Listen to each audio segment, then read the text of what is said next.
be somewhere outside the town. And also, I want to make a point, and it's an important point. So, raping a child, getting killed by neighbors, having it on tape. You have to. I'm not an actuarial scientist, and I'm sure there aren't that many of you in here who are, but you understand the probability of, and statistically, how many times this must be occurring, meaning attempted or rapes of children, for one to actually be caught on camera and the retribution meted out by locals. That's actually not funny. I mean, it means that the rumors are true. Russian soldiers are literally walking down the street in occupied Ukraine and raping children or anyone, with other women, who knows, men. Um, this is going on. This is a war crime active, and I'm sorry I called language out. I wasn't trying to get him to say something if it's hurtful for people, but we have to call it what it is. He knows it. I know, and we had spoken about it offline. But for the audience, No, you're absolutely right. It's something that happens a lot more often than, it's become a fact of life in a lot of the occupied territories. And call me what you will, but it's a sensitive subject for me personally. Yeah, 100%. So, it raises emotions, as it well should, because, you have children being victimized, as young as prepubescent, in some cases. So it's a lot, and I just try and, that's a me issue, not something that I know. I know. It's certainly a point we need to address. Nothing to apologize for. Slap. Yeah, no worries. But I mean, just for the audience, assault could also mean just a slap in the head. That's not what this was. So this is the stuff that we need to talk to you about, the audience who's listening. So, some ridiculous individual who told me to F off. It was the guy that hated NATO and wanted to talk about how great Russia is. And I said, so you support genocidal terrorists. And I said, I'm not sad you left our space. And he told me to F off and then gave me some rude emojis. That guy is one of the same types of people affected in the brain by Russian propaganda who will give a pass to a Russian trying to rape a little girl. Think about it. Think of how dystopian, how the cognitive dissonance and the insanity you have to take on board and believe so you can hear what we just said and think that's funny, or think that it doesn't matter, or to think it's all the fault of the Ukrainians for not rolling over. It's the strangest argument I've ever heard. Thanks, language. I do appreciate it, and sorry for the sensitivity. It's a horrible thing to discuss. I think it was Leonard and Iwas. Thank you, Yehuda. I just wanted to say that the sort of the granular strategic analysis that M takes us through is very interesting and really useful to try to get a grip on what might actually be at play here within the Russian high command, so to speak, or even in the Kremlin. But I would submit that that perhaps we could extend if we're doing a logical analysis, we might just be extending that too far in terms of understanding what's going on either within the Russian high command or even in the Kremlin. I mean, the Russians, what we're seeing just from a 30,000 foot vantage point could well be described as the Frankenstein monster that the Russian military has become. In other words, a crazy head grafted onto a lurching, disparate body that has been cabbaged together out of the old Soviet army and into the current Russian Federation military force. And we've seen the Russians collapse before. Certainly in Operation Barbarossa, there were 2 million Russian troops that got ground up by the German Wehrmacht within literally a span of about 6 weeks. And they just got ground to a pulp. But at that stage, the Germans had effectively beaten the Russians. The difference between then and now is that they bounced back because they had about 40% larger population than they do today. And they also had the inheritance of whether you like it or not, a fairly intensive political structure to run the military. And if you look on the ground today, I mean, I would submit none of that applies. They've got a disparate military that is clearly what's happening in Crimea it has left them in a large degree of chaos, and justly so, and purposefully so. And I would submit that what the Ukraine High Command has done is play that very option like an organ, and they've like a church organ. They've actually they've hit every weak spot that the Russian High Command has exhibited, and they've exploited a bunch more, and they're doing it on a daily basis. So I think we could just extend the logical analysis and trying to understand, well, how come the Russians are failing so miserably across the board? Well, it could well be because what we're seeing is the lurching remnant of what was once a Soviet-era military behemoth that has simply atrophied on the vine. It's simply falling apart under its own corrupt weight. And the Ukrainians are exploiting this just like a symphony. And we should be applauding every step along the way and not burning up too much brain power trying to do a logical point-by-point analysis of why each Russian failure is being seen and what the circumstances behind it. So yeah, that's my comment. Thank you. Thank you, Leonard. We have Olga. I was Dan. If you don't mind, we have Olga speaking to us. Great Ukrainian voice and friend of the space. So we try to prioritize Ukrainian speaking on the space. So Olga, go ahead. Yeah, thank you. Well, I can wait. I mean, I was the first, I guess. I have a quick question. So, okay, I'll go ahead if I am speaking already. A lot of information, lots of warnings on our side and lots of threats from enemy's side that in the upcoming week we'd better not ignore the air raid alert and that we'd better take a shelter because Russians, as we know, really love some symbolic dates. And on the 24th of August, it's an Independence Day of Ukraine. And this year it's, has never been more symbolic than this year. So the massive shelling is expected and all kinds of attacks or whatever.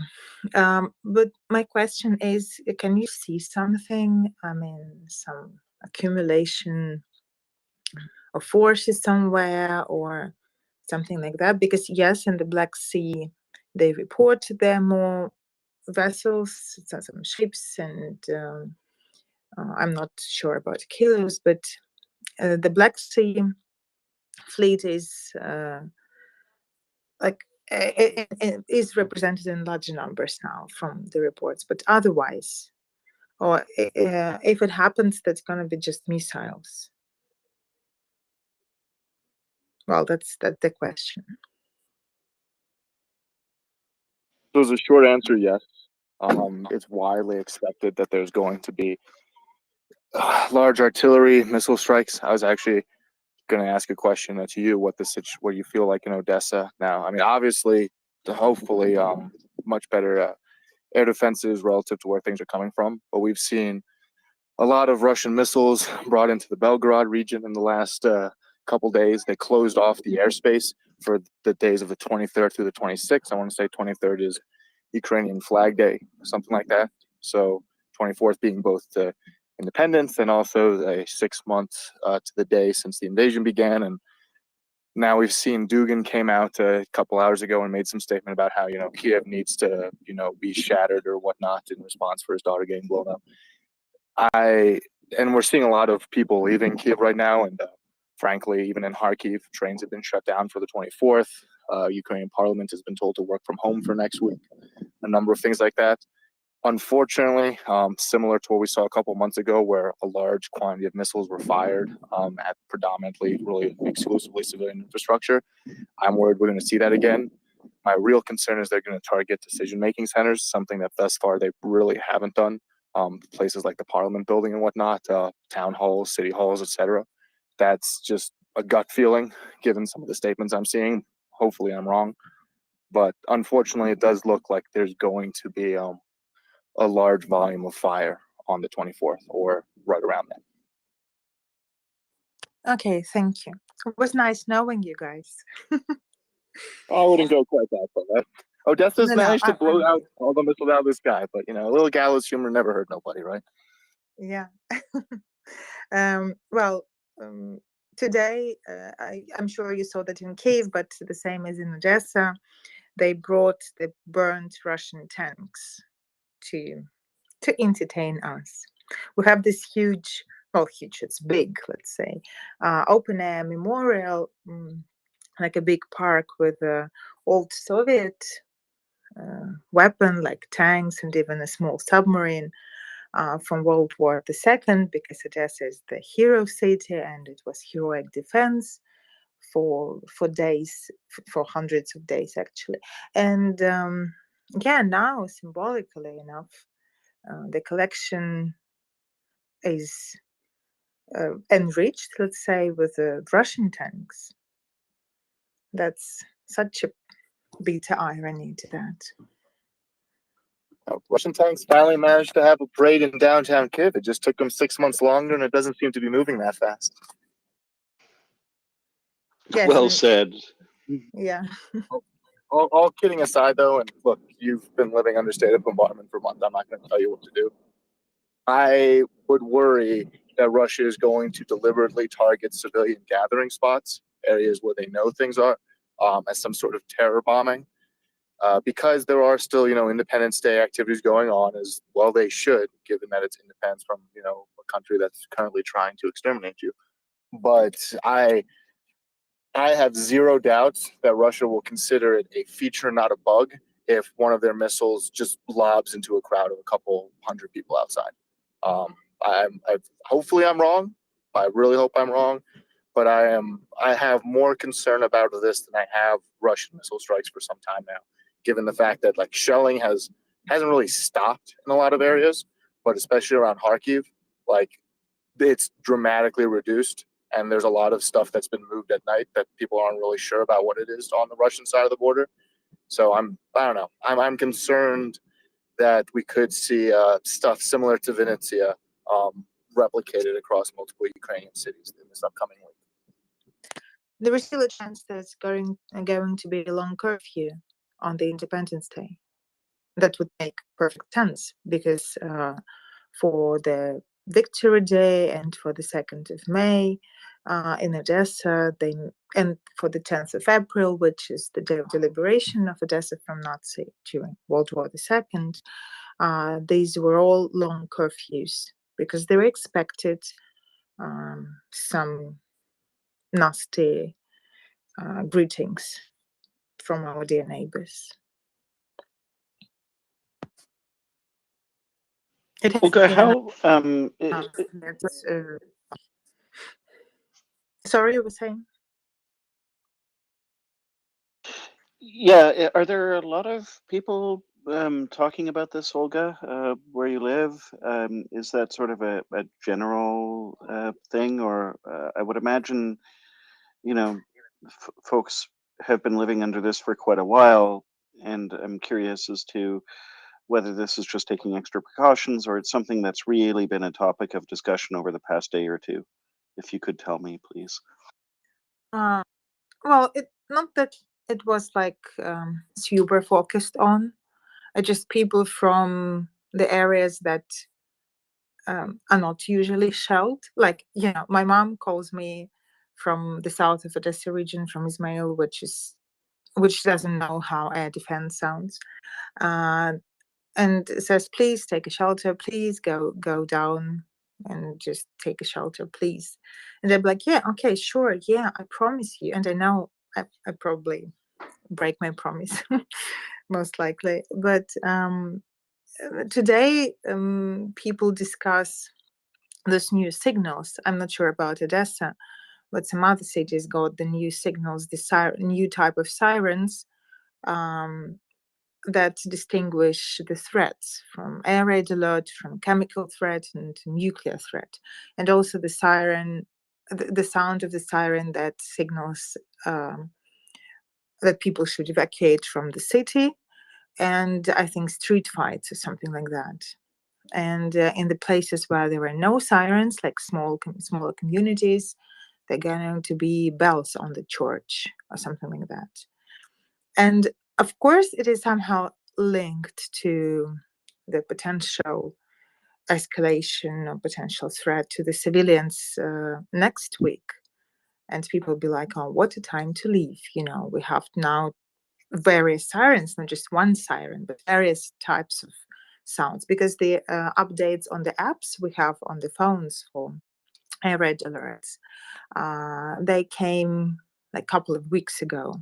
And now it is for the sirens that we hear actually across the city. But I cannot say that people are like scared, adaptive mechanisms.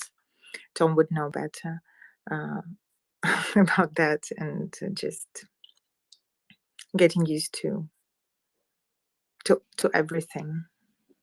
Yeah, I mean, it's lovely hearing from you, Olga, and it's good to know that Odessa's been very successful in striking down a lot of these missile strikes, and yeah, but not tonight, not because the city is fine, but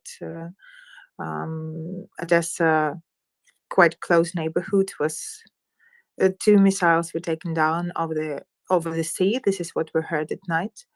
But other 3 were not. So the agricultural facilities were struck. Fortunately, no casualties, but the grain storage was hit. So yeah, air defense, we know what it is doing at least, but not all the missiles are taken down.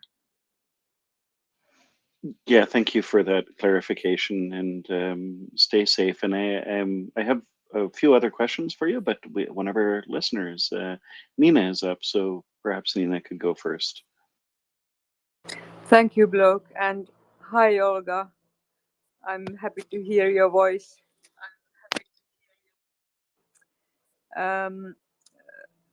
You told about the different sounds of sirens, and so is there one app that you have on your phone, and that app will tell you what kind of siren it's like when it's different, or how does it work, this on your app? Is it like you have the sound on your phone, and then this app will just start making some sound if there is some air raid? Thank you. Hi, Nina. Yes, exactly. And those apps, they have this, I'm not sure about the correct name of this mode, the priority mode. Because even if it is silent mode, it still goes off, and it sounds like a siren, something you hear. It's just the same on the phone, but there are various apps, more than one. I guess we have at least 4. But I have 2, but I think we have at least 4. And yes, they tested and they warned the users that since tomorrow or in 2 days, you're gonna hear this for nuclear, this for chemical, and this for regular air raid alert. So yeah, this is how it works. But it's not about the app now, but about the public warning systems that you can hear out when you're out in the street, not on the phone. Okay, I understand. Thank you. And are there like different instructions what to do with these different alerts? No instructions. Just listen to the alert and be really worried if it's not just air raid. Olga. Yeah, I mean, people are making fun and say, okay, air raid alert, we know what to do. You can hear to others, like nuclear threat and chemical threat, and you're toast. Just keep walking because you can do nothing.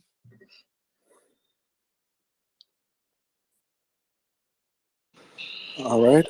With that said, thank you, Oscar, for your input, and thank you, Nina, for your question. Let's go to language very quickly, and then off to you, Bloke. Sorry.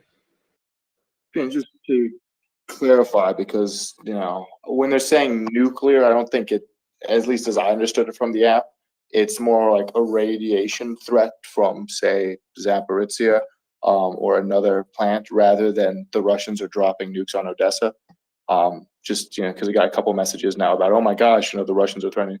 Probably not, but it's because they've been up to some shenanigans near the power plants. There's concerns that if something should happen and if the wind starts carrying it towards places, then people are going to need to be alerted ahead of time.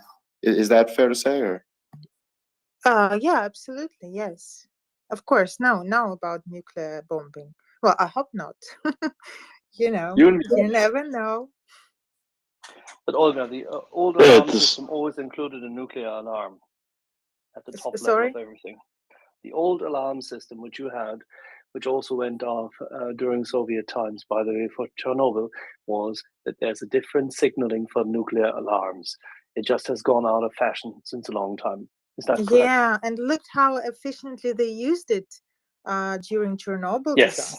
Yeah, like intermittently, belatedly. Mm-hmm. Anyway, so they had a system language, and they just didn't implement it. And after Soviet times, it was revamped, and now Ukraine has implemented the same kind of regulations, which I think the IAEA had recommended, and the whole of the EU already has, and that is a different pronged system.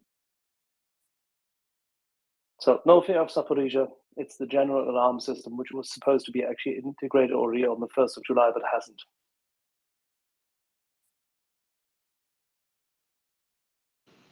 Yeah, and it's part of the general standard area alerting in most countries. So it's highly unlikely that Russia would be stupid enough to do something like this, including even the nuclear power plant, right? Because they've been warned. There are certain lines that Russia knows it cannot cross, right? I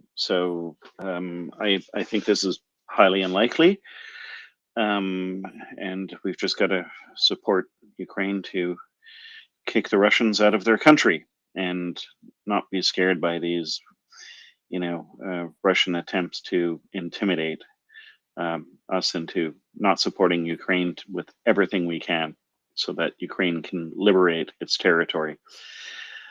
Olga, I had a question for you about you mentioned that there were some strikes on the grain silos and so forth. I was wondering, what's the general discussion where you live about the grain deal in general? Are people angry about it? Are they hopeful that it'll work? Do people just assume that any agreement with the Russians is not worth the paper it's written on? Is there some insight you could give our listeners there as to what the general impression is in Odessa about this deal, and what people are saying about it and what they think? Well, when it was signed, on the day it was signed, people were skeptical, of course, and they were super skeptical the following day when Odessa port was hit by a Russian missile. And but then when we start hearing the horns of the merchant ships, we start seeing the merchant ships at the horizon and not the Russian warships, then the sentiments have changed a little bit. Of course, we're cautious because we know that Russians cannot be trusted in any possible way. We've seen that since 2014, not just now, just for 8 years. But as long as the ships depart from Odessa, Chornomorsk, and Pivdenny, usually, and even arrive there and get loaded and then depart. Then it's okay. As long as it works, it works. We're just watching and hoping that the merchant vessels are not going to be attacked. And I've heard that the more vessels we have in the ports, the safer it is.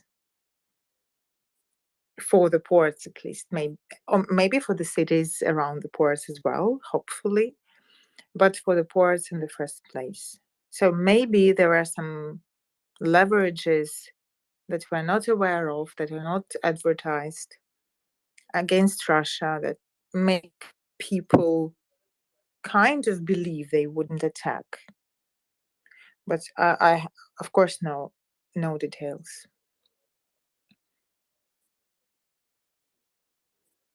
Thank you, Olga. That's interesting. So in general, I thought it was fascinating when you said that the more ships there are there, the safer people feel. And no, I'm not saying that. I'm not saying that. I'm saying that I've heard that from some people, let's say, and it was like a little bit surprising statement, not an apparent logic for me, but somehow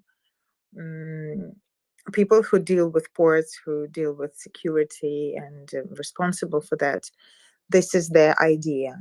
This is why I'm saying that probably there is something we might not be aware of, but something that makes them believe that it may actually work, at least for some time.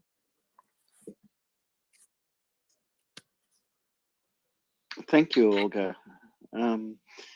I just wanted to make a couple of public service announcements. If everyone could please retweet this space. This is a space where you can get Ukrainian perspectives, from people on the ground. And it's a place where you can ask your questions about Ukraine and the Russian invasion of Ukraine. And we have a number of speakers coming up that we're very excited about, that I'd like to tell you about. So on Monday, we've got a busy day. We have Monday, August 22nd, first thing in the morning. Well, not first thing in the morning. We're a 24-hour space here, but at 10:30 a.m. Eastern Standard Time, that's 14:30 UTC, we have Wombat Matson, Lieutenant Commander of the U.S. Navy, and he'll be speaking on the space. At 12 noon, we have Minna Alander, who's a security affairs researcher at the German Institute for International Security and Affairs, and at the Finnish Institute for International Affairs. And in the evening at 6 p.m. Eastern Time, we have Mick Ryan. And I thought he was speaking on 2 days because Australia is in the future, and it looks like they're going to be on Tuesday. So just keep that in mind, everyone.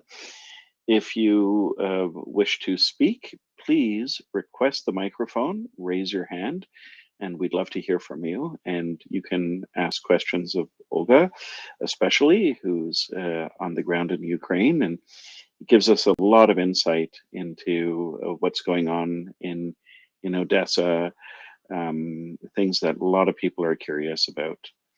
Go ahead, Em. I think you put your hand up. Thank you, Bloke. So just as Bloke has just said, if you'd like to ask us a question or send us a speaker request to bring up a topic for discussion, feel free to do so. Thank you, Oscar, for being with us, the voice of Odessa as always. And with that said, it's actually my bedtime, so I'm going to leave it to Bloke, Axel, Imperius to lead the way. And thank you all for being with us, and thank you for having me, everyone, and good night. Good night, Em. Thank you so much for helping out today, and sleep well. So Olga, if we get back to, if you don't mind me talking a little bit about the grain deal again, I have some questions. There was some talk about there being a lot of barge activity. And I remember you on the space speaking to that earlier. Is that activity still going on? Is there still a lot of grain being moved through barges, through safer destinations to Europe? Are you aware of that? Well, when we were speaking about that last time, I actually saw those barges across the Danube, along the Danube. I'm not sure what the situation is now. I know the traffic is pretty busy, both in Izmail and Reni, in the south of Odessa region, but not as much as it used to be before the ports, the seaports reopened, let's say.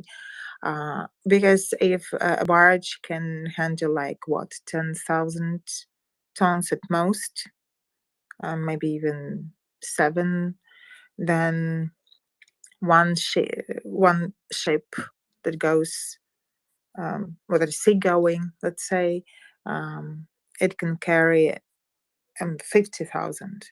You don't need as many barges.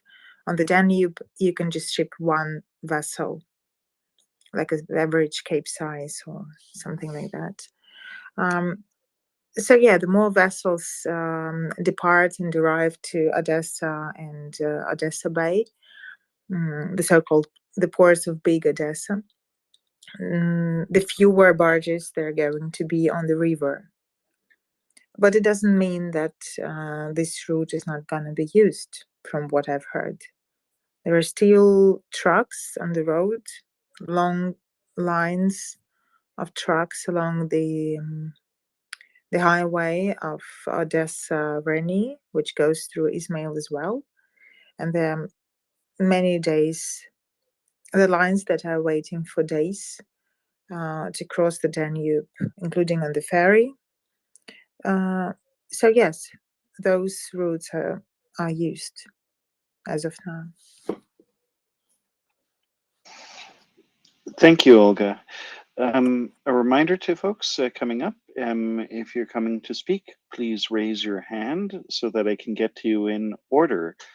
And oh, that was hilarious. Both hands came up at once, but I think Finance, you were marginally faster. Go right ahead. Hi, Olga. I think I'm going to surprise everybody by not asking more about the grain situation in Odessa. I actually wanted to ask more about just sort of small business and daily life there. And, I've heard that Odessa has a really big, coffee shop, local kind of coffee shop culture. And I've heard that they're actually able to keep going as best they can, given the obvious war situation and supply situation. And I was wondering if you could say, besides telling us how delicious the coffee is, just talk about, the culture of apparently people going there and how these shops are if they're still staying open, how they're staying open as best you know, how people are still getting out, and sort of what that looks like living in Odessa. Thank you, Finance, for asking me about coffee, my favorite thing. Well, coffee shops are all open and new are opening, which is a very good sign. As for me, I mentioned that last time that my residential complex had 4 coffee shops. When I was leaving the country early June, and when I was back 5 weeks later, we had 2 more, and it's just one residential complex, and they're never empty. They're doing okay. I'm not saying that it's super packed. One is very, very busy because it also serves the local, this is a Ukrainian cuisine staple, let's say, called syrniki, that the farm cheese pancakes. And they're served in so many ways, but basically this is farm cheese pancakes. And they're super popular. Everyone loves it. Every woman, let's say, maybe some men, can of course cook them. But eating out is just switching the scenery behind your window and just some kind of relaxing and feeling some piece of normality. So drinking coffee out, eating out, just taking a walk, and arranging your time around the curfew time, arranging your, getting out in the evening. So yeah, and the city is quite happy that the catering industry is doing okay, is doing all right. They are not huge contributors to the city budget, of course, because, well, one port can cover all of them, and like many, many times. But still, they pay salaries. They do some cash flow, a little bit cash flow boosters, and what's most important here is they entertain people in a way.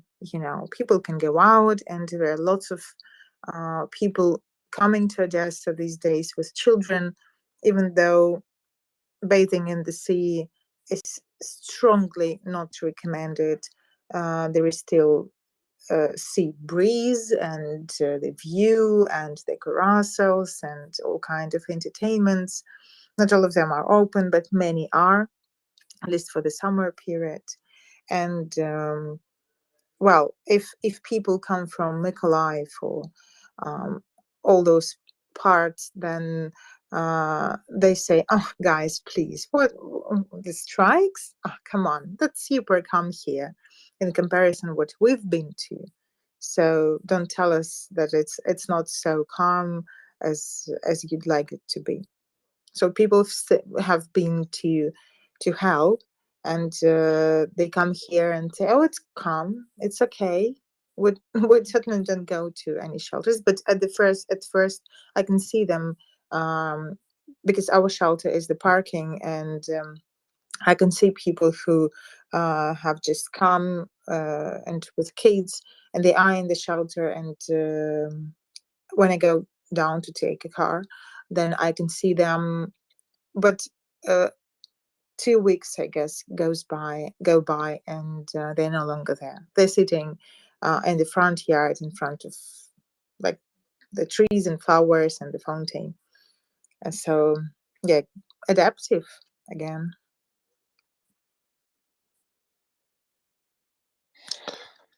Thank you.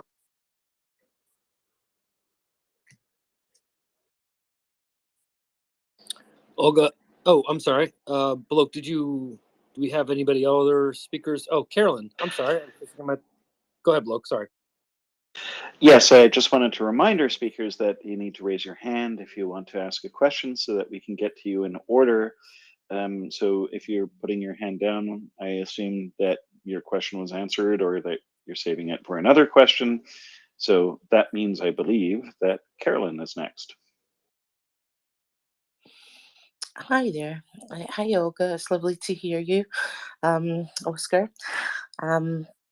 I'm glad to hear you're keeping well.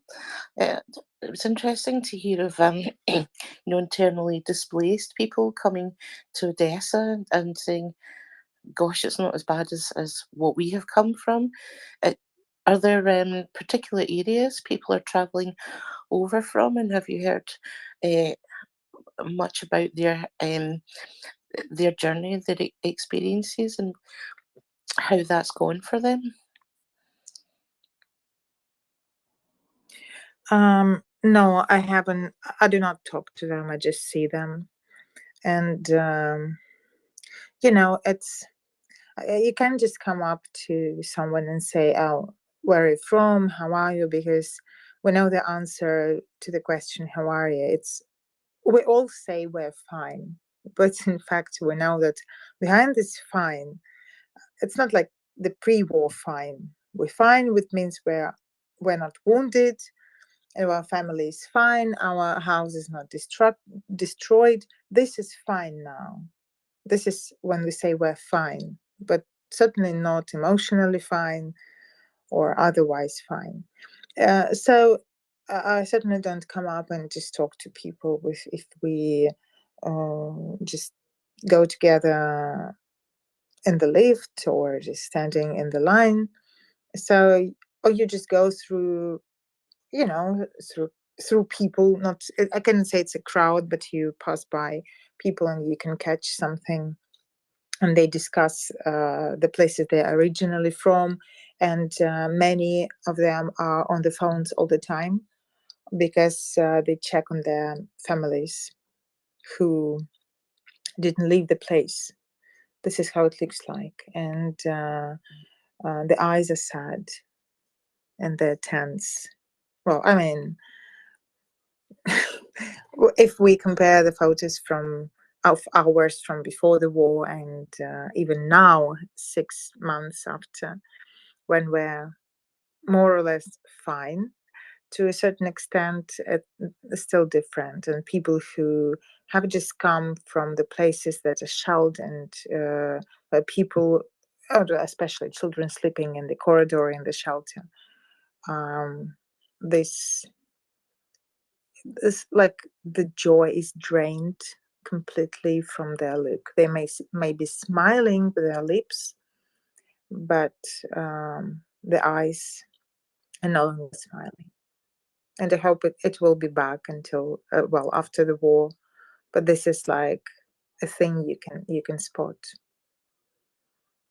Thanks, Olga. Yes, I completely understand that. People aren't coming to Odessa to have a holiday as they normally would. Yeah, actually, I think they do. Maybe because I think some of them have this temporary residence in the western part of Ukraine, and I can see that some of them are just coming for some time, just to go somewhere, just to see the sea, if not bathing it. But there are still, we have many private beaches that have swimming pools, and this is a solution. So you can just enjoy the view and the sound of the sea. It's just super close. You just don't go to the beach. You just watch it, and you're bathing in the swimming pool. So this is a solution for many. And of course, you can just eat here and drink here and do whatever you want.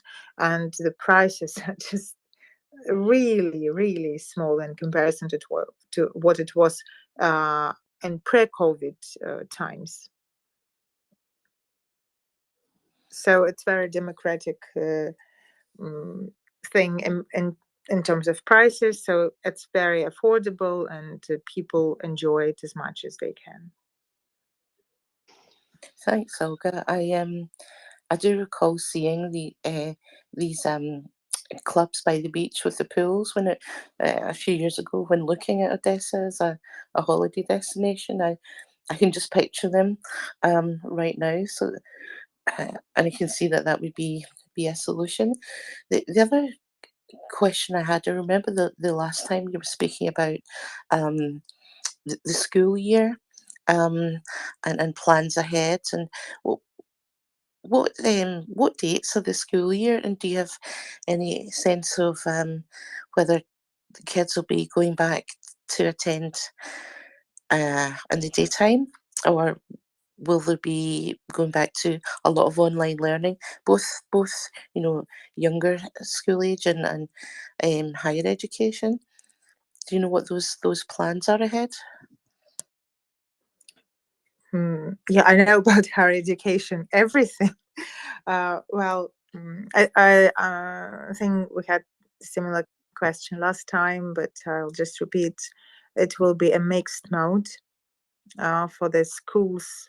Well, speaking about secondary education, for the schools that are equipped with shelters and meet all the huge list of requirements for the shelters, they will have classes that work offline, and it is done in the first place for the parents who work, for the mothers in the first place, but not every man is in the army now. So people work, and they have to, they can't leave children at home because there could be an air raid alone. because there could be an air raid alert, and not all children can handle themselves and go to the shelter, and not every block of apartment has the shelter where the child can go alone safely, or even in the same building, let's say. So it is done to ensure that children are not home alone. And most classes will be offline for secondary schools, including to give the opportunity to those who are abroad as of now.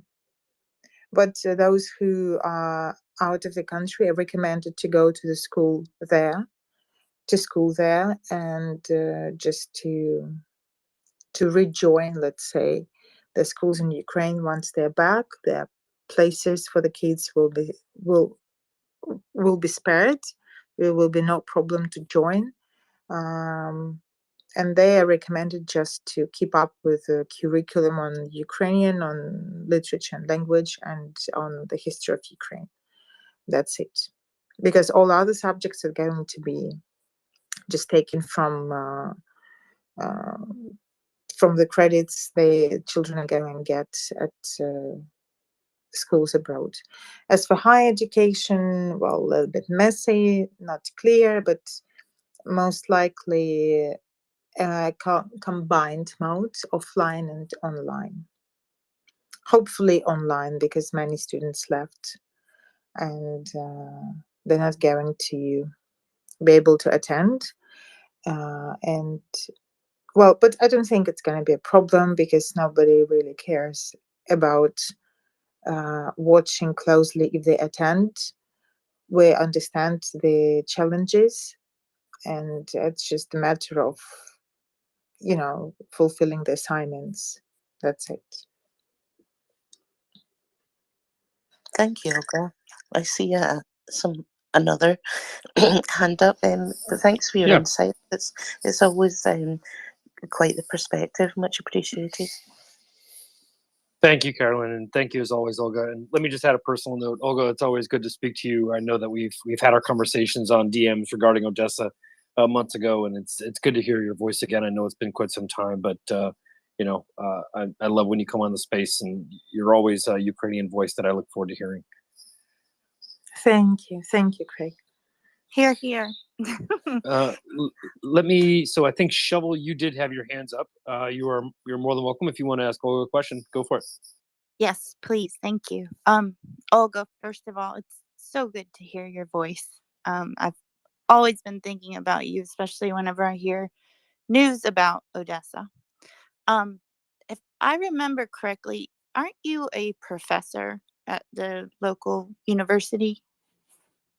Yes, I am. So when are y'all going to be starting back at classes? I heard Carolyn kind of introed my question, but I was wondering, y'all are still on summer break, I guess. When will classes be starting? Yes, still on summer break. The second, third, and fourth year of bachelors and the second year of masters start on the 1st of September as usually, and the first year students start on the 1st of October. First year, both bachelors and masters start on the 1st of October. And how are you feeling about school starting? Do you get to see some regular students? Is it just going to be nice to have, I won't say normal, but to be able to, exchange ideas with your cohort and the students that you teach? You mean, how do you mean it? Like going back to offline mode? Yeah, or I mean, just simply seeing them. Is that something you look forward to? Are you even gonna be? You mean seeing offline? Because I have seen them with the school, the education process interrupted for 2 weeks at the beginning of the war, and it was just at full swing all the time.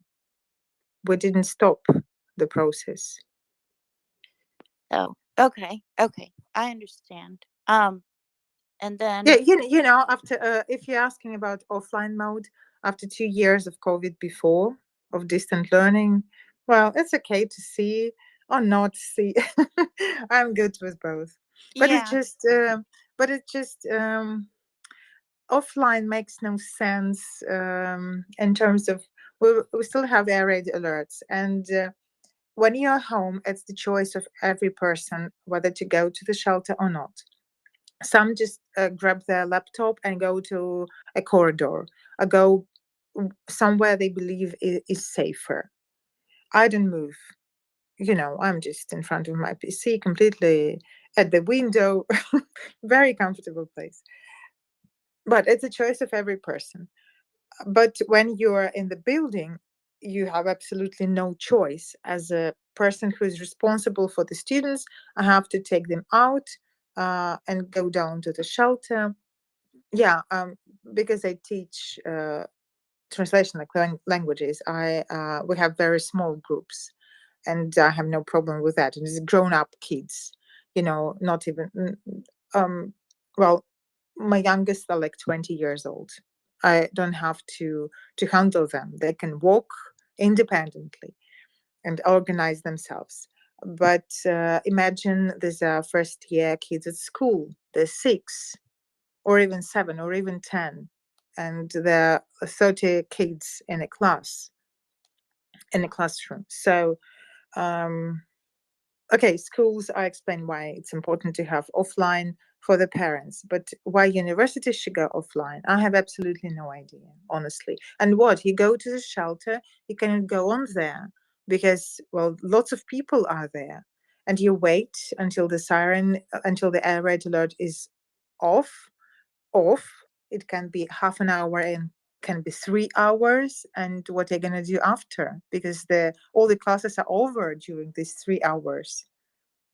So it's really confusing, and I think they eventually switch to all of online anyway, because it's like makes no sense. one more question. Do you think you might feel comfortable asking some of your students to come talk with us whenever you No. go back? No. No, I will explain why. Because this is my safe space, not only our space, but Twitter. And I'll be honest, I have the other account just to tell people I saw that on Twitter, especially my students, because the first thing they do, I'm sure like any student would do that, they just start looking for me like they do with Instagram and Facebook, and I'm there under my real name. I know that they never follow, but they always watch. They give themselves sometimes that they saw something, and they say, okay, yeah, how do you know that? And I have that other account because I cannot keep saying, I saw that on Twitter, I heard that on Twitter. Some people on Twitter said, I've read it, and never be anywhere. So I have my students following me, especially my ex-students, following me on that other account where I have like 10 people following me for years. You know, all the same people. Sometimes some student started following. Oh, I found you. Okay, welcome. Yeah, so absolutely not. No Thank way you. they will I join. totally understand. You must be an excellent teacher. And as always, it's good to hear from you. And I know it's almost midnight, so I don't know if anybody's asked you, but make sure you tell us when you need to step away. Yeah, I will. Thank you. Thank you, Shovel. I know that we have Smurfy Smaw. It's an S for an avatar. I know you have your hand up, but if you could, I just want to ask Olga a quick question before I forget it. Is that okay with you? Absolutely. Yeah, continue. Yeah, I'll be very brief. Olga, so if you could draw a kind of a line on the calendar, right? Because I remember when you and I spoke and about the threats to Odessa and what we were looking at in terms of Mykolaiv and what the Russians were going in. I'm sure if you were feeling it, I'm sure you could aggregate that out to a large part of the population, right? In terms of not only Russian missiles, but what Russia was looking to do to the city of Odessa, which was to occupy it or attempt to occupy it. Given the current state of Odessa, have you seen a shift from what people were fearing initially to what people fear now? Have you seen that shift kind of change, or do you still kind of feel like everybody's a little on edge when it comes to that specific thing? You mean, are we afraid of occupation? Yeah, Russian troops, what we're seeing in the No, Donbass, right? no, no. Okay. Yeah, okay, since you've told me months ago, that's not gonna happen. even if one horrible day, Mykolaiv will be taken, and it has never been, and hopefully never will be, then it still doesn't mean Odessa is going to be occupied. And especially after the Snake Island was deliberated, we know that the threat from the sea is minimized. And that's the exact reason why it was possible to open the corridors. And I strongly suspect that deliberating Snake Island was a part of this plan to reopen the ports. Because I know that so many people were not on the space. I mean, like in Ukraine and among the not the top leadership of the country, but among the leaders, people in power, let's say, so skeptical about that it's gonna work, and it still worked. Well, so no, we're no longer afraid of anything. And they say, okay, Craig told me we're gonna be fine, even back in March. So I count everyone around. So you have no idea who Craig is, but trust me, if he said that we're gonna be fine. Lord, here's this dumb American. No, and that's important because and I know Smurf, your hand was up. I know I said to be quick, but if you could just very quickly. The reason I say that is because when you had mentioned that people go about their day and sometimes they're frustrated. I mean, you're in the middle of a war, right? It's people sometimes forget that they talk about the Donbass, they talk about Kherson, they talk about Kharkiv, but it doesn't matter, right? Your country is still very much at war, and you guys are trying to do the best of it. And civilian morale is just as important as military morale, right? It's just as important. So a civilian, in the way that Odessa feels, it's also fair to say that that's how the military feels, right? Because the civilians provide that morale boost for the soldiers. And so I'm happy to hear what you said, that the civilians no longer kind of feel that. That means they're probably not telling the troops about it. And I think that kind of makes everybody feel just a little bit better, right? Does that make sense? Yeah, absolutely. Well, at this point, people realize that the only real threat is a missile, because the precision is infamous, and people just keep living their life.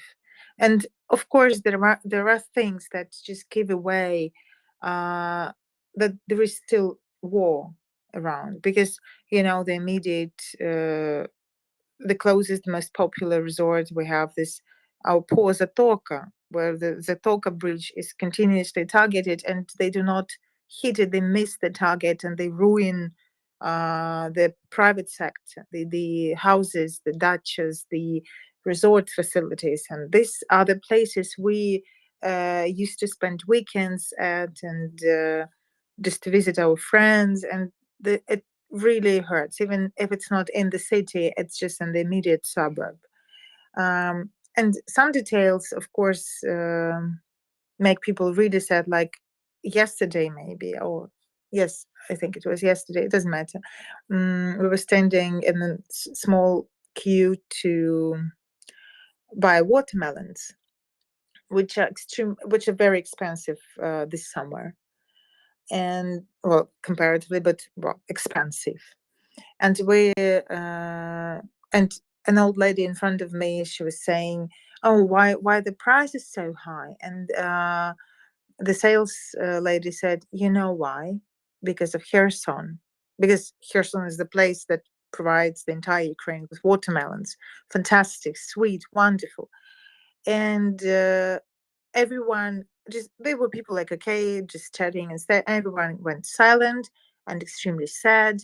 And the woman standing like behind me too said, "I'm from Kherson."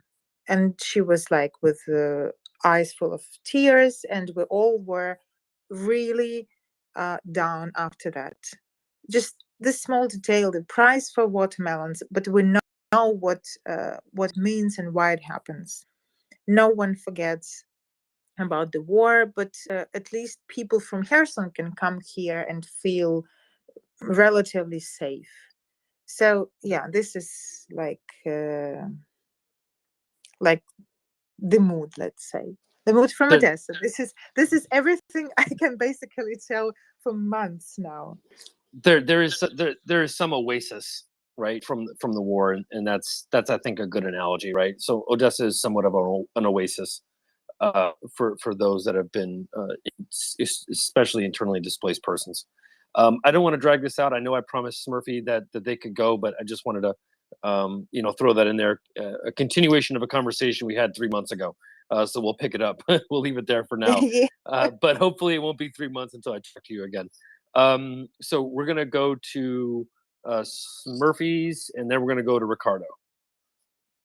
Thank you for the space.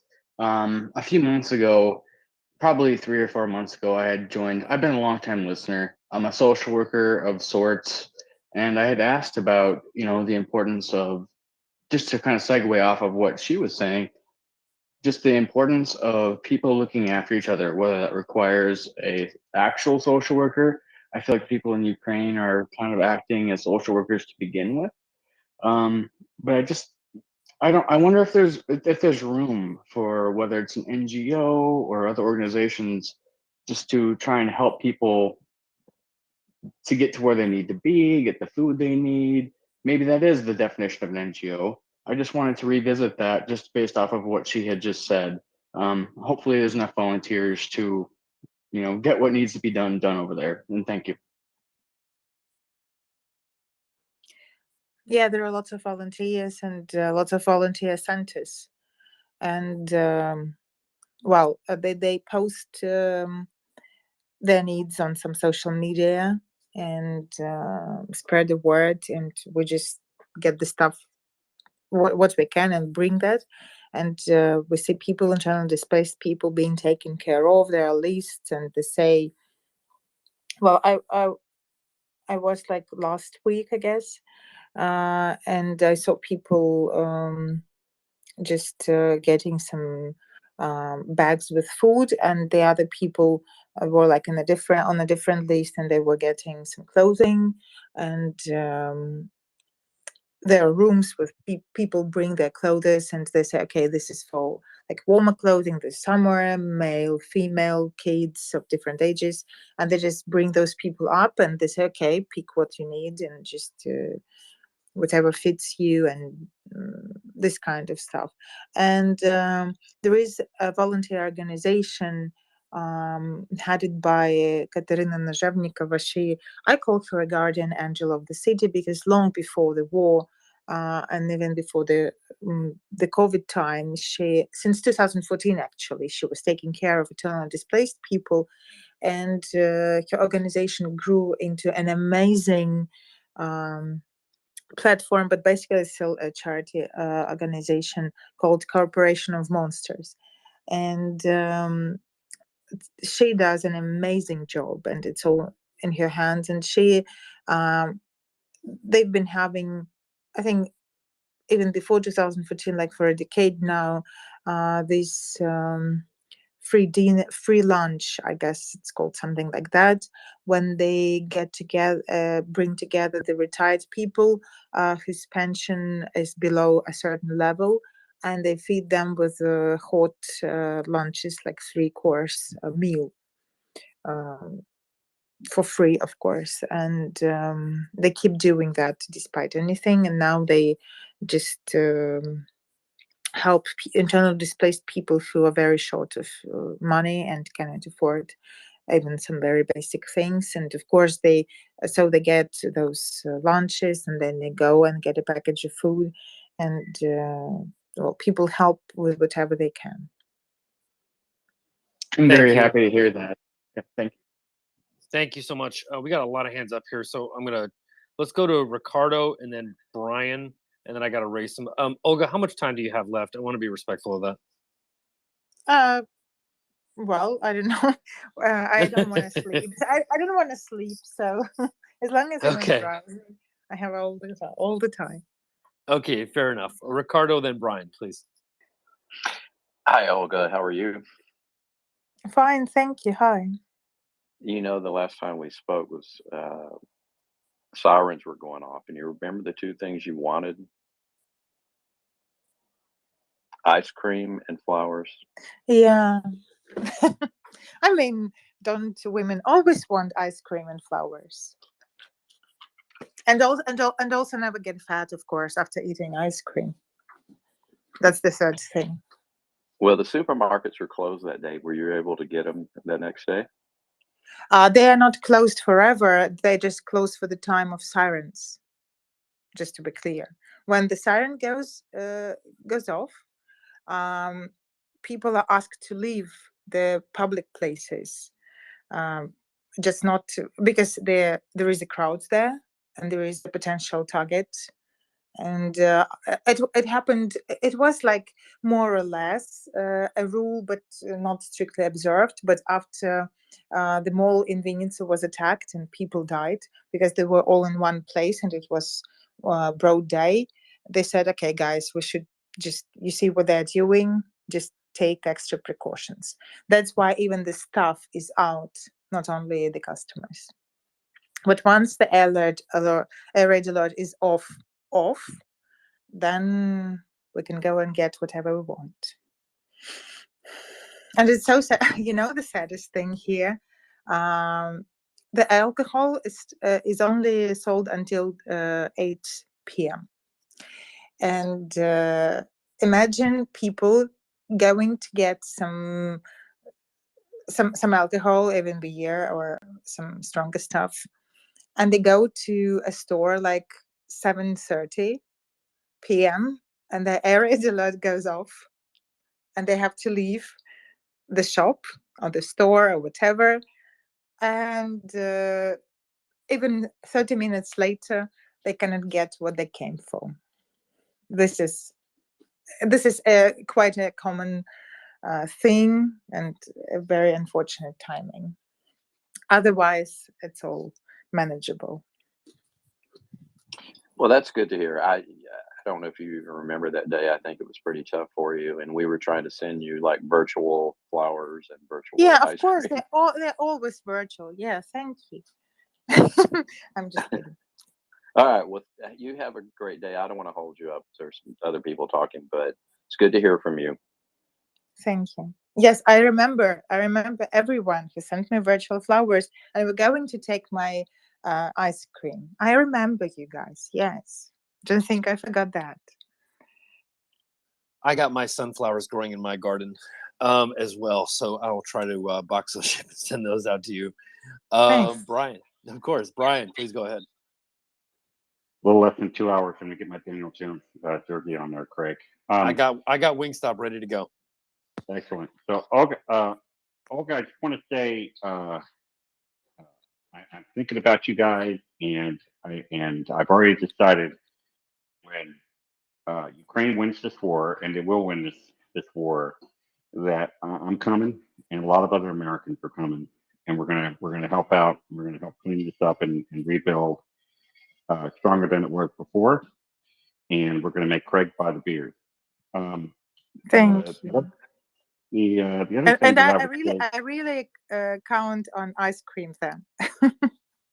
Absolutely, whatever. We'll start a tab at No. whatever it needs to happen. Yeah, Brian, you can join our plans to go to Shaba, a fantastic winery, and they also serve sparkling wines and cognacs. So you're most welcome. Excellent. I'm sure nobody will mind. Absolutely. The other thing I would say, and this is more of a generic comment for people in this space, just on a whim last night, I was online, I wasn't in this space, and there's this guy, Andrew Stafford, who's like he's former U.S. government official and national security guy, and he has a large following. And he mentioned Ukraine, and he's a big supporter of Ukraine. And he happened to mention, hey, well, Crimea. He talked about these explosions, and I just happened to mention, if anyone needs, would like to get more information about Ukraine, come to this Maria report. And I could not believe how many impressions that I got. And I'm not patting myself on the back. I'm just making a suggestion for others that are in the space. That even if you're not in this space, there's someone who has a large following who maybe is not focused on Ukraine. All it takes is just and if it's in particular about Ukraine or even about geopolitics in general, you can make a reference to this. I mean, it's not trolling. It's like, hey, this is an important event. That's all important event for all of us happening, and you'd be surprised how quickly this gets legs and how it gets retweeted and how it gets liked and how it gets impressions. Just it's amazing. I mean, I didn't even bother to look and see last night where it was, but I had people thanking me for the suggestion. I had people retweeting it. These people that were not following me, and so just again, a quick suggestion for anyone who's in the space. Again, not patting myself in the back. It's just more.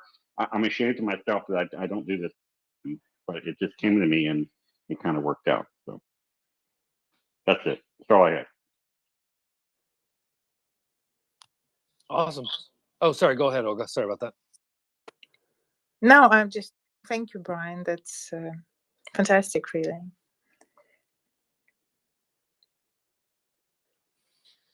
All right, JJ, you have your hands up. You have your hand, not your hands. You have one hand at least. Exactly. I'm not singing the song, Craig. I just have one hand up. Olga, the last time we chatted, it was really lovely, and we talked about a number of things, and one of them was the famous market where you talked about some of the good deals that you got, and you've often talked about how you'd love for all of us to come see Odessa, and so that got me looking up some of the uniqueness and beauty that's there. And one of the things I was surprised about was the catacombs, and it sounds like there's quite a history to those. Would you indulge me and talk a little bit about those, please? Yes, the second largest catacomb chain in Europe, I guess, after, oh my goodness, I forgot the first place. I think Rome or Vatican. Well, that's basically same area. Yeah, a huge line of catacombs, various tours underground, and they were used, I think, since, well, they were basically, they emerged because people would dig.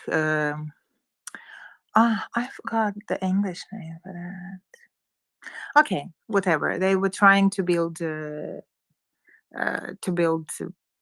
houses, and they used this kind of soil we have. My goodness, I knew the word. But it related to seashells, something like that, like sand and seashells. Supposed to be good for building, and yeah, they were keep digging and digging, and somehow the catacombs started emerging, and then they were enhanced, just not to fall down on their heads, and a huge chain, long tunnels eventually emerged, and they were used for all kind of purposes, for smuggling and for hiding criminals and for hiding the Bolsheviks during the revolution time, and during the Second World War, they were used to hide the partisans and all kind of resistance movements. And they even have during the tour, you can even see those desks and the blackboard, because kids had classes there, and people would live there for years, because Odessa was occupied like for 3 years, and all that time people were hiding there. Horrible effect on their health, but that's the other story. And yeah, that's a great place, and it's so nice to go there in summer, because the temperatures there is always like 16, 17 degrees Celsius, and it's very refreshing, really. By the way, the catacombs are used as a part of, in some places, as a part of energy efficiency project, because if it's the historic center of Odessa, and there are always the catacombs underneath, then they like push a pipe or something down there just to catch some air from catacombs, because it's of a certain temperature, and then they heat some premises with it, because, well, you don't have to heat it from like 2 degrees Celsius, but from 16 or 17. So it's used also like a local energy efficiency trick, let's say, not at large, of course. And catacombs actually the reason why Odessa never had a metro, and which is our favorite.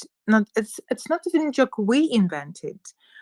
It's the joke invented by Russian propaganda back in 2014, which I'm not sure you're aware of that, and of course you're not expected to be, but the TV channel and the outlet, the official outlet of the Russian army called Zvezda, the Star, published on their Twitter a photo of tanks in Odessa metro. And so, okay, see what they're doing. They're hiding tanks and metro in Odessa. And this was like a top joke since then. Metro in Odessa and in Lviv, because neither ever have them. And the following photo was okay. It's a fake. Look, the metro is Odessa metro is empty. People are just standing and waiting for the train. So the ridiculousness of Russian propaganda is beyond belief. But people who, deep in Russia, let's say, why wouldn't they believe that? A million-strong city probably has a metro. Why not? Totally legit. So yeah, but we don't, thanks to catacombs.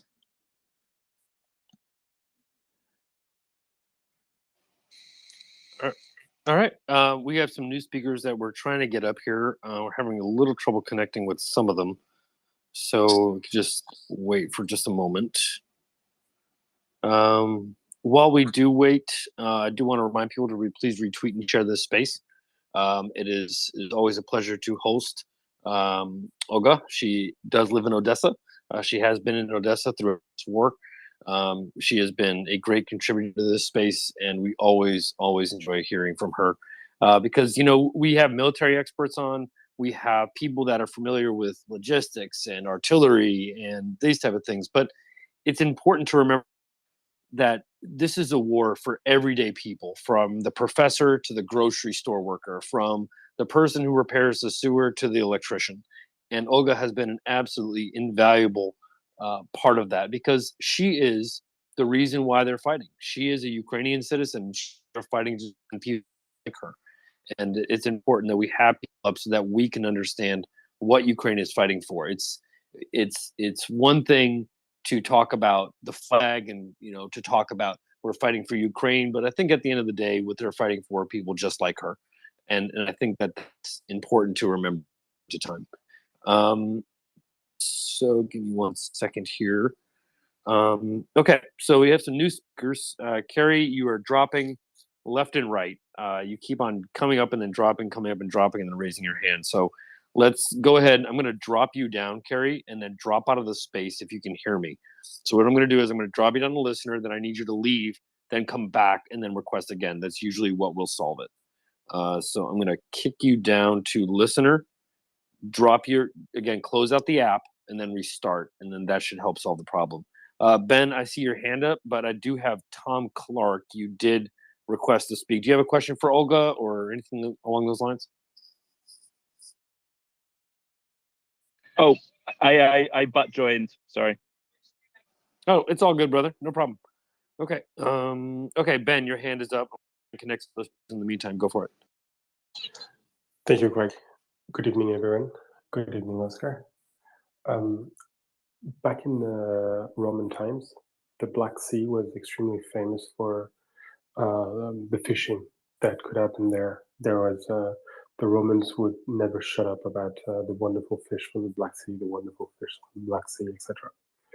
And I was wondering if before the war there was fishing boats in Odessa or in the nearby region, and how they were affected by the war.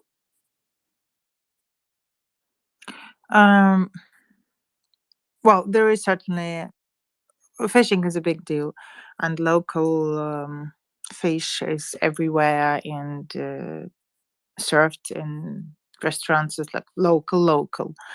I'm not sure about fishing vessels and just industrial fishing. I'm not sure about fishery like that, but probably it does exist. I just not widely aware of that. And as for now, of course, no fishing. Only people who do it as a hobby, and it's very limited because how you're gonna fish on a boat if you can explode any minute.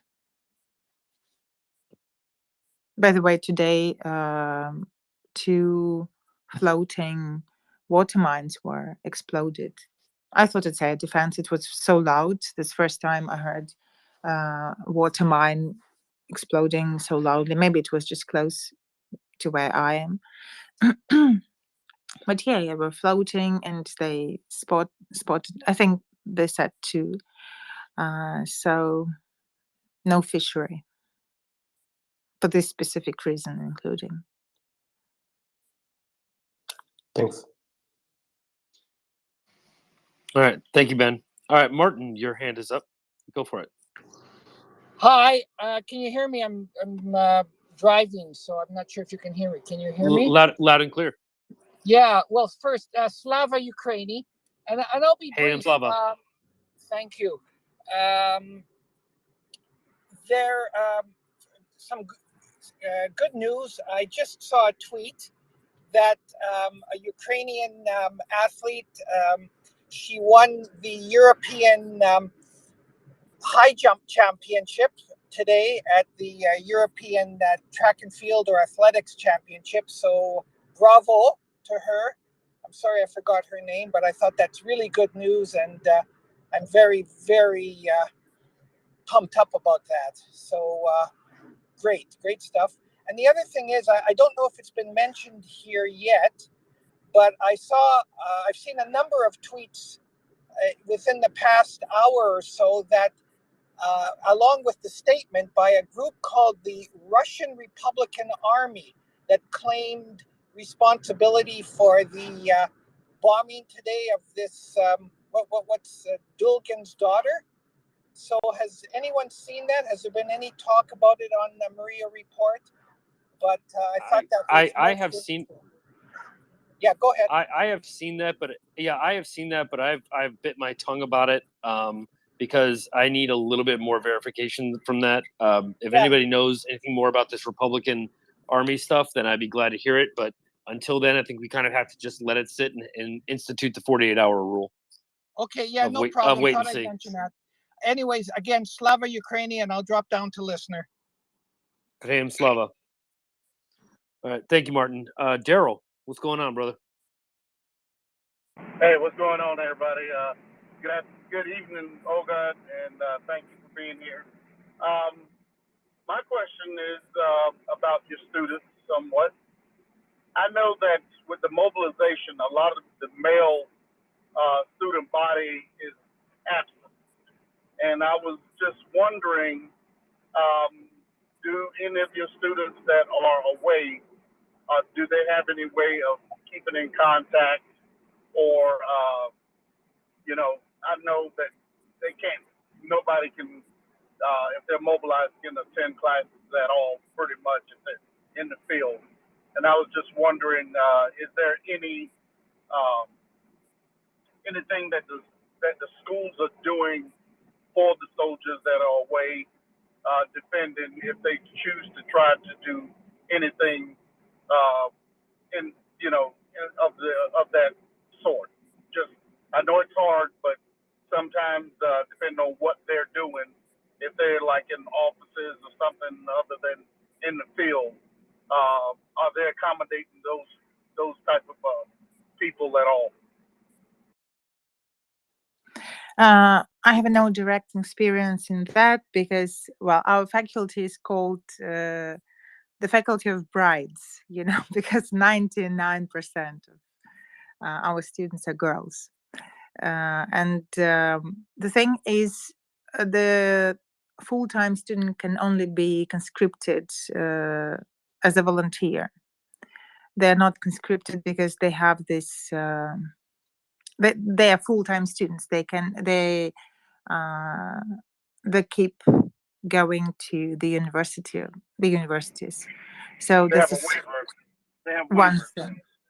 Yeah, but and if they do volunteer, if they are in the front line, I've heard several stories that they were just defending their diplomas, especially last year students defending their not diplomas, well, the graduation papers, essays, or whatever, the projects, whatever they're supposed to do from trenches. And well, of course, the attitude is super loyal. And I don't know about the students in the field because, as I've mentioned, I don't have students who are in the front, but I have students who are in the occupation and those who had to flee. It's, well, we do whatever it takes. It's we do not even speak about some records of their attendance, and whenever they're in touch, whenever they can text, they're fine, and they just get in touch with us. That's enough already. Okay. Thank you very much for that. I know that sometimes, like our troops when they're overseas and places like that, they try to accommodate them a little bit and, and give them leeway if they're in operations where they don't have time limits to do work per se. They just need to get it in when they can type activities. But thank you very much for that. Yeah, I can say about everyone and every university. I can only say about my department and my work. And this is the first time ever we have to work under such conditions, and the first time ever they have to go to classes or not to go for various reasons under such conditions. From my side, I have absolutely no problem to give any kind of score or mark or whatever, just to cheer up kids. What's the problem to give A instead of C if the person is an occupation? How does it change the renommee of mine or universities? If it's like a piece of good mood for this person, for this girl I know for years, if I can cheer her up by giving her a high mark, even if she doesn't deserve it, and it doesn't matter, she's under huge stress, she's under damn occupation, and requesting her to be a decent student as she has always been for all these years, that's ridiculous. I appreciate her connecting and even saying hello, and she gets A from me. just to be in touch. And some of them, I've mentioned that this was like experience that makes it difficult to keep tears, because there were two of them, and I said, I have no problem. I don't know about other subjects, but you can skip as many of my classes as you want, and it doesn't affect your final results, because you have to save the internet and the money on the internet for keeping in touch with your family, because you're in Kherson region. And they say, no, we want to. Please let us, we want to. As long as we can, we will. And, I have to assess them like on a regular basis. No way. And of course, other students take it with full understanding. And yeah, and how I'm supposed, for example, to assess the girl who, at the very beginning of the war. I knew she came from somewhere, but I'm not asking questions. Why would I? And she was. We have a group chat with all the students and the profs, those who want to join. And she was typing. It turned out she's from Syria, and her family moved here, fleeing from the war. And her father started business here. They're doing fine. They were doing fine. And when she's texting, I feel like I'm cursed, because when I was a kid, Putin bombed a mosque where my family was praying, and our house was damaged. And then I'm here in Ukraine. This is my home, and he's bombing me again. And how am I supposed to expect anything from this kid? Yes, okay, she's 20, but it doesn't matter. She's just a scared child anyway. So of course we adapt.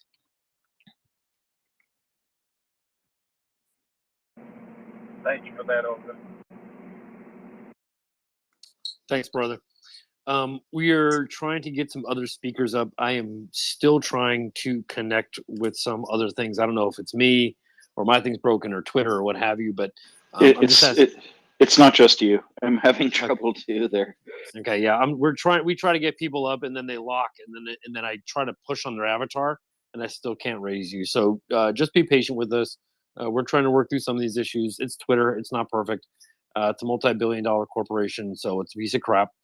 While we do try to figure out these issues, I do want to try and direct it back towards Odessa city in terms of just the population, right? Because the work in and of itself is a therapy.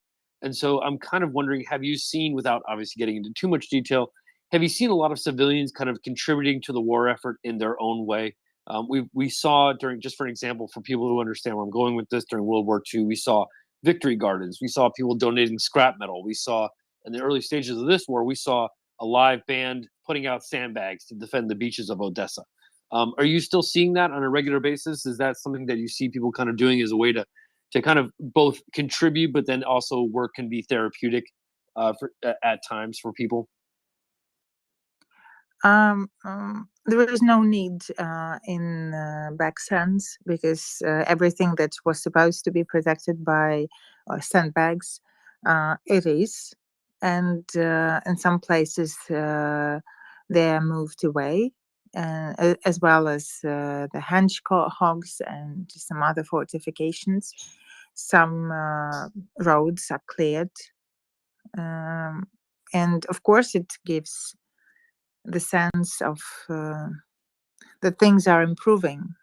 And when you can see fortifications and some hedgehogs moving away, it means that the threat is smaller.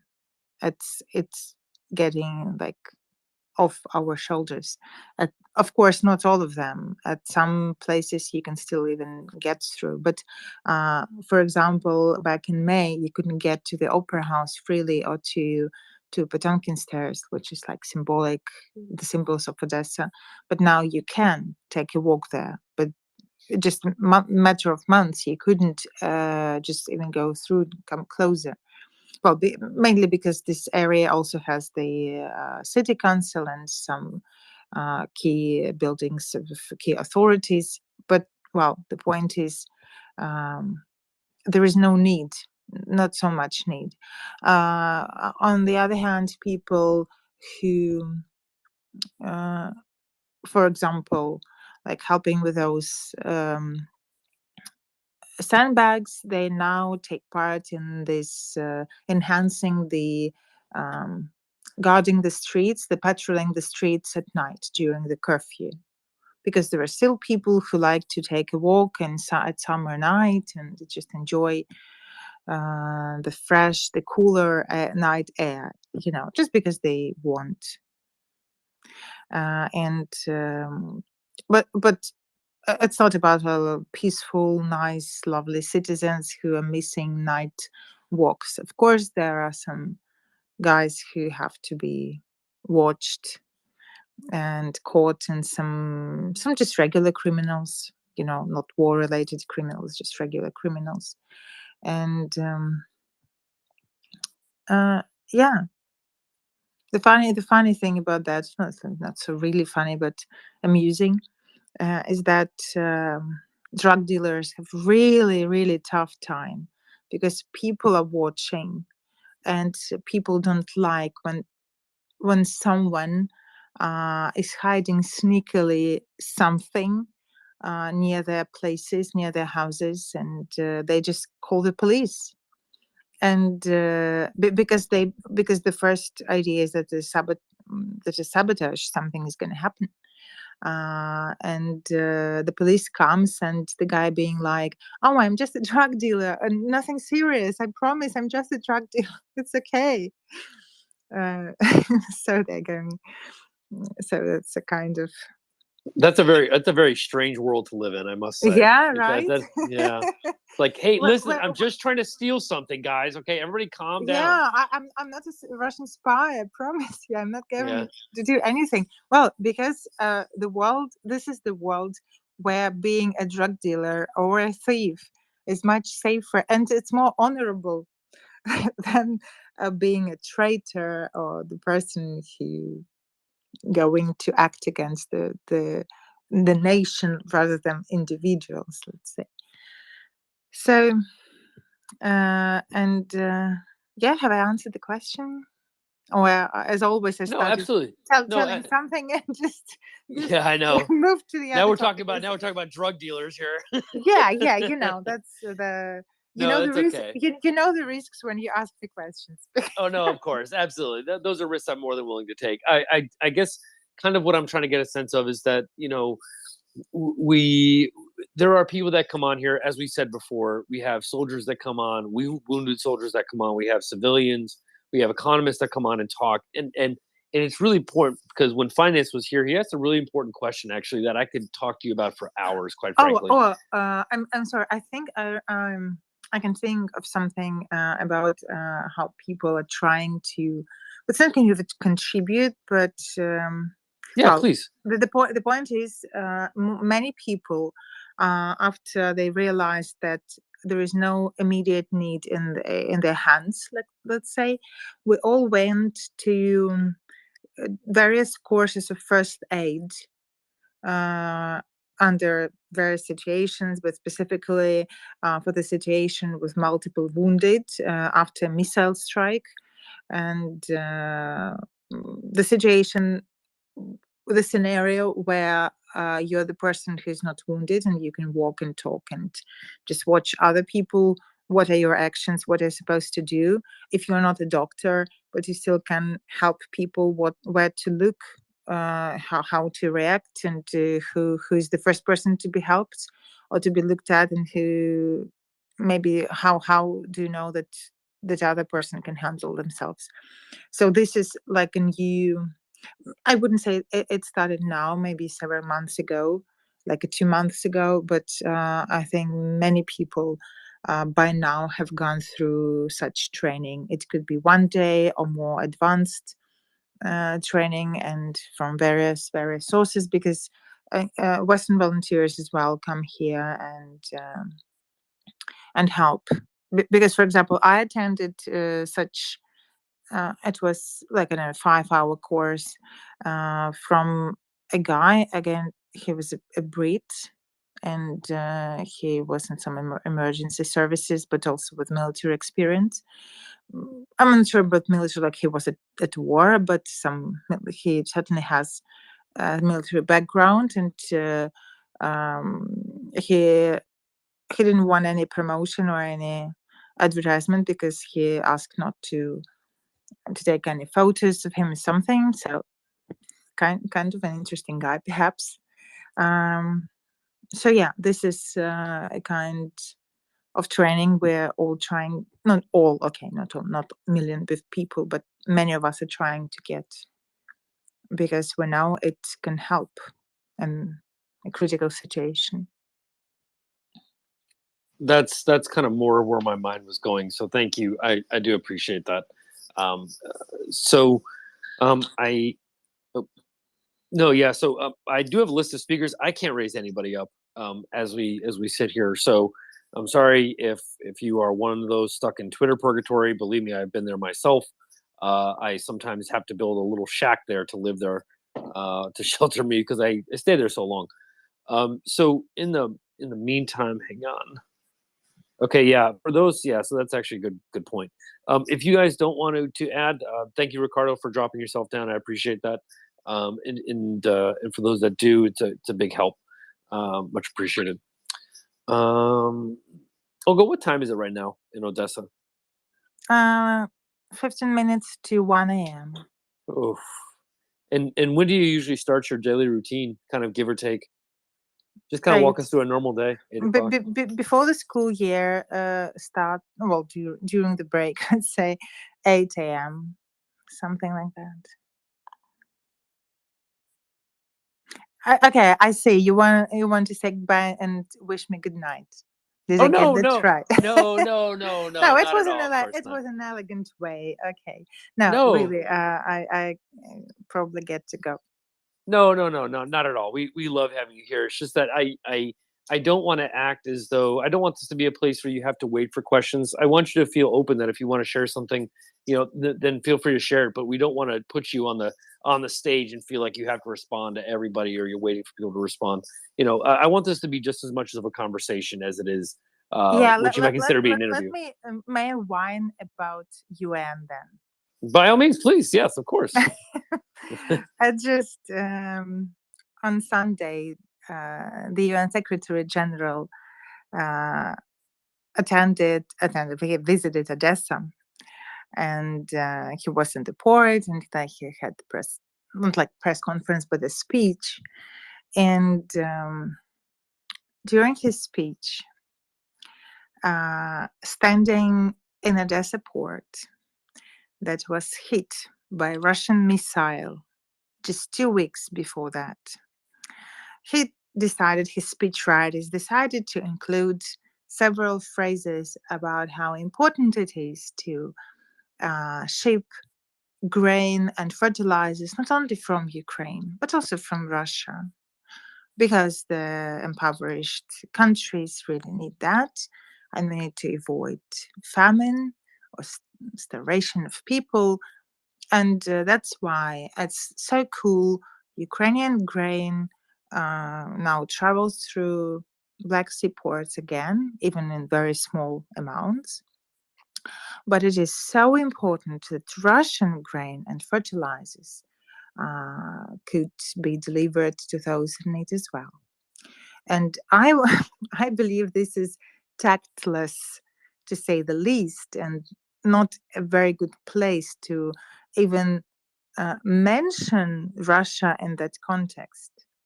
And of course, this is what we all saw, I guess.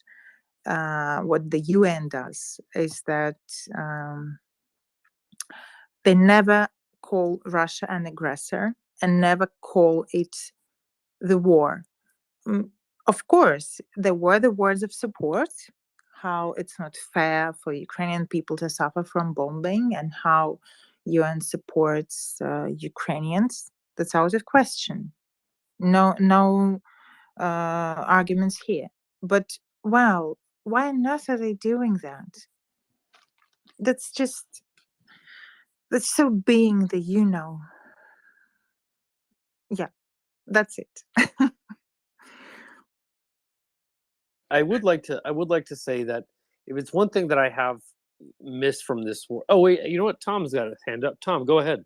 Sorry, I didn't. I was turned my head away from the phone. I don't know how long you've been waiting there, brother. Go ahead. No problem. Just a minute or two. Olga, I had at least one question for you. Let's start with that about just the economy and small business and people's employment. If you look at the people who used to work and can no longer work, I just saw a 35% unemployment rate. What are those people doing, and how are they getting by right now? Have they joined the humanitarian efforts or war efforts? Like, what do you? How can you? How would you describe what those people are doing, and how are they getting by? Very concerned about that. 35% of unemployment is like an official number, and it counts people who are officially unemployed. For example, if you have a car and you try to work as a taxi driver, you're still officially unemployed because it's not an official employment. Or if you, I don't know, go to some works where you just come and say, okay, I can do this, I can do that, because I can fix a faucet, and I can fix a window or whatever. And you have this, time from time kind of contract work, but you're still officially unemployed. People are trying to find ways, and because the ports were closed down, it cuts the huge portion of businesses and make them still. There's a forwarding and anything related to shipment, and crewing agencies, of course, because of no way of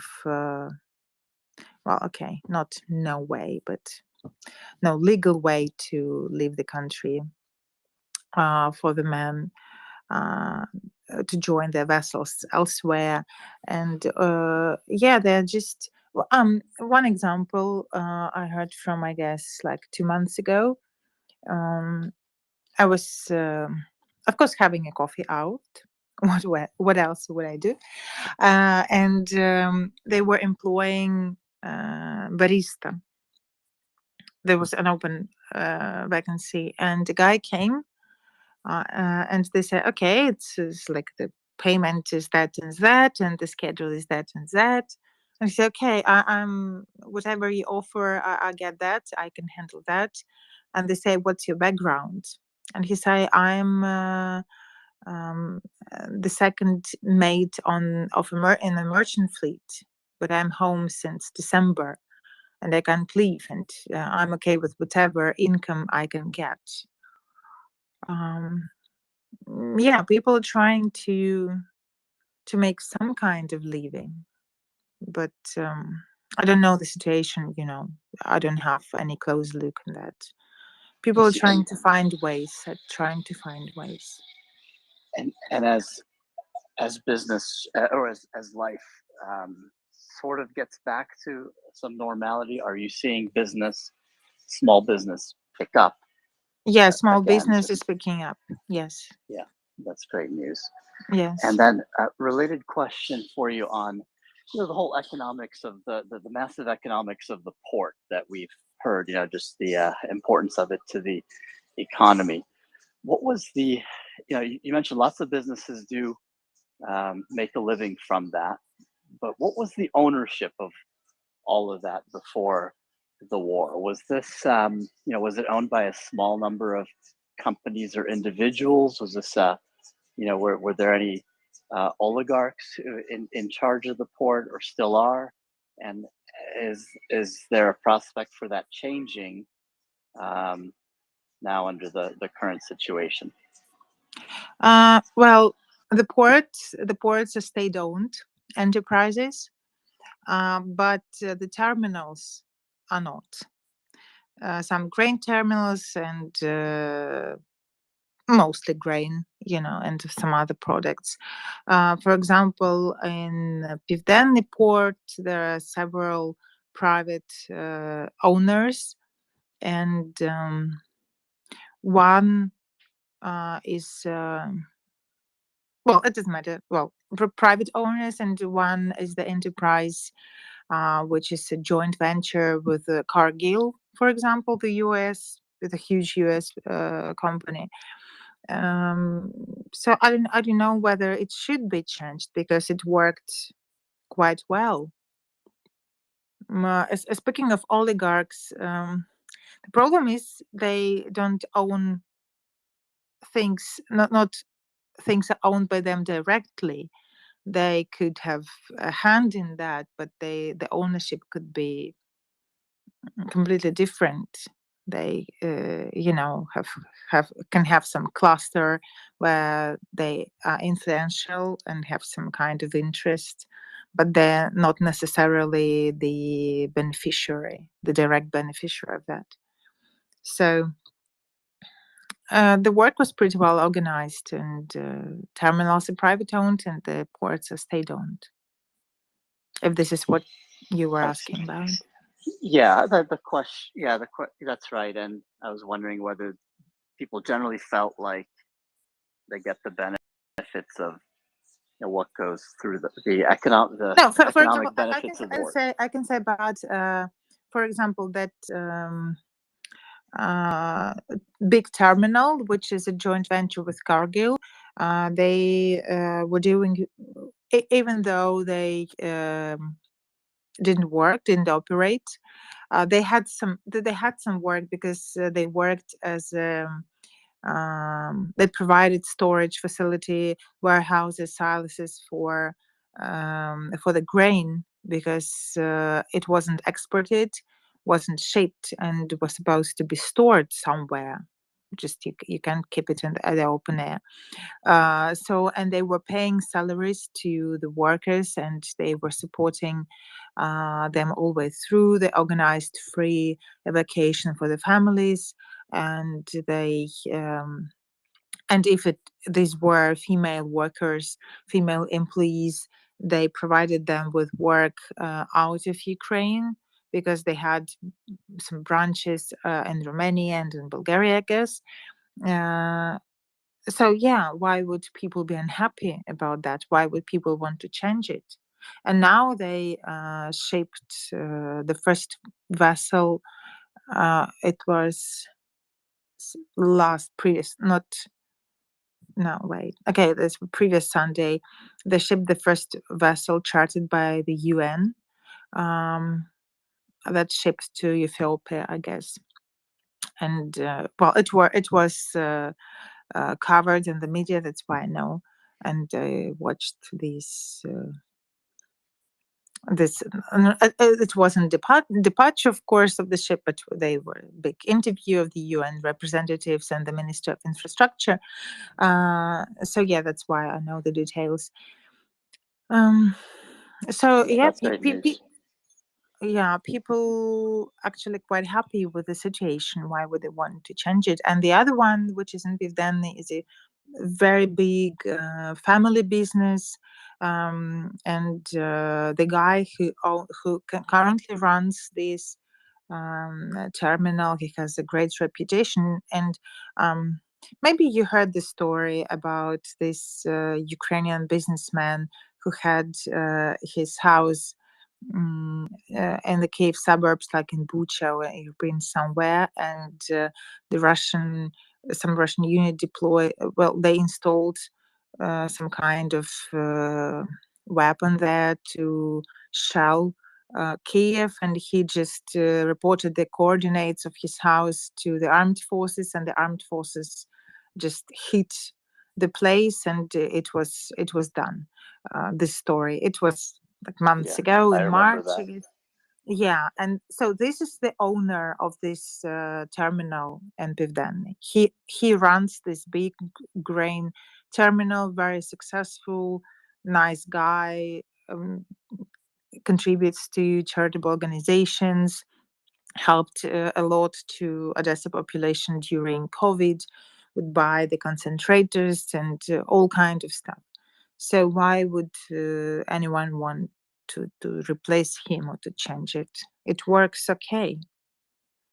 Great, that's fantastic. And I just had one final comment for you, which was that I'm really supportive of all the cafes being open in Odessa, and you guys occasionally I'm having some thrilled street about that. yeah, and occasionally having some street celebrations as well. I'm sure I can't possibly understand it, but it cannot be war 24/7 for anyone. It's just not feasible. And then secondly, it's really important for small businesses, right? And just what we just talked about. We knew here when those things stopped during COVID, the decimation that we saw in the small business environment. And luckily, the celebration is not about small business, it's about street musicians.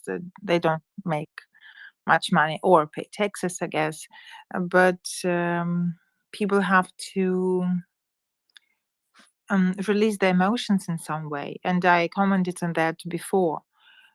This dancing in the street doesn't mean people really celebrate something, that they're really happy or something. This is a moment of just trying to enjoy the life, trying to keep living their life, especially important for the kids being around, with seeing some moments of normality. It doesn't mean that they stopped being afraid of thunder like we all are now. It doesn't mean they are not concerned about any loud sounds. Just a moment, just those 5 minutes of music that cheers them up. So it's of not. course, and I hope no one feels any guilt there for that. And neither should the Finnish Prime Minister. We have survivor guilt. Of course we do, and the guilt that's feeling that we never do enough for the army, for the country. There is always. We should do more. We can do more, donate more, help more, volunteer more. It's always there. It's always there, but not as much as it used to be in March, for example, or in April, because we adapted in the first place. Yeah, but of course we feel guilt because things are not as bad here as in Kharkiv or in Mykolaiv. Thank you for your words, Olga, and it's been great listening to you over the last couple of months, and I'll drop down to listener here. Yeah, of course. Thanks, Tom. I appreciate that. And Olga, I did want to ask just very briefly, what is your field of study? My field? Yes, ma'am. It's translation and interpreting. Oh, okay. So when this grain deal was signed, what were your initial thoughts on it? Were you pessimistic? Were you optimistic and excited and happy, or kind of like a mixture of both? I can tell you for one that I hated it. I didn't like the deal to begin with. I don't think we should allow Russia in any kind of diplomatic sense while there's one Russian on Ukrainian territory. But of course, I'm not a Ukrainian in Odessa, and so I'm kind of wondering when this deal was announced, what was your initial feeling? Did you that's kind of what I'm looking for. Well, because I'm from the family of seafarers, and every man, like literally every man in my family is a seafarer. Like nuclear family and distant family, everyone. My first thought was about the huge risk the seafarers on board of such vessels are exposed to, because we cannot trust Russia, as we're now.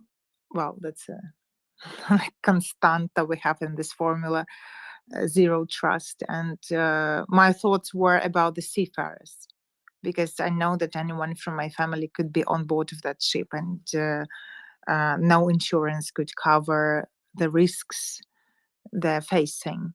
Yeah, there was the double payment during the war zone, etc. We all know that, but that's not the point. There's a huge risk to be, including because in the early weeks of the war, the merchant vessels were actually targeted by Russian missiles, and some of them were seen drifting even like a month ago. Just 5 weeks ago.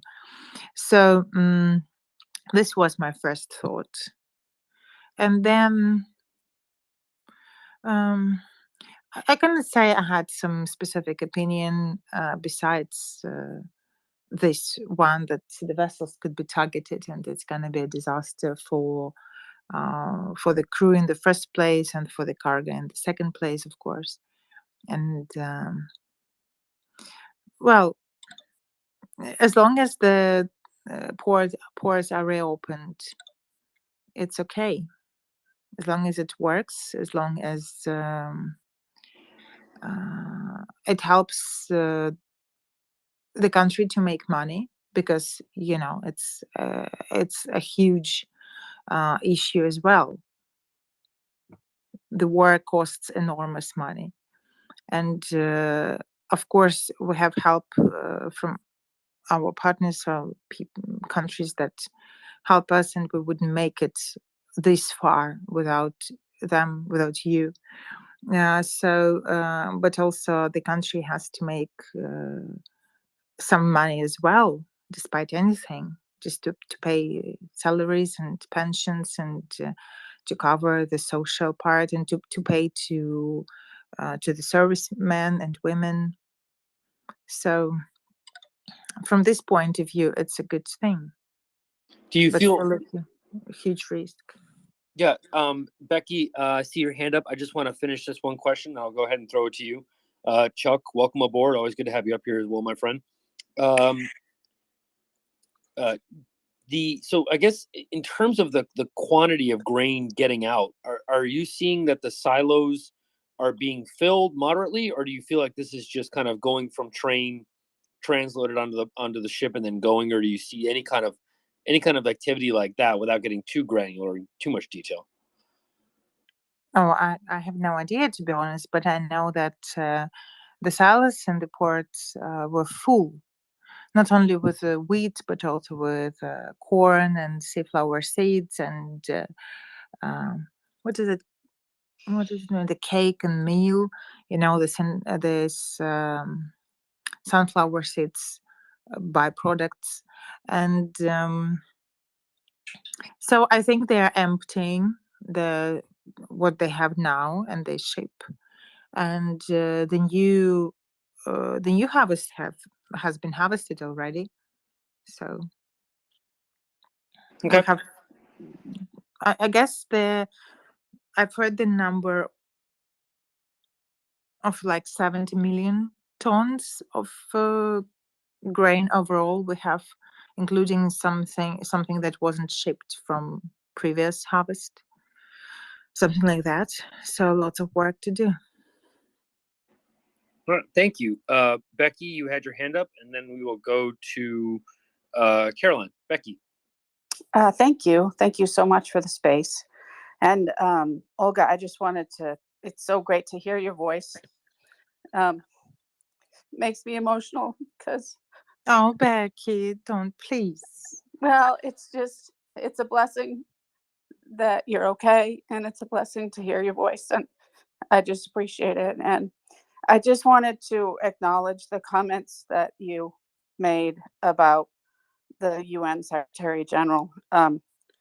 I know we're supposed to be a PG space right now, and I would prefer not to use PG words, but I completely agree with you that his comments about trying to ensure that Russian food and grain also get shipped are insensitive is the least comment that I could make. So I just wanted to acknowledge the comment that you made.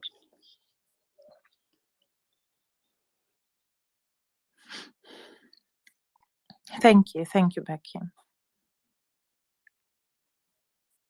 You're welcome. All right, let's go to Caroline. Thank you, Becky. Caroline, please.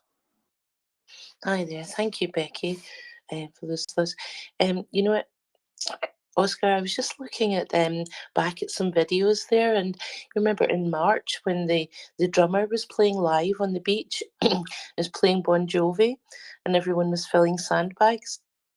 And it was it was so vivid and such a show of resilience in the spirit of it. How is that beach now? Is it still a similar scene, minus the drummer, of course, but or have things, as you said, that fear that the Russians are going to land in the beach isn't there any longer? Is that scene quite different now? The sandbags have never been for the beach. They were for the buildings. They were filled from the beach, yeah. They were filled by Yeah. the sand from the beach, but those bags were not to fortify the beach, but to fortify the buildings like the Opera House or the monument to Duc de Richelieu.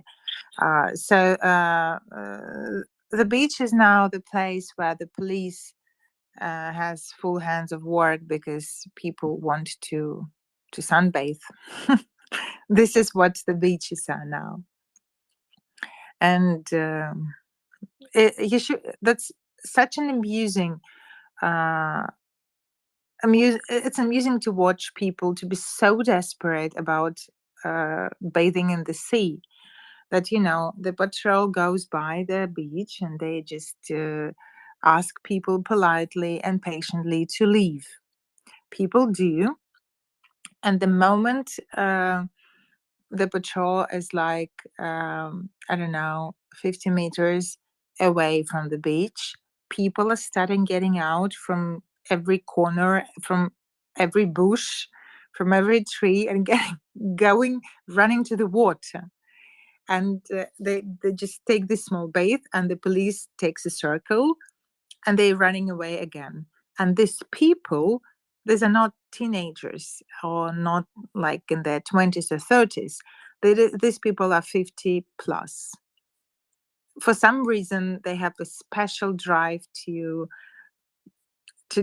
bathe in the sea, no matter how dangerous it is. But I saw this video because a friend of mine was taking a walk along the sea, and she took a video, and she said a guy with he could barely walk. He had issues with his leg. He had a stick in his hand, and he was still trying to somehow cheat the police and pretend he was just doing something but bathing there, but he was actually didn't have enough time to run out of water when the police came back. And police, of course, they take it all with understanding, kind of understanding, but it's life risking, like actually life risking.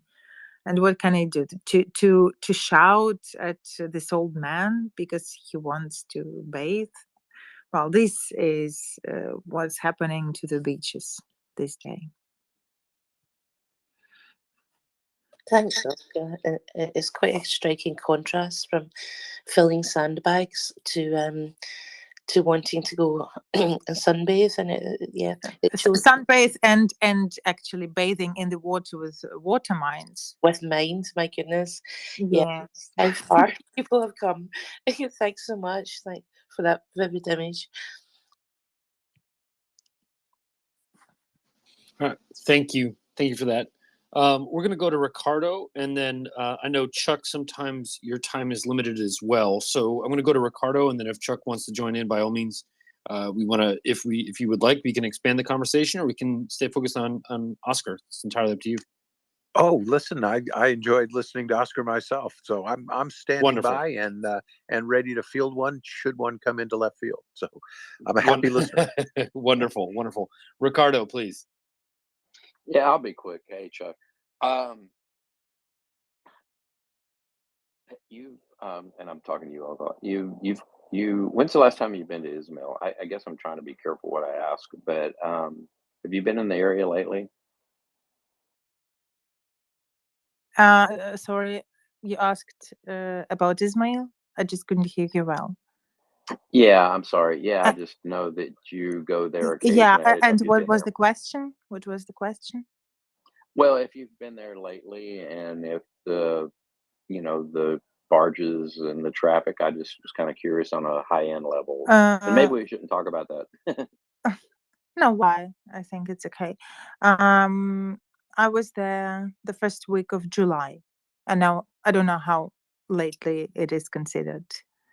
And the traffic was very busy, but as I said, because the ports have reopened, then it's not going to be as busy. That's it. Okay, and I hope your family's well. I'll drop Yeah. down. Well, in Ismail, it's better than here, let's say.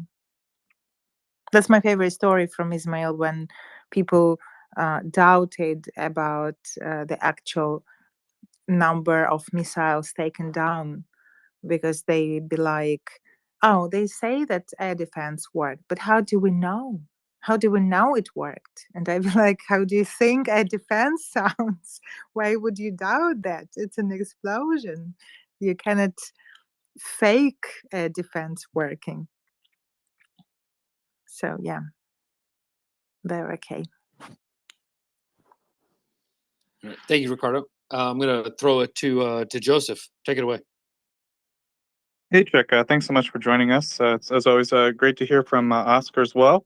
But so, Chuck, I mean, I guess I wanted to ask you about what's going on in Crimea, right? I mean, there's so much going on that it's evidently a combination of many things. But I don't know. I guess just maintaining.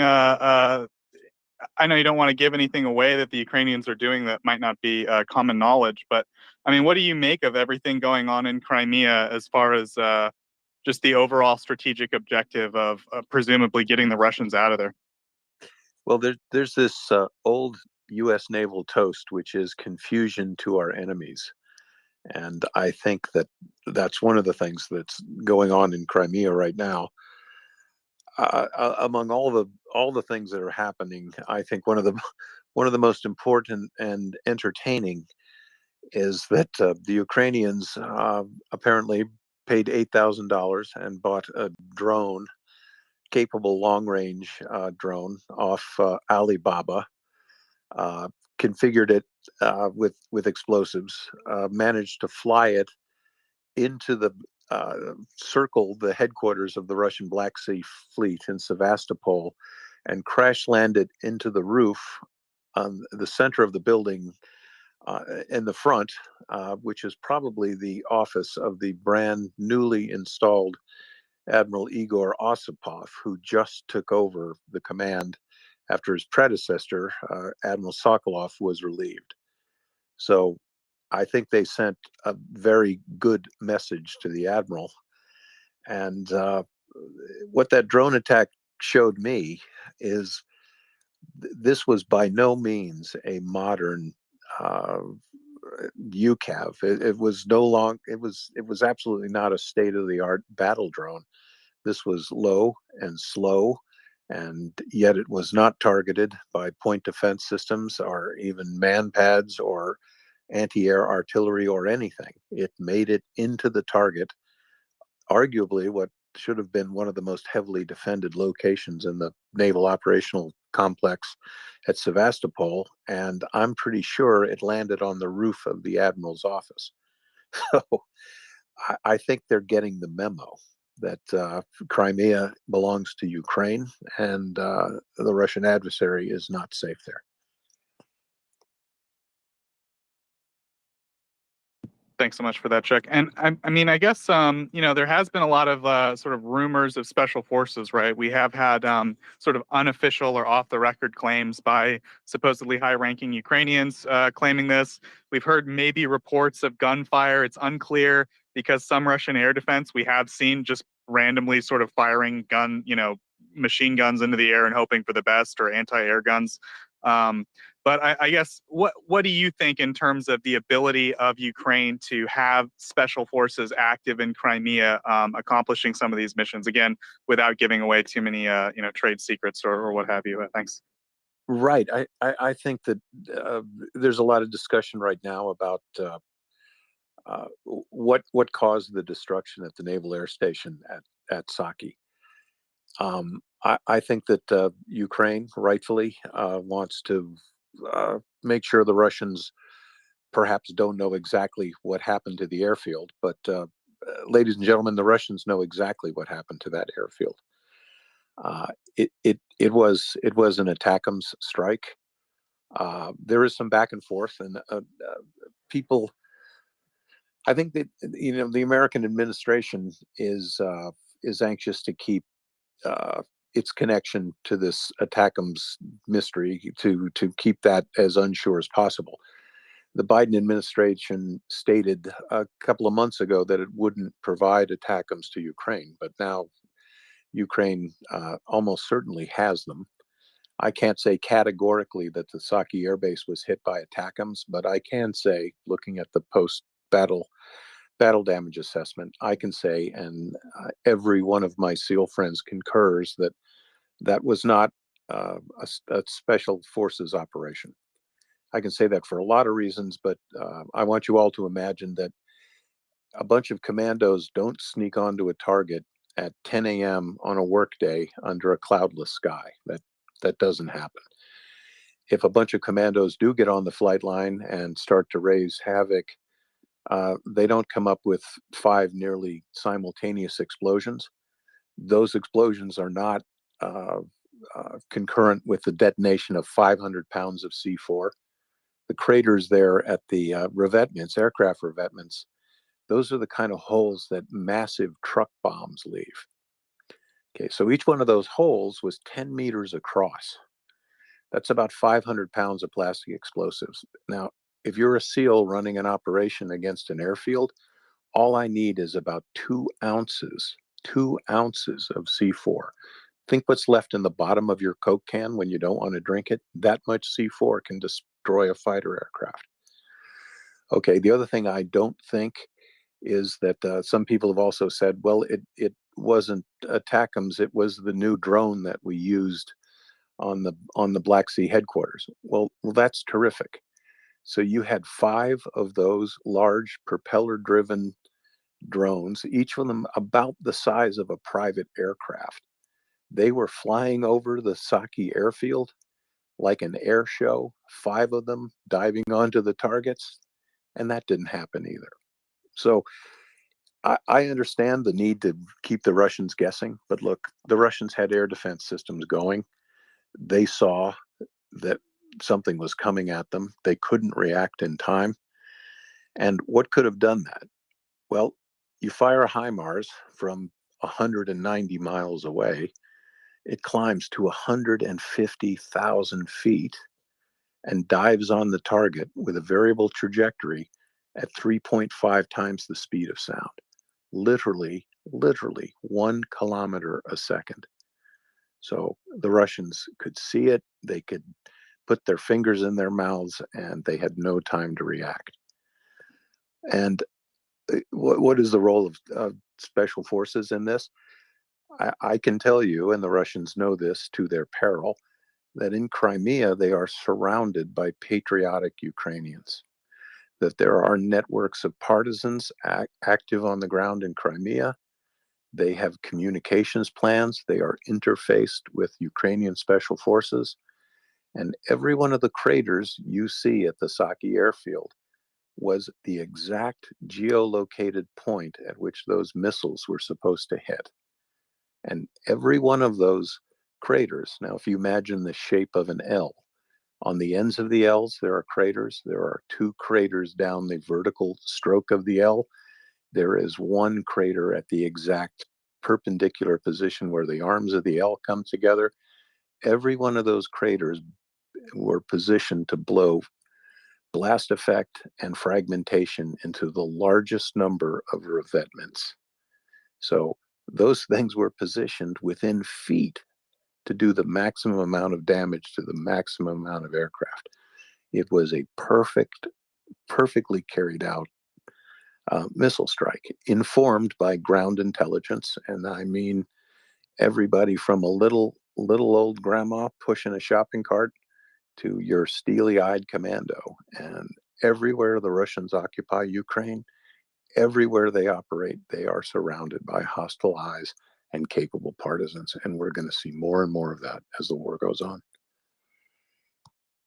Yeah, thanks so much for that analysis, Chuck. I think that was really great. And yeah, as far as I know, John, our sort of resident rocket scientist, and CJ, who does all things artillery for us.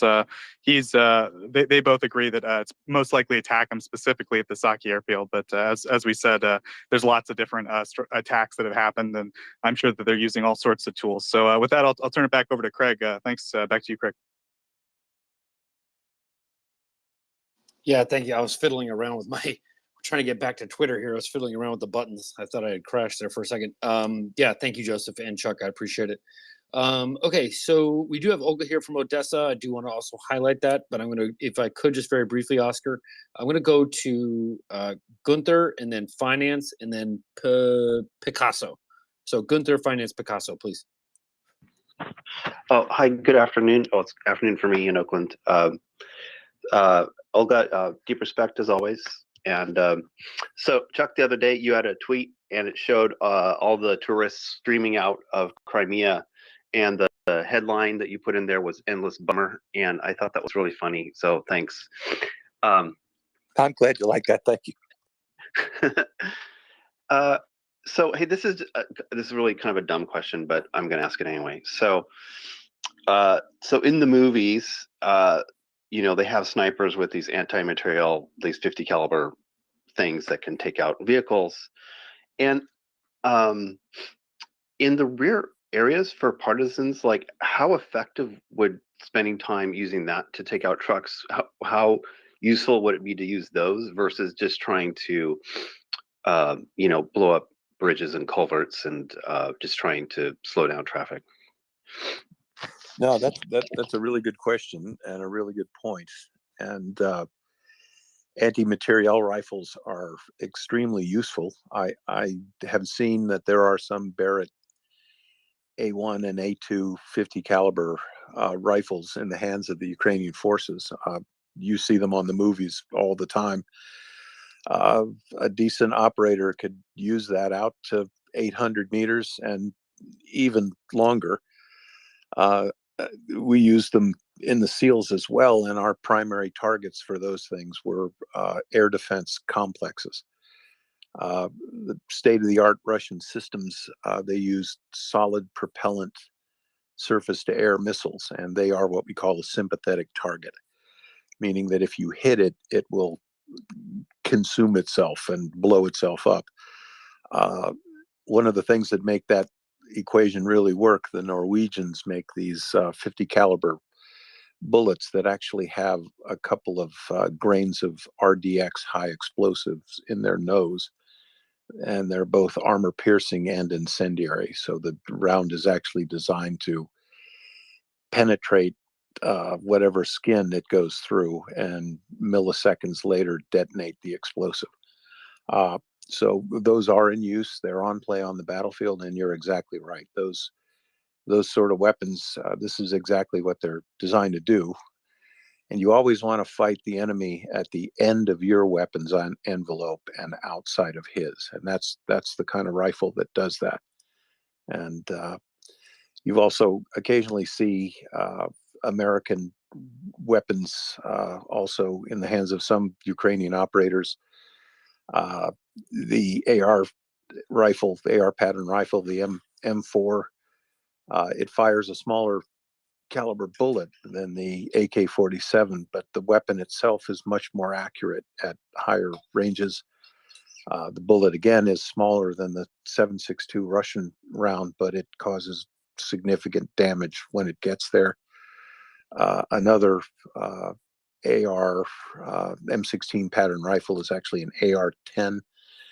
It shoots the NATO version of the 7.62 millimeter bullet, and it has greater range and is even more accurate than the M4 rifle. So these are also in the hands of the Ukrainians. And again, you want to fight at the edge of your envelope and outside of the enemy's. So there's good gear, and they're in the hands of really brave and resolute fighters. So again, morale is a factor, and the Ukrainians have it, and the Russians are losing it. Yeah, thank you. Yeah, my pleasure. Thanks, man. I'm glad you like that endless bummer, because I hope that continues for them right until August, right until September. Thanks, Chuck. Appreciate it. Finance and then Picasso, please. Hi, Chuck. Thanks for coming on. Always happy to have you here. The question I have is, so we're hearing a very different story from on the report here, because we're very in touch with people on the ground in Ukraine, military experts such as yourself, the military experts we have, native to the space who are on sort of most, every night. And we're hearing, Ukrainian, guys fighting on the ground in Ukraine talking about how they have air support now once in a while, which never used to happen. That, there's artillery support, which that's, at the beginning of the war, there wasn't. The new weapon systems are coming in. Everyone actually has a gun. The kit's not where American standards or where they want it to be, but it's miles away from the start of this war. How the Russian supply chains are lengthening and having all sorts of problems due to all these artillery strikes. And the Ukrainian logistics, while it's kind of crazy and not perfect, it's definitely rising to the standard, and they are sort of by hook or by crook making things work. My question is, when does all of this move? The Russians have stopped gaining land. We've stopped seeing them taking anything.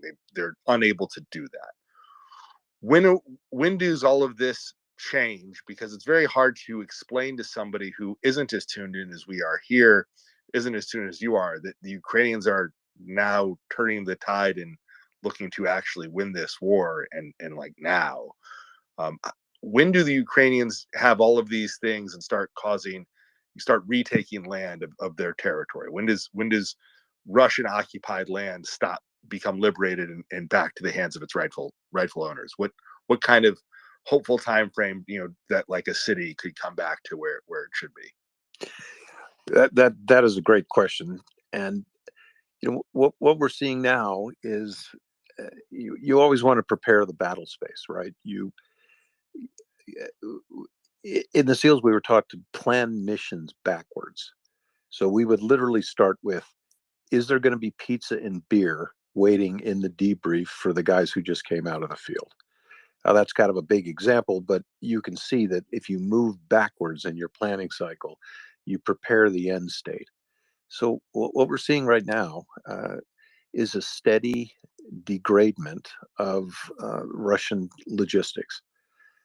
HIMARS is being used on a prioritized list of targets. Ammunition depots are high on that list. Key road bridges and lines of communication are high on that list.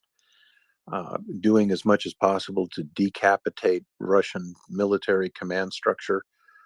We've seen to magnificent effect the targeting of Russian command centers, notably at Izium, where 2 general officers were killed, along with almost half a dozen colonels, a dozen majors.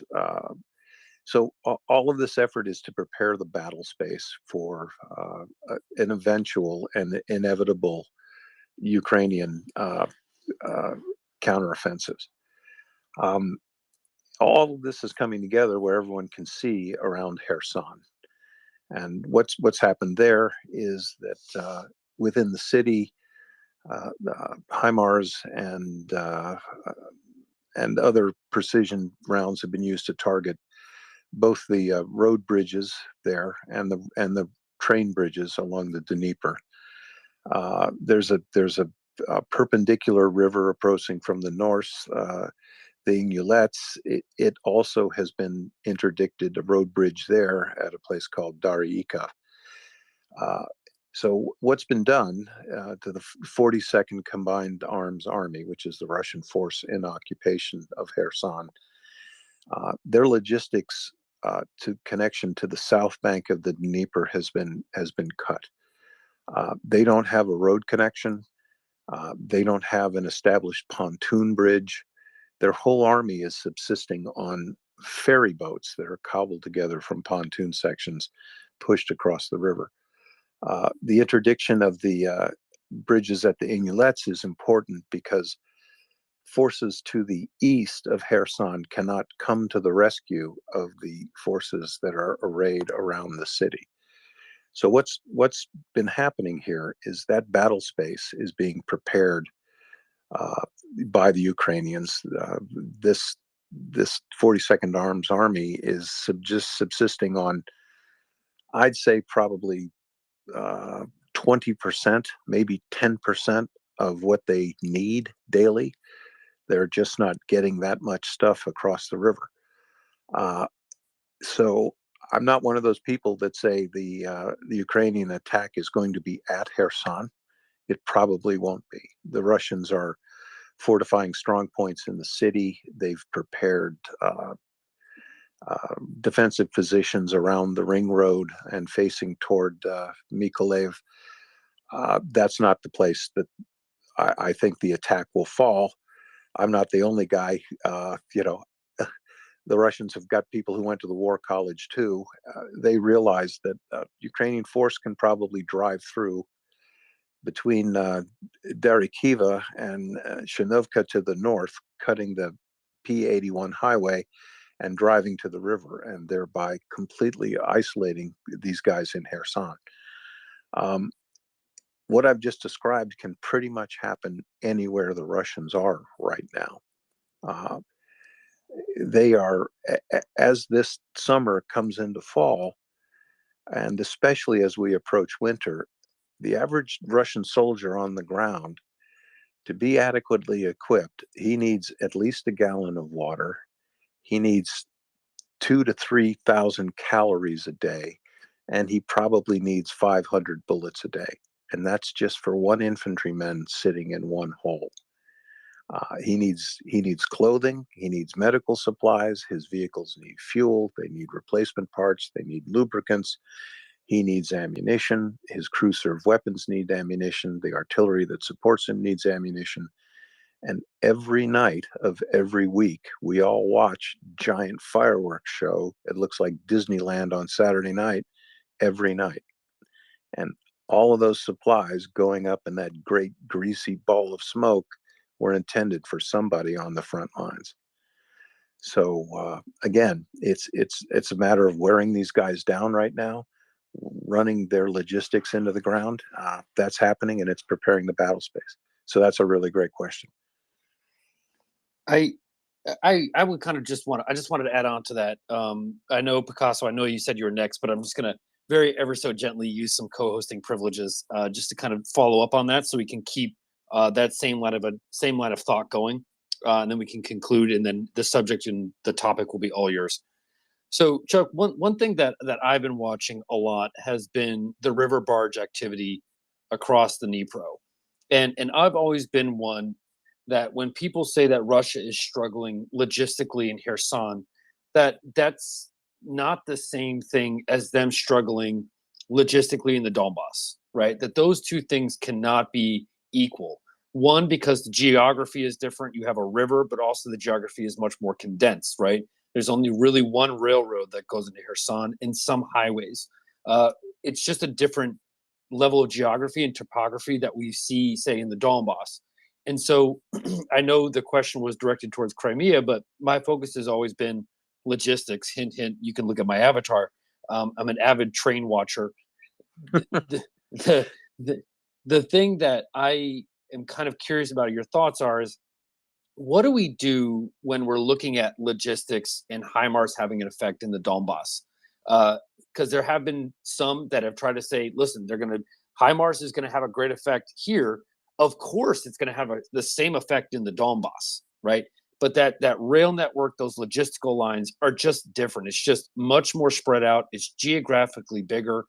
And General Mick Ryan from the Australian Armed Forces had mentioned that he sees offensive operations being different than what we're seeing around Kherson. Does all that kind of match up with your thoughts? If not, feel free to educate me, please. No, I think you're spot on.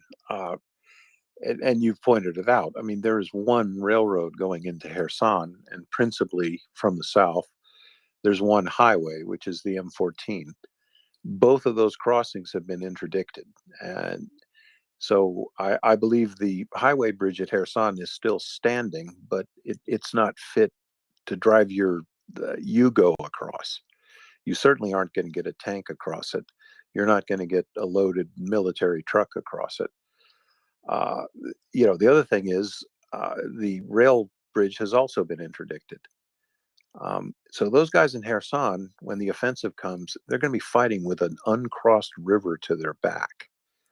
Now, if you're a frogman or Mark Spitz, you might be able to swim that river today, but you won't be able to swim it in October. And you might be able to skate across it come December, but fighting with an uncrossed river in your back, that is a totally different thing. To go to the Donbass, you're right. There is a broader rail network. Where is the HIMARS useful? Well, if you have one of those handy dandy maps of Ukraine, all the rails are marked. You can see the principal places that are nexuses in the rail network. Kharkiv, for example, is one of them.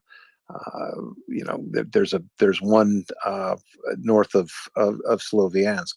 These are the kind of places that you hit, it's going to have an effect on Russia's ability to keep its logistics network up. I can also tell you, folks, that blowing a hole in the railroad track or even taking out 100 yards of track, that's not what you're looking to do. You're looking to interdict crossing points, switching yards, marshalling yards. But along those rail routes, you're also looking for humble little culverts, right? Just places where the railroad crosses even a little creek. Every time you hit a place like that, it takes much longer to get that track back online. The other thing that happens is if you're doing your homework correctly, you can blow a culvert, let's just say 10 miles in front of an oncoming train. It's either going to stop or not stop at that blown culvert, but in the event it does stop, that train's going to be sitting there, all 1 mile of it, and then you can pulverize it with artillery. And perhaps you don't have to waste a second HIMARS round. And you've got a stationary target a mile long. I think your conventional artillery batteries can hammer it. But you're right on, right on. And do you think? I'm sorry, we had a lag there because we were adding a co-host. Sorry to speak over you there. No worries. No. Okay, so anyway, in terms of, you know what? Let me go ahead and honor my promise. I could do this for a while, but let me go ahead and throw it to Picasso because I wanted to talk about this. Because I wanted to talk about sustainment of fires, right? How do we keep those logistical lines going for the Ukrainians? Because HIMARS, because of the density, you need to go a little bit faster. The pace needs to pick up a little bit more. And so I wanted to talk about long-range sustainment for Ukraine. But we'll go to Picasso, and then we're going to go to Portland. So Picasso, go for it. Okay, thank you, Craig, and hello, Chuck. Great to have you here again. Thank you so much. Thank you, sir. Yeah, two questions for you. One, last night we had a couple SF intelligence operations, one in Albania and one in Moscow. The one in Moscow, the Dugan daughter apparently went boom, and I was just wondering kind of your gut feel on that. Reports out today indicated that the cameras in the parking lot had been disabled where she was at prior to the explosion, the car bomb, where her father was speaking. And then a group came out today called the National Republican Association, something like that, which was purported to be a Russian partisan group claiming responsibility for it. So that was my first question, if you had any thoughts or gut feel on that. My second question, real quick, is in regards to the Apaches and the Warthogs. Apparently Ukraine is being trained on both, and I was just wondering your thoughts on how impactful those two systems would be for Ukraine. Thank you, sir. Good questions. I'll field the first one first. I'm not. Well, Chuck, let's also clarify that when you say there's some special forces operations, I think the listener might have read into that, Picasso, that you think that it's a Ukrainian special forces operation.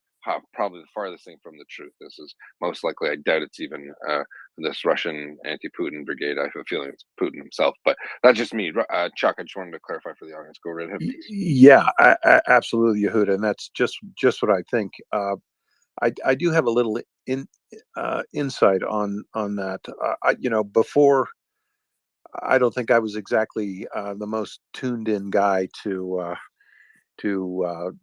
armed Russian dissident groups, but today, someone that I do trust, Jason J. Smart, and if you're not following him on Twitter, please do. He is a PhD scholar, American, wrote his doctoral thesis on political warfare in Russia's near abroad. He's the guy who translated today the manifesto and statement of the National Republican Army, the group that claimed responsibility for the bombing of Dugin and his daughter. I absolutely credit Jason Smart. He is a 100% straight up guy. Do I think that an insurgent group pulled off this bombing? I think that I agree with Yehuda. I don't think anything happens in Russia unless Mr. Putin says it's going to happen. I think that Alexander Dugin is probably just as good dead to Mr. Putin as alive. If there is any sort of negotiated settlement in the future of the Russian and Ukrainian conflict, Alexander Dugin would have been a great enemy of that. He's literally a person who says, kill Ukrainians and kill more of them. He's right up there with Heinrich Himmler as far as that goes, as in terms of being an anti-Semite and an anti-Ukrainian. So the short answer is I don't really credit the NRA just yet. I think that what may have happened, most likely, I think Yehuda might agree with me. Alexander Dugin has reached the end of his usefulness for Mr. Putin. Had he been killed in this operation, he would have been a martyr. Mr. Putin could have waved the bloody shirt saying, look what they've done to one of the shining lights of Russian intellectual culture, and that would have been that. So I think that's where that's it. Regarding the Warthogs and the Apaches, I think these guys are getting some flight simulator time. I don't think that those two aircraft are going to be in theater for at least 2 years. I don't see that happening. It takes a long time to train Maverick, and both of those weapon systems are very complex. The training pipeline is at least 2 years.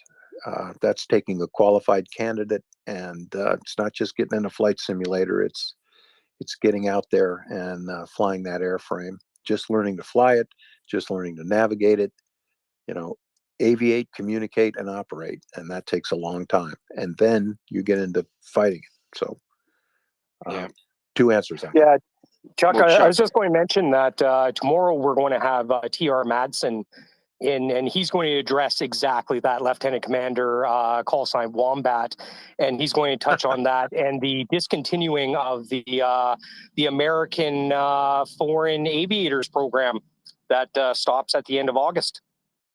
Wow, I didn't know that was stopping, but wow.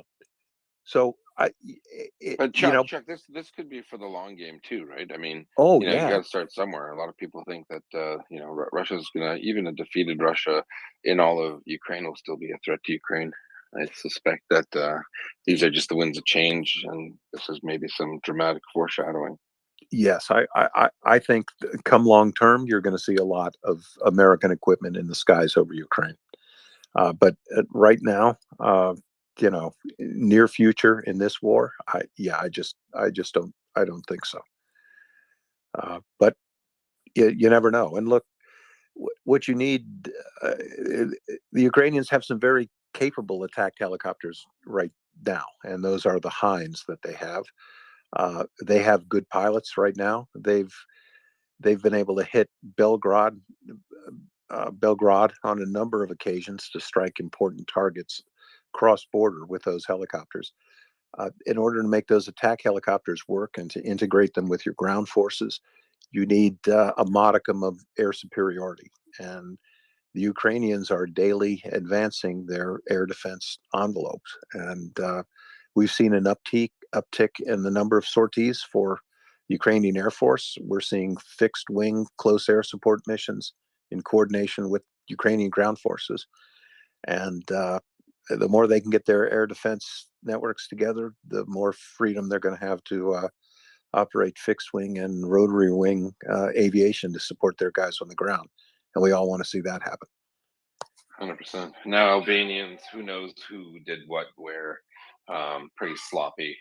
Do you want to address anything? Have you heard anything about strange Russian men throwing chemicals in people's eyes and running away? Seems a little weird. Pretty Mickey Mouse, no? Well, yeah, there's a lot of things going on. I like to sort of triangulate the information, before I get it. That being said, there's almost nothing that is beneath them, right? So, yeah, but what's in an Albanian weapons factory that isn't anywhere else, right? Just so weird. Well, I think that may have been some sort of target survey. There's let's see, what was that woman? For the Serbians? Yeah, Svetlana Timofeeva. She was one of the persons captured there, and apparently they maced two of the Albanian guards. She was captured with Russian identity papers in her pocket. They were able to determine that she does a lot of international travel. She was in Egypt, traveled concurrently with another, quote, photographer, unquote, who was during that trip arrested by the Egyptian security services. So I don't know, that puts her more in the envelope now. I think this may have been a Russian sponsored intelligence probe. But then again, let me tell you folks, if you're doing some covert business on target, you've penetrated the target, and you have your own identity papers in your pocket, I think you might need a refresher course in Human 101. A new job. Yeah, new job, maybe. If that is her name. I mean, I don't know. They've got biometrics on her, but I'm looking at her ID card right now. Well, good luck to her in her new profession. Good luck. Joseph, who was next? It was Portland and Leonard. All right, go ahead. Hi, Chuck. Thank you very much for being here. Hey, thank you. It's always an education for me when you're on. So thank you for devoting so much time to this. So I've been thinking a lot of late about making sense out of the way Ukraine is planning and executing its obvious psychological and material dominance on the ground. And I was wondering, since you're a Navy man, if you might have an unusual amount of understanding of the approach they appear to be taking, which is communication centric instead of being battle centric. Certainly in my training, it was very heavily focused on how to win battles. And I know from the Navy guys, the British Navy guys that I've spoken to, much of their focus is on avoiding battle, so to speak, and destroying instead the enemy's ability to sustain themselves so that you don't have to fight them. And I'm wondering if you have any thoughts on that, because that appears to me to be what the Ukrainians are doing. Well, I absolutely agree with that statement, and I think in my own education in special forces, the perfect SEAL mission is when you don't fire a shot. Whatever you were sent to do, you do. Whether that is a special reconnaissance mission, whether that is what we used to call a personnel interdiction or body snatch, whatever it is. You want to get in and out with the least amount of fuss and bother. A lot of times the special forces missions are intended to do exactly that. You are going to negatively impinge the ability of the enemy to fight. So again, transportation infrastructure, power infrastructure, communications infrastructure, command and control, we'd be sent to targets that would resonate throughout the battle space. So exactly the same thing. And what we're seeing right now, we've all seen this. The Ukrainians are devoting their HIMARS rounds and their Excalibur shells. They're making every one count. I just saw a fire mission from the other day. It was 2 rounds spot on direct hit on a Russian counter battery radar. So what that did, that blinded the Russian artillery spotters in that area of operations, so that it takes the pressure off the Ukrainian artillery. They no longer have to shoot and scoot because the enemy has been blinded with their counter battery radar out. They don't have any idea where the shells are coming from. So that's what we're seeing on a larger scale right now. I think Yehuda and I talked a couple of weeks ago when HIMARS was first entering the battle space, that the best way to think of it's being used is as a kind of mega sniper rifle. So you want to send every one of those rounds into some place where they can do the most damage. The Ukrainians realize how valuable these HIMARS launchers are, so they are used sparingly. They're used with great consideration and caution. Those things don't roll out from their hiding places until they know where they're going to go, when they're going to get there, how long they're going to be on target, when they're going to shoot, and where they're going to move to next. And that makes them very difficult for the Russians to target. And if I had $5 for every time I heard the Russians say they've taken out a HIMARS launcher, I'd be in a pub right now. So, good question. All right, great. Let's go, Leonard. Thank you, Yehuda, and thank you again, Chuck. It's amazing the way you're opening up questions and so on and devoting your time to this space. It's really quite a privilege, and so thank you for your time. And I have a question that's it might be a little bit nerdy, but it relates to small arms, and I'd appreciate hearing your opinion just as say a commander on the ground, and it relates to the ordnance.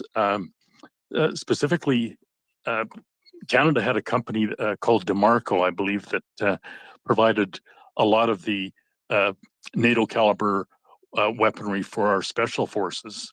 And I have fairly good advice that that the British Royal Navy, or sorry, Royal Marines and SAS also purchased a considerable amount of ordnance from Canadian sources.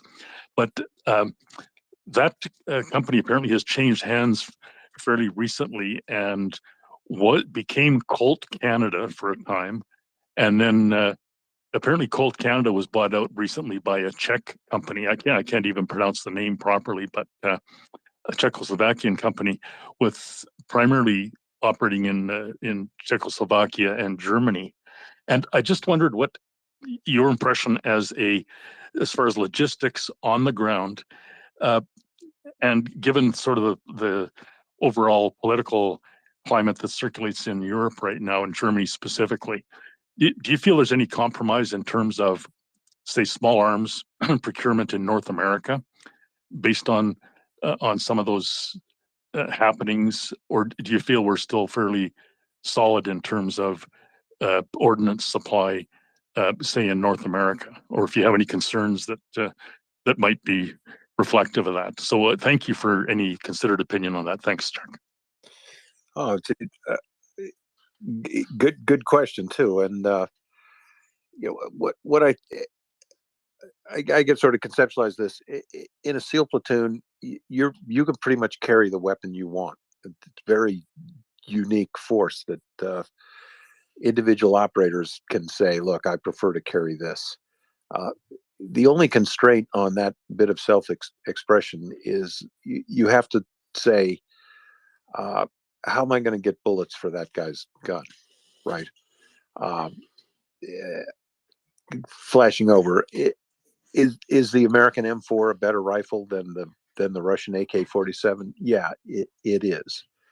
But if you've got an M4, you got to take care of it. You've got to clean it. It works great when it's clean. It doesn't like sand. It shoots much better at 400 yards than an AK-47 will ever do. However, you can literally stick the corner of a peanut butter sandwich into the receiver of an AK-47 and it'll fire.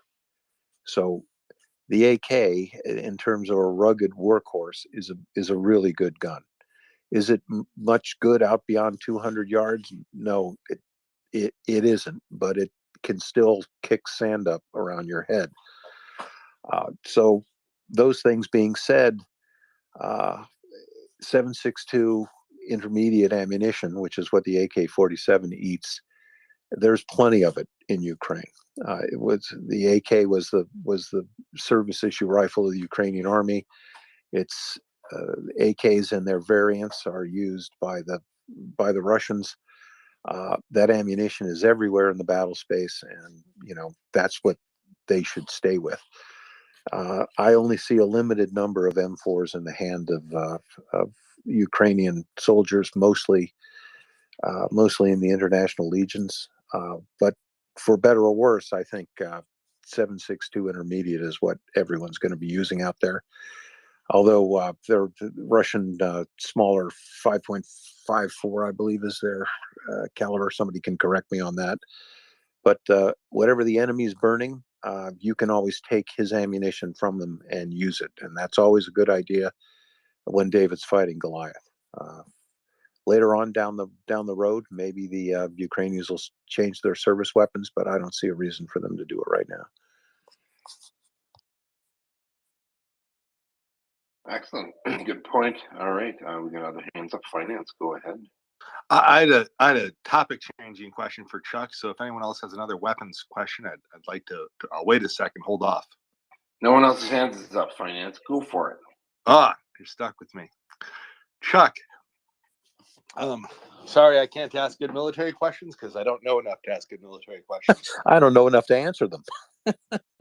So, but you, as far as hosts go, as far as guests go, you are as knowledgeable about both the intersection of military and Hollywood and the media as anybody possible, given that you have worked in both. Outside of here, there's issues with people's interest, eyeballs, viewership, etc., not being so high on the current conflict if they aren't right next to it. So obviously the Poland, the Balkans nations, they're all really, the Baltic Sea is on board, Poland's on board. The neighbors are paying close attention. Ukraine, obviously, Russia, obviously, is eyes locked on. But here in the States, not as much. What can we do? What can be done to push this war back towards the front page when it seems to me like there's a lot of stuff. It's not like I don't see stuff that could feasibly written up as front page news, exciting stories, exciting movies, etc. What's missing? What am I missing that this isn't being picked up into the narrative? Well, this is going to sound a little corny, but one of the things we can do is tune into this Twitter space and tell your friends to tune in. And I think a lot of us here and people who are listening now, we're here because we care. We're here because we know the struggle is important, and whether each of us know it or not, I think we do. We realize that it is important to keep this on the front page of the of media in the United States. If it does sort of flicker in the media, I sort of understand the 24-hour news cycle. I think that every time Ukraine has a success, It tends to get into the first 15 minutes at least of the nightly news broadcast. That's good. And even when Ukraine might sort of drop down in the news cycle, I want everyone to remember that can be good too, because when it appears to be off the very front burner on high, that's a good time for the United States or our NATO allies to slip a new weapons shipment into Ukraine. It allows maybe the world and especially Moscow to take their eye off the ball a little bit, and that's the time to reinforce our Ukrainian friends.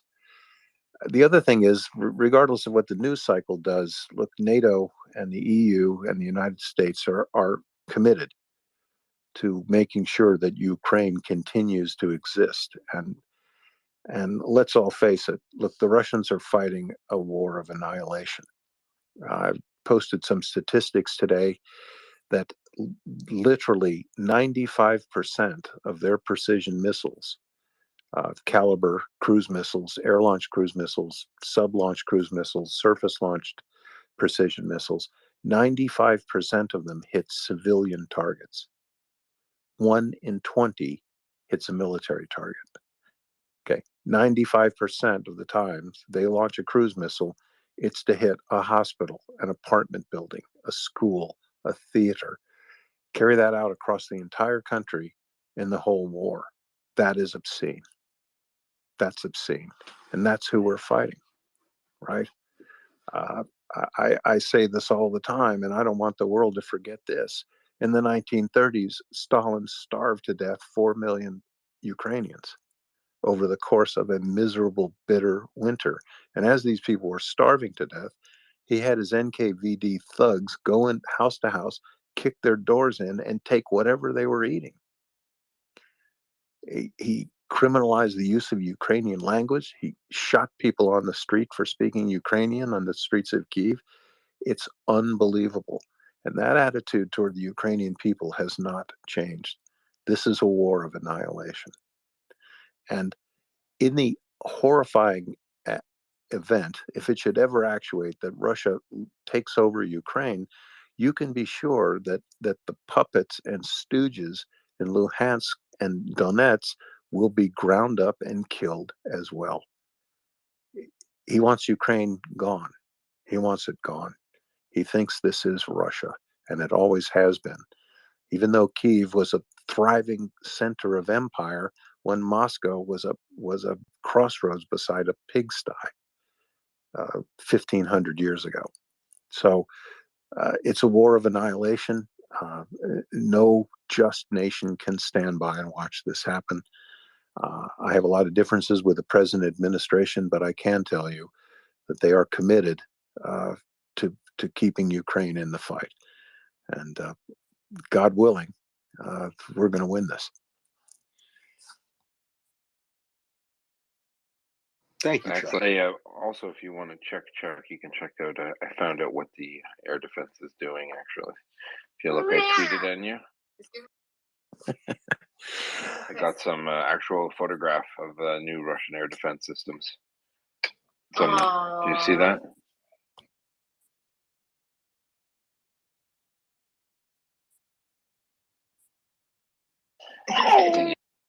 Nice, You can give it a check out later. I think it's pretty cute. Yeah, we're gonna go to Brian, and Joseph's gonna take over a bit. Hold on.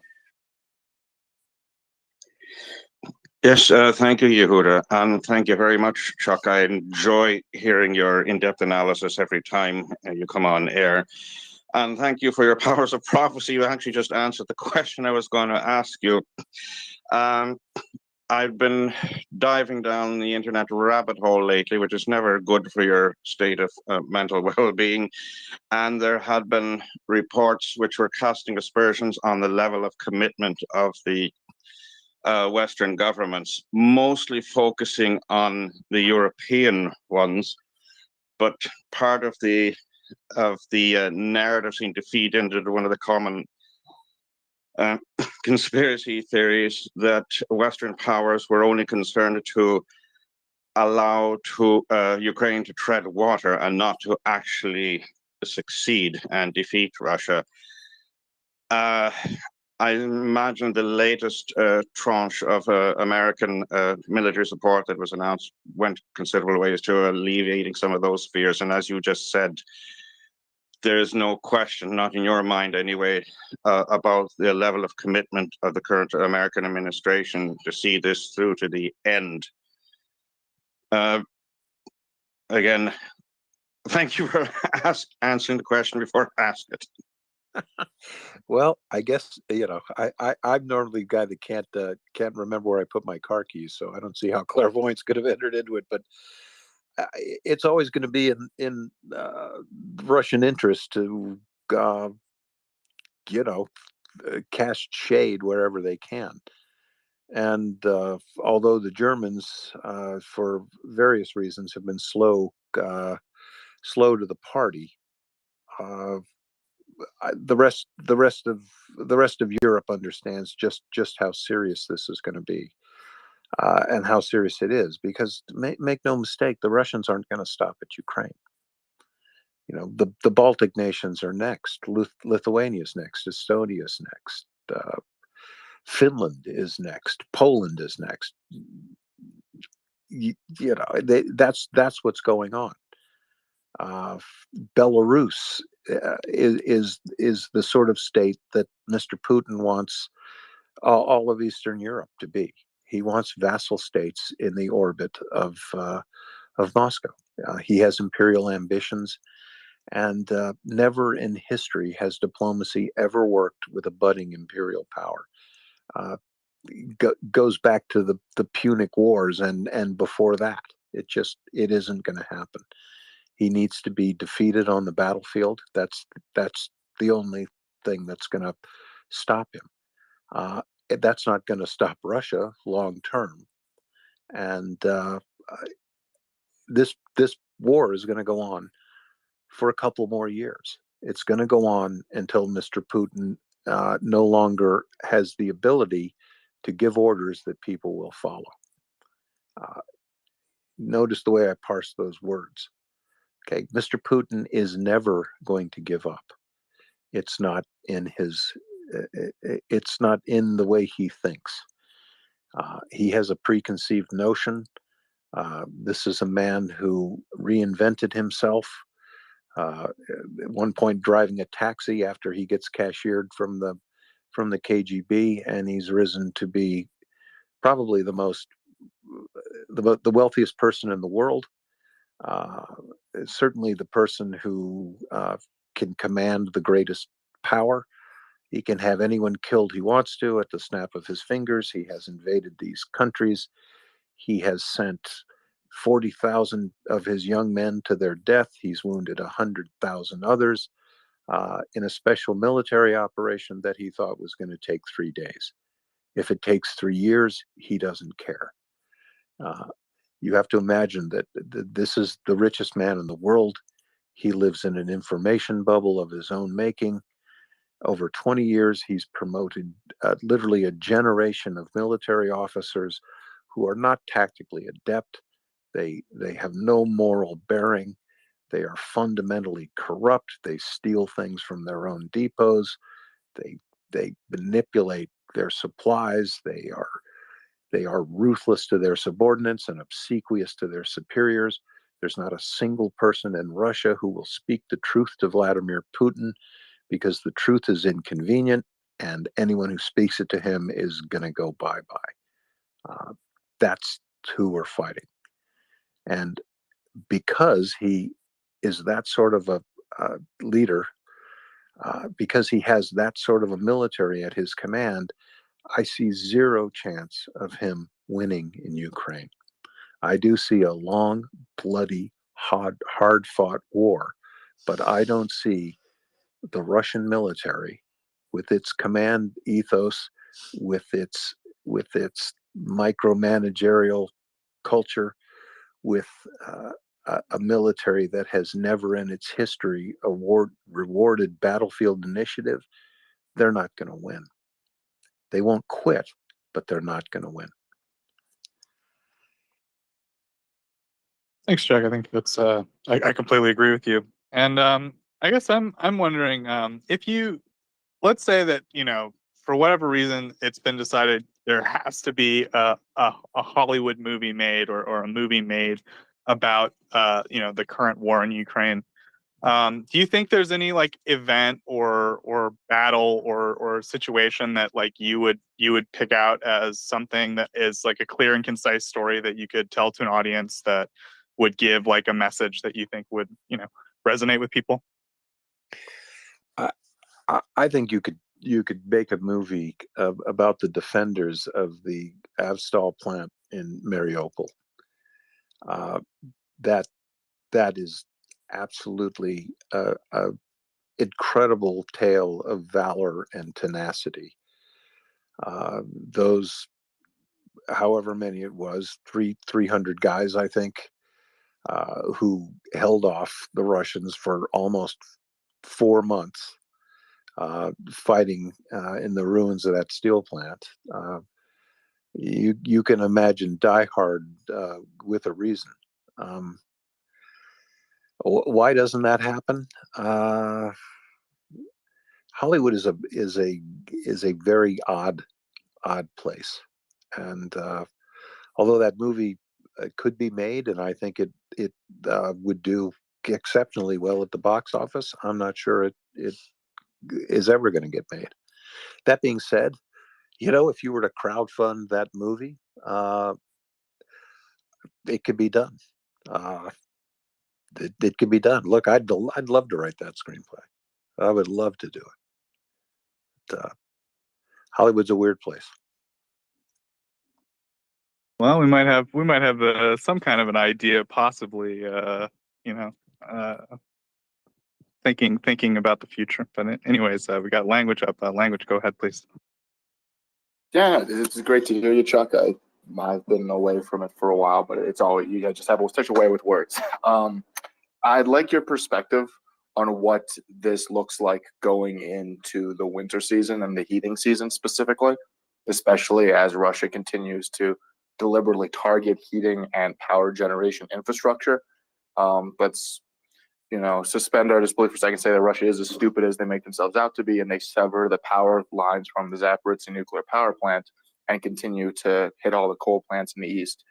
What does a war look like in the modern day, where you don't have readily available heating infrastructure for either side? Well, I think we can pull up to 100,000 feet for just a second, and it's going to be a very cold winter in Germany. It was a strategic blunder, and I mean strategic blunder, of the first order. Angela Merkel decided, rightly or wrongly, and I think you know, she was the daughter of a minister. I think that she thought, perhaps naively, but I have to kind of give her a pat on the back. She thought that by providing a market for Russian gas and fossil fuels, that she could somehow bring Russia into the European family of nations. That by commerce, perhaps Russia could be made to see that all nations in the world are sort of in this together. I think it was impossible for Mr. Putin to think of that pipeline as anything other than a gun that he could level at the heads of Europe. I think Olaf Scholz is discovering, much to his chagrin, that this gas supply of Germany and its energy liabilities, those are a problem that Putin is going to maximize. At the end of August, he's going to be shutting off Nord Stream 1 for 3 days of maintenance. And I think we'll be having this discussion in November, and I'm making the call that Nord Stream 1 is probably going to be shut down completely come the winter. Okay, so let's get back on the ground in Ukraine. I think the nuclear power plant in question, there's a couple of issues there. The Russians are talking about disconnecting it from the power grid. I'd just like to point out that the reason there was a meltdown in Fukushima was the power plant was no longer connected to the power grid. It's a bit ironic that you have a nuclear power plant generating incredible amounts of energy, but it requires a reliable supply of electricity for you to run that plant. So for you to control that fission reaction that's going on in those nuclear reactors, you have to power pumps, you have to power cooling supplies, you have to power lubricants to the turbines, you have to supply electricity to the control panels, to the computers, to everything that actuates that reactor. So as far as I know, the Russians have not yet disconnected the plant from the power grid. But even the act of doing that is going to require them to turn on all the emergency power generators to make sure that they work. I said emergency generators. I didn't say standby sustainment generators. So whether or not the backup power supply will be sufficient to run that plant, and I don't mean run the plant to produce power, I mean just to keep the lights on and the pumps going in the fuel storage pools, that remains to be seen. We've all seen the photographs of the Russian military vehicles parked bumper to bumper in turbine halls and other places. It doesn't take much imagination to think that those trucks might be filled with ordnance, munitions, or explosives. But I might point out, even if they're filled with fuel, that isn't a good thing. In any other military, you might think they can't be that stupid. They can't possibly be that careless. They can't possibly fail to know that the wind in the northern hemisphere comes out of the west and would blow the fallout from a malfunctioning reactor back into their own faces. But they don't care. They don't care. Last week, they fired tank rounds into the administrative building where training for the reactor technicians take place. Okay, I want you to think about that. They rolled their tank up, they rotated the turret, and they fired 3 rounds into this building. Like, ha, ha, ha. It's hysterical, right? This is what they do. Okay, so I think we can count on that plant being disconnected from the power grid this winter. But one of the things we can also expect is every Russian soldier out there in that field is going to be cold, tired, and hungry. And he exists at the end of a lengthening logistical train. We've talked about it. He needs a gallon of water. He needs 500 rounds of food, 500 rounds of bullet. And in the winter, he needs about 4,000 calories. Where's he going to get it? Where is he going to get it? Okay, that's just to like hold your position. That's not to conduct any offensive operations. So the Russian logistical situation is going to worsen in the winter. Mr. Putin's going to spread the misery as much as he possibly can. I think we will see attacks, as you pointed out, on those coal-fired plants. We're going to see hacking attacks on the Ukrainian power grid, which have happened at least on 3 occasions so far. It's going to be a long, cold winter. That being said, I also think you're going to see coordinated Ukrainian offensive activity in the wintertime. And it's going to be against a prepared battle space. They're going to squeeze the logistical apparatus supporting the Russian troops, and they are going to hit where they find the hungriest and the most demoralized troops. So good things and bad things coming in the winter.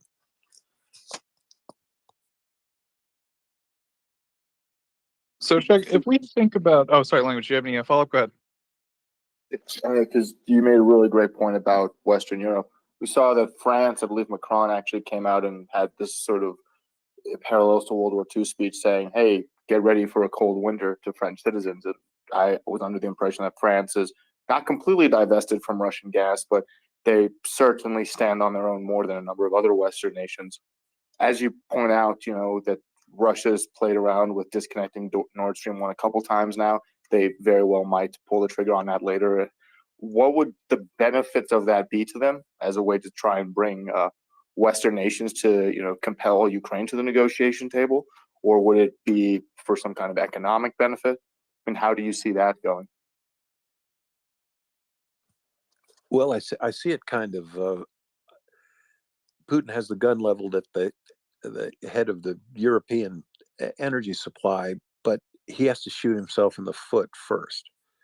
So even right now, Russia makes $1 billion a day selling energy to Europe. Right now, as we speak, he's making $1 billion a day. He turns off Nord Stream 1. That's a pretty significant portion of that $1 billion a day. Right now, there are Russian oil tankers and crude carriers plying the seas through all sorts of skullduggery and effery. Shipping companies manage to make holding companies and change the cargo and the manifest and everything else. So Russia will continue to sell that oil until they can't sell it anymore. That's going to cut off Russian revenues significantly. So we're looking 350, 360, maybe up to $400 billion a year that they won't be getting in foreign trade. So Putin has to hurt himself to hurt Europe a little. He hurts himself. So that's one of the reasons why he hasn't done it yet. One of the other reasons that he hasn't done it yet, this is going to sound incredible, it's because a significant portion of that $1 billion a day goes into his pockets. You know, this isn't so much a nation as the biggest mafia state that ever lived. Everything kicks up to Putin, everything. And he has his own coterie of pet oligarchs all around him. And a lot of them get the money. But I want you to know that Mr. Putin, whatever he wants, he gets. And if you're collecting the money for him and he's made you rich, whenever he wants to, he'll take that stuff away from you. I've got an ongoing series of tweets called The Purge. And billionaires around Mr. Putin, they sure commit suicide a lot. They sure jump off a lot of balconies. You know, they get in a lot of automobile accidents and they get mugged. And people break into their houses in Spain and hang their wives and kids in them. This isn't so much a state engaged in international commerce as everything in enriching Mr. Putin. And the more that you assess the situation and think of it like that, the easier it is to understand. It takes a lot to put yourself to change your own perspective of what you think about international commerce and the international energy markets, etc., without realizing that this guy is everything. All lines lead to him. Every ruble leads to him. The product of industry, all of those things go right back to him. It's hard to realize, but that's what's going on. Yeah, thanks for that, Chuck. So I guess, my question would be about sort of the river systems in Donbass, right? I guess, maybe in the Izium area, we've heard a lot about kind of how Ukraine is using the rivers, the Dnieper for, the situation in Kherson, basically.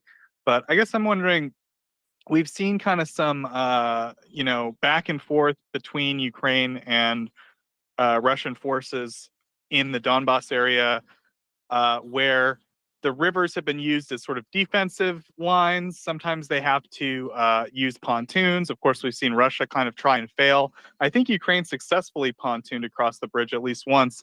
So I guess I'm wondering, like, in terms of in a modern, warfare environment, like, how do you see Ukraine using those river systems in the Donbass for defense, and then later using them presumably to cross and take back territory? Good question. Absolutely. Ukraine has units that are analogous to the SEAL teams. They've got guys that are naval special warfare operators. Part of that training is very applicable to riverine warfare. And as you pointed out, there are lots and lots of rivers in Ukraine, in Donbass also. A river is always a barrier to a land army. It can be a barrier to them for offensive action. It's also a land terrain feature that will secure the flank of an army, because it's very difficult for their opposing forces to cross that river. Those rivers also will present an opportunity. The enemy is probably not patrolling them as well as they possibly could other places. It will allow, for example, and I'm sure this is happening literally tonight as we speak, there's a Zodiac full of special operations forces, Ukrainian special operations forces, and they are zipping down a river and inserting special operations forces on the other side, where they're going to patrol and go to a point where they can reconnoiter the enemy. So you can look at these rivers as tactical opportunities for the Ukrainians. Correspondingly, not so much for the Russians. Why is that? The whole Russian ethos of command operates against their special forces. The Russians have Spetsnaz units, but they're on a very tight leash. They're guys that have been trained to do exactly what they're told, go where they're told, do what they're told. They will have plans, and they are sent forward, and they're supposed to execute these things by checklist. Well, that never happens in the world of special operations.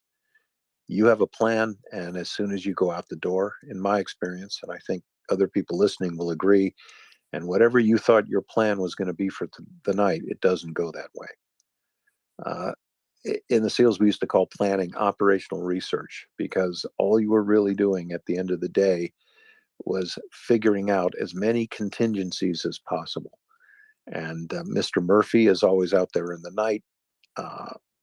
Whatever you were planning for, the exact opposite is probably going to happen. And the guys who are going to succeed are the people who have researched the most into the issues surrounding the mission and are prepared and authorized to deviate from the plan and do what they see best at the leading edge. The Russians aren't so good at doing that. So give me a dark river on a dark night, and I can do pretty much what I want along the whole stretch of that river. We're seeing that going on right now. These operations don't make the headlines, but they're happening. There's a video going around right now on Twitter, and it shows some special operations forces, Ukrainian, operating on a river. They insert swimmer scouts. It's all textbook operation. Swimmer scouts secure the landing space. The Zodiac comes in, puts the rest of the guys ashore. They conduct their mission, and they are extracted neatly, as professionally as I've ever seen it done. So that's going on. And these rivers, they're both barriers and opportunities, and that's what we're seeing. 100%. Great training. Probably got a bit of help from some of your friends there, Chuck. Yeah, I hope so. Got a new speaker up, Igor. Igor, is it Igor Kaplan? Are you from Ukraine there, Igor? I'm from Belarus originally. So Welcome quick to the show. question. Thank you. Quick question. To go back to the West helping just enough for Ukraine not to lose. Edward Lotlak, I don't know if anyone follows him on Twitter. He keeps basically saying that NATO has, thousands of heavy weapons essentially rotting in NATO warehouses that can easily be given to Ukraine. U.S. provided some M777s to Ukraine, clearly for 1,500 kilometer front line. 100 pieces is nowhere near enough. We're not giving them armor, essentially. and on and on and on. I mean, I don't need to basically give you a whole litany. Yeah. Also, I don't know if anyone has So listened to what's your angle on that? Like, why'd you bring it up? Just because you're well, so my angle is, why is that? Why are we slow dripping all of the equipment in? Fair enough. No, it's a good question. So Alexander Vindman, Colonel Vindman, you know him if you're in the States, Yeah. right, Igor? He came on here and he wrote a big foreign policy paper, similar perspective, similar background as you, but he's from Kiev originally. And he said that clearly the West has been incrementally, increasing by increments. Obviously, that's what incremental means. Sorry. They've been supplying weapons in an incremental fashion, and he was kind of miffed by that, right? Because he obviously is in the know. He's someone who knows what he's talking about. He's been on the U.S.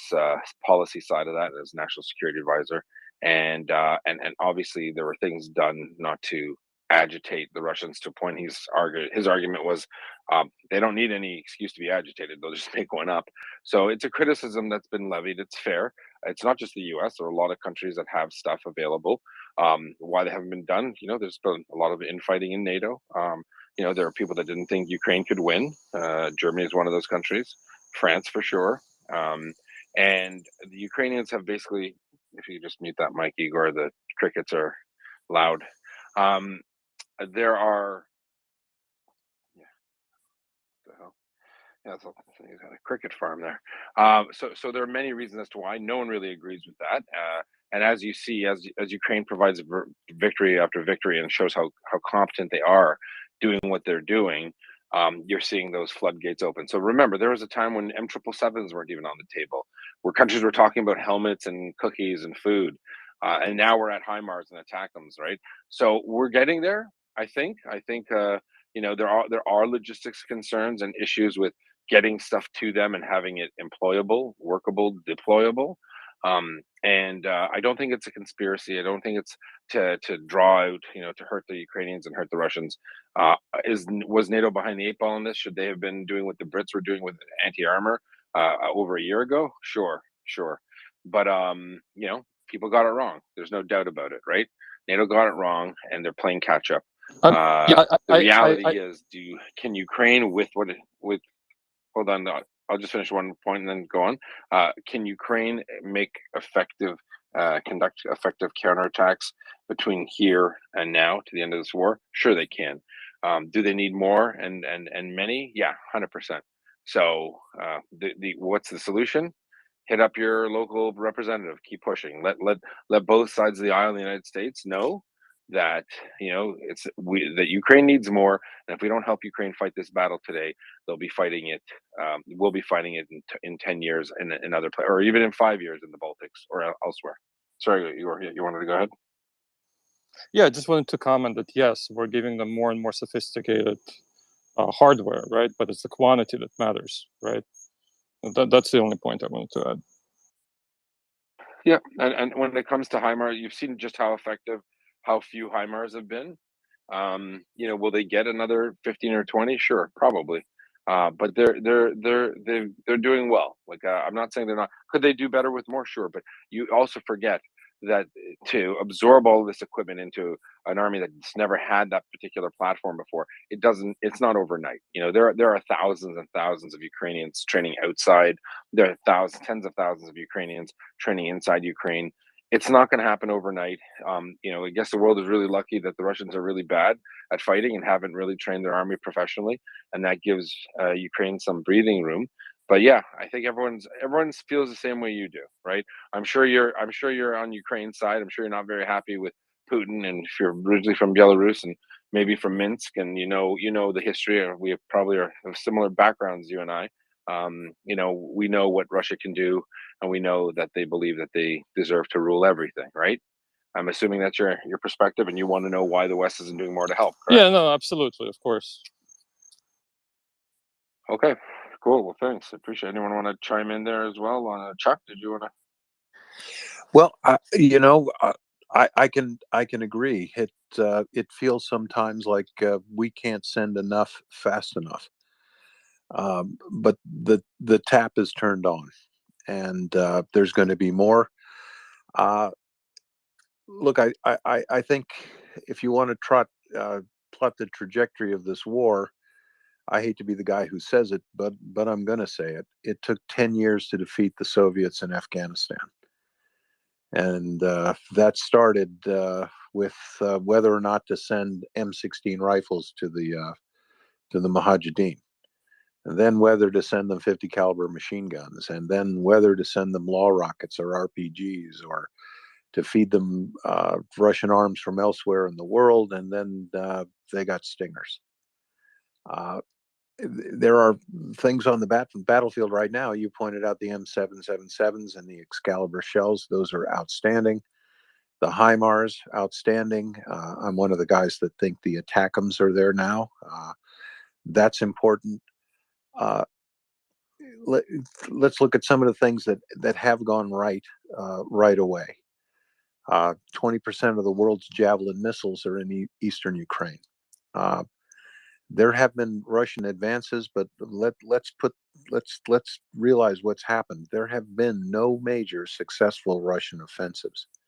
They haven't put together 5 brigade task units and launched 70 kilometers into Ukraine at any point, and they can't, because they face a sophisticated enemy armed with top attack munitions. Okay, that's just the Javelins. Then there's the MLAWs. Then there's even thousands and thousands of the humble M72 law rockets. Let's say this: the Russians have an overwhelming superiority in air power, but that's been absolutely blunted because approximately 25% of the world's Stinger missiles are in eastern Ukraine. The Russian Air Force has been left to their close air support missions are a frog foot flying over the battlefield at 50 feet, popping up to 100 and squirting a dozen rockets in the general direction of the Ukrainians. Well, that's not close air support. The reason they can't do that is there is an Ingla or a Starstreak or a Stinger behind a lot of bushes. So that has negated Russian frontal aviation. The widespread distribution of both Ukrainian-made anti-armor missiles and anti-armor missiles, very capable weapons from every NATO country. Look, that's put the finger in the eye of Russian maneuver warfare. So there are some successes, but look, I agree with you. It's frustrating that the progress of supply appears to be so slow. But I'm going out on a limb here. I think right now the war is unwinnable for Russia. Right now, as we sit here today, the tide has not turned yet, but the tide is out for the Russians. This is a war that Ukraine's going to win, and the tide is turning. And the proof is in the pudding. I'll boast and I'll say when people talked about the Russians reorienting and pulling forces withdrawing from Kiev and because they obviously couldn't do anything, and they said, oh, when they get to Donbass, oh, that's going to be magic. They've learned. And I said, no. My understanding of military planning and the disposition of Russian forces, they are going to sink to their level of training. They're not going to rise to the occasion. We say in the military, at least here, you sink to your level of training. It's more of the same. It'll just be a heavier concentration of bad soldiering. And sure enough, it's exactly what happened. The Russians destroyed Severodonetsk, and they lost over 5,000 troops in conquering a piece of rubble. That's not a victory. It's not a victory. The Ukrainians have the high ground still. You're toast. So a lot of Ukraine's victories to the maybe uninitiated they don't look like victories, but they are. The Russians are not where they want to be. They're nowhere near, with all of the force and everything they've put into this fight.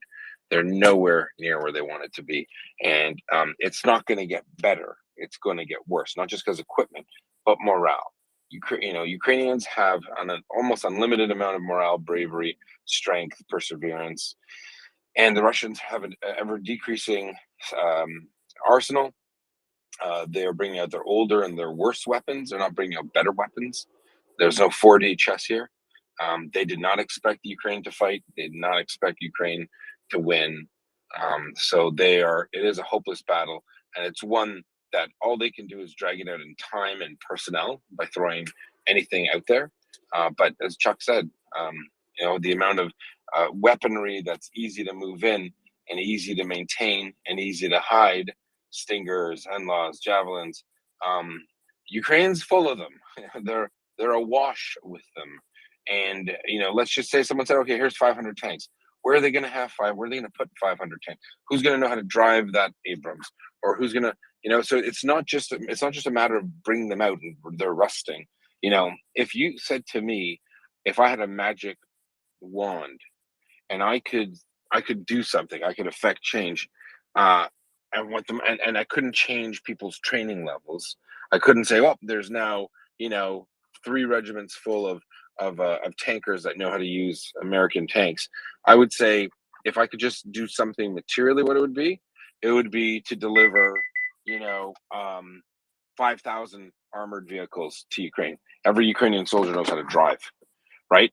Get 5,000 armored vehicles. Those are things they need today, right now, and it's a low-hanging fruit because no one needs to be trained on how to use them, and they're multi-purpose, and they're very, very they're in short supply in Ukraine. That would be something that there's zero excuse to say, well, we can't bring them. You could say the other stuff, fine, I get it, training, supplies, spare parts, logistics. There's a big argument to be made there. Can't give them 5,000 M113s. You need stuff to fix them. They break down. They're parts, right? So trucks, though, all day, every day. G-Wagons, why not 1,000 armored G-Wagons? Nothing wrong with that. So yeah, there are good, there's downsides. If someone came in and made that as a criticism, I'd say all day, every day, it's a legit criticism. There's zero reason why every military in NATO shouldn't be saying we can lose, if it's a smaller country, we can lose half of our armored vehicles. We can buy them back in the next year. That's something that I would say is just an easy request. It's an easy ask to fulfill, and the Ukrainians are asking for it. We here in this space are trying to work. It'll be coming up as a new effort to buy over 100 G-Wagons up armored. And you'll hear about it soon. Axel knows about him. He might be sleeping. But Axel and I are working on a particular deal. Those are gold to them, right? They'll even take regular pickup trucks. That's how desperate they are for vehicles. And I'm not talking about infantry fighting vehicles. I'm talking about, armored vehicles for multi-purpose use. I hope that answers your question, Igor. And if you want to follow up, great. If not, we'll go to Paul. Hey, thank you. And, you actually kind of touched on a comment I had in response to Igor. I agree. It's been a frustratingly slow process to transfer, vehicles, munitions, and everything to Ukraine. But it's starting to make more and more sense in the way that it's being done increasingly. And I was discussing this with Gurney earlier today. There's a video floating around out there with about 30 to 40 MRAPs that are, on their way into Ukraine or in Ukraine. And, one comment Gurney picked up on, which was really good observation rather, is, these appear crewed out MRAPs. These aren't just like a single driver in this MRAP going to go deliver it to, let's say, Kharkiv. So essentially the way it appears to be being done, including with the M777s, the HIMARS, right? They get trained on how to, actually operate these machines and how to maintain them, protect them, and all these things. And then they're kind of like a net add to Ukraine's overall power in the space versus going and dropping off these vehicles on the front line of Kharkiv or Kherson or wherever. So in that sense, it makes a lot of sense because they're actually going to be able to last longer and operate more effectively. It's a slow process. So I just wanted to add that I think while it's very frustrating, the way that this is being done is actually probably is the best way, frankly. I mean, because we don't want to just drop off these machines and then have them last 2 to 3 weeks breakdown and then be useless battlefield junk, kind of like how Afghanistan looked like after the Soviet War in Afghanistan. And I guess I would just add briefly, not to pile on here, but there is I think a challenge here, which is that NATO armies typically are relying on air power to do a lot of the heavy lifting, and they're faced with a challenge of supplying Ukraine with the type of systems that it can use. And so far, I don't know if they're political reasons, but it seems to me more logistical reasons. It's very difficult to get we can't just throw in, an Air Force at Ukraine and have them, or a NATO Air Force, I should say, NATO airframes at Ukraine and have them function effectively. So what that's required is, giving them, things. And also just this is an artillery war at the end of the day. And, the U.S., as far as I understand, if I remember CJ correctly, has said, that the U.S. has given about 10% of their total M777 stockpile. I think Canada has probably given something close, a higher number than that. So this is it's a large amount of material and equipment that has to be sent. And of course, do I want more stuff sent? Of course I do. Do I want 20% instead of 10%? Yes. Is there, a warehouse full of Bradleys in Tucson, Arizona that I want, sent to Ukraine? Of course. But, there is a challenge of, this is a huge front line. It's absolutely massive. It requires a lot of artillery and a lot of tools that NATO armies typically rely on air power to solve a lot of those problems. And as a result, they've given a lot of equipment, but it's a real challenge, I think, moving forward. And I will say, we track flights of supplies and stuff. And even today, there was a list of flights going into Poland. So there's a lot of equipment moving in. As has been brought up, there's a lot of training that goes along with it. So it's an ongoing process. Do we want the pace to increase? Of course, but are we pretty pleased overall with the results of what's been accomplished so far? I would say definitely. Yehuda? Yeah, the air bridge from the States to Europe in terms of what they're supplying ammunition, consumables, things that are used up. Obviously, millions of rounds constantly used up. That's what fills most of these planes. The IFVs, infantry fighting vehicles, were sent by boat. They took quite a while to get to Poland. It's not like it's just a magic button and then everything and all these items are there. Now, the ones in NATO, listen, Germany's a holdout. If Axel was awake, well, boy, would he tell you, their country's totally not doing what they should be doing. And again, all of them operate, they play into the Russians' hands. They're afraid. They're afraid. They still somehow think that this isn't on. It is on. It's not 5 minutes to 12, Germany and France. It's 5 minutes past 12. It's an hour past 12. There's no such thing as, we don't want to help, but we don't want to push it too. The Russians they don't care. If you were to push it too far, the Russians would be, we figured. So why are NATO countries dragging their feet? I don't think that they're secretly praying for Ukraine to lose. I think they think, and they thought from the beginning at least, that it was unrealistic and Ukraine wouldn't be able to survive at all. And why should we risk irritating Russia when they're going to control all of Ukraine anyway? That's definitely that was the German perspective for the first month, for sure. So I hope that answers, more of your question there, Igor. Yeah, just a quick point about Nord Stream. The Russians will not turn it off, even if the Germans begin to drip heavy weapons into Ukraine, because ultimately the Russians have all the pipelines connected to Europe. Nothing's really connected to China yet, nor are those gas and oil fields connected to China. It's going to be a really, really long pipeline getting oil and gas from Western Siberia to China. That is just not realistic.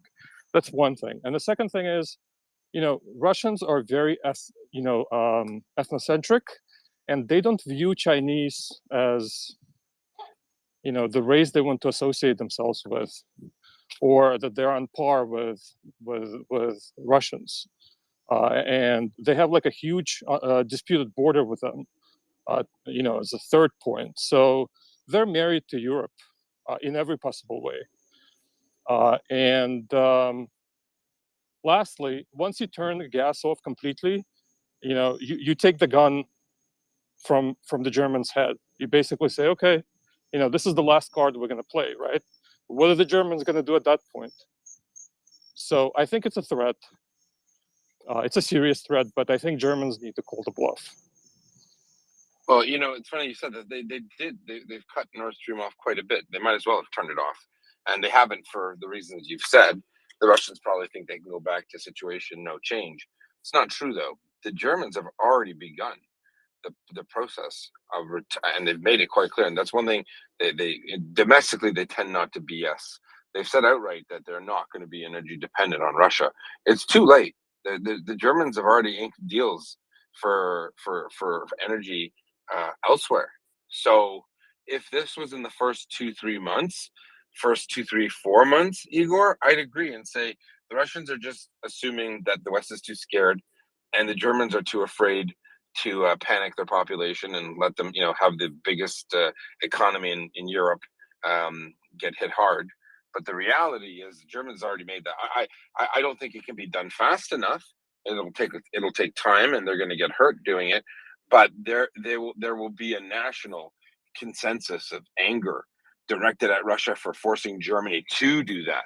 So you will see these platforms going off for LNG off the coast. You will see Germany. They've already started. They already did it about 4 months ago. They said, okay, fine. I guess we see the writing on the wall. Russia's not a reliable partner. Now, imagine Russia changes overnight and Putin's gone and, some really cool person comes and takes over. Okay, maybe they'd reconsider, but that's not going to happen. So it's not about what Russia feels the Chinese are to them. And I think the ethnocentric term, I think we could clearly say it outright. You mean racist. They look at Chinese as not as good as them. And that's why they treat their Asian looking Russian Federation partners as cannon fodder for Donbass. But the end of the day is it's no longer a Russian option. It's not a matter what Russia wants. It's not a matter of they don't like China, so they're going to have to stay married. They could have gone back.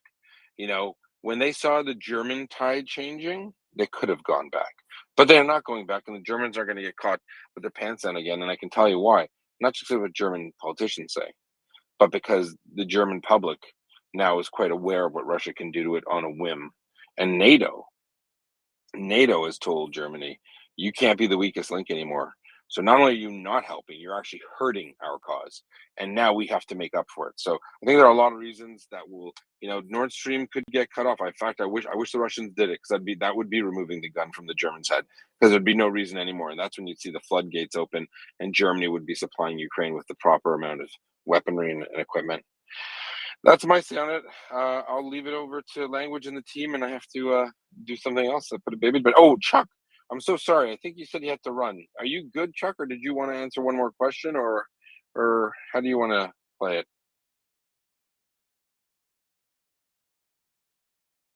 Chuck, you there? Chuck is muted if he is there. Chuck is muted.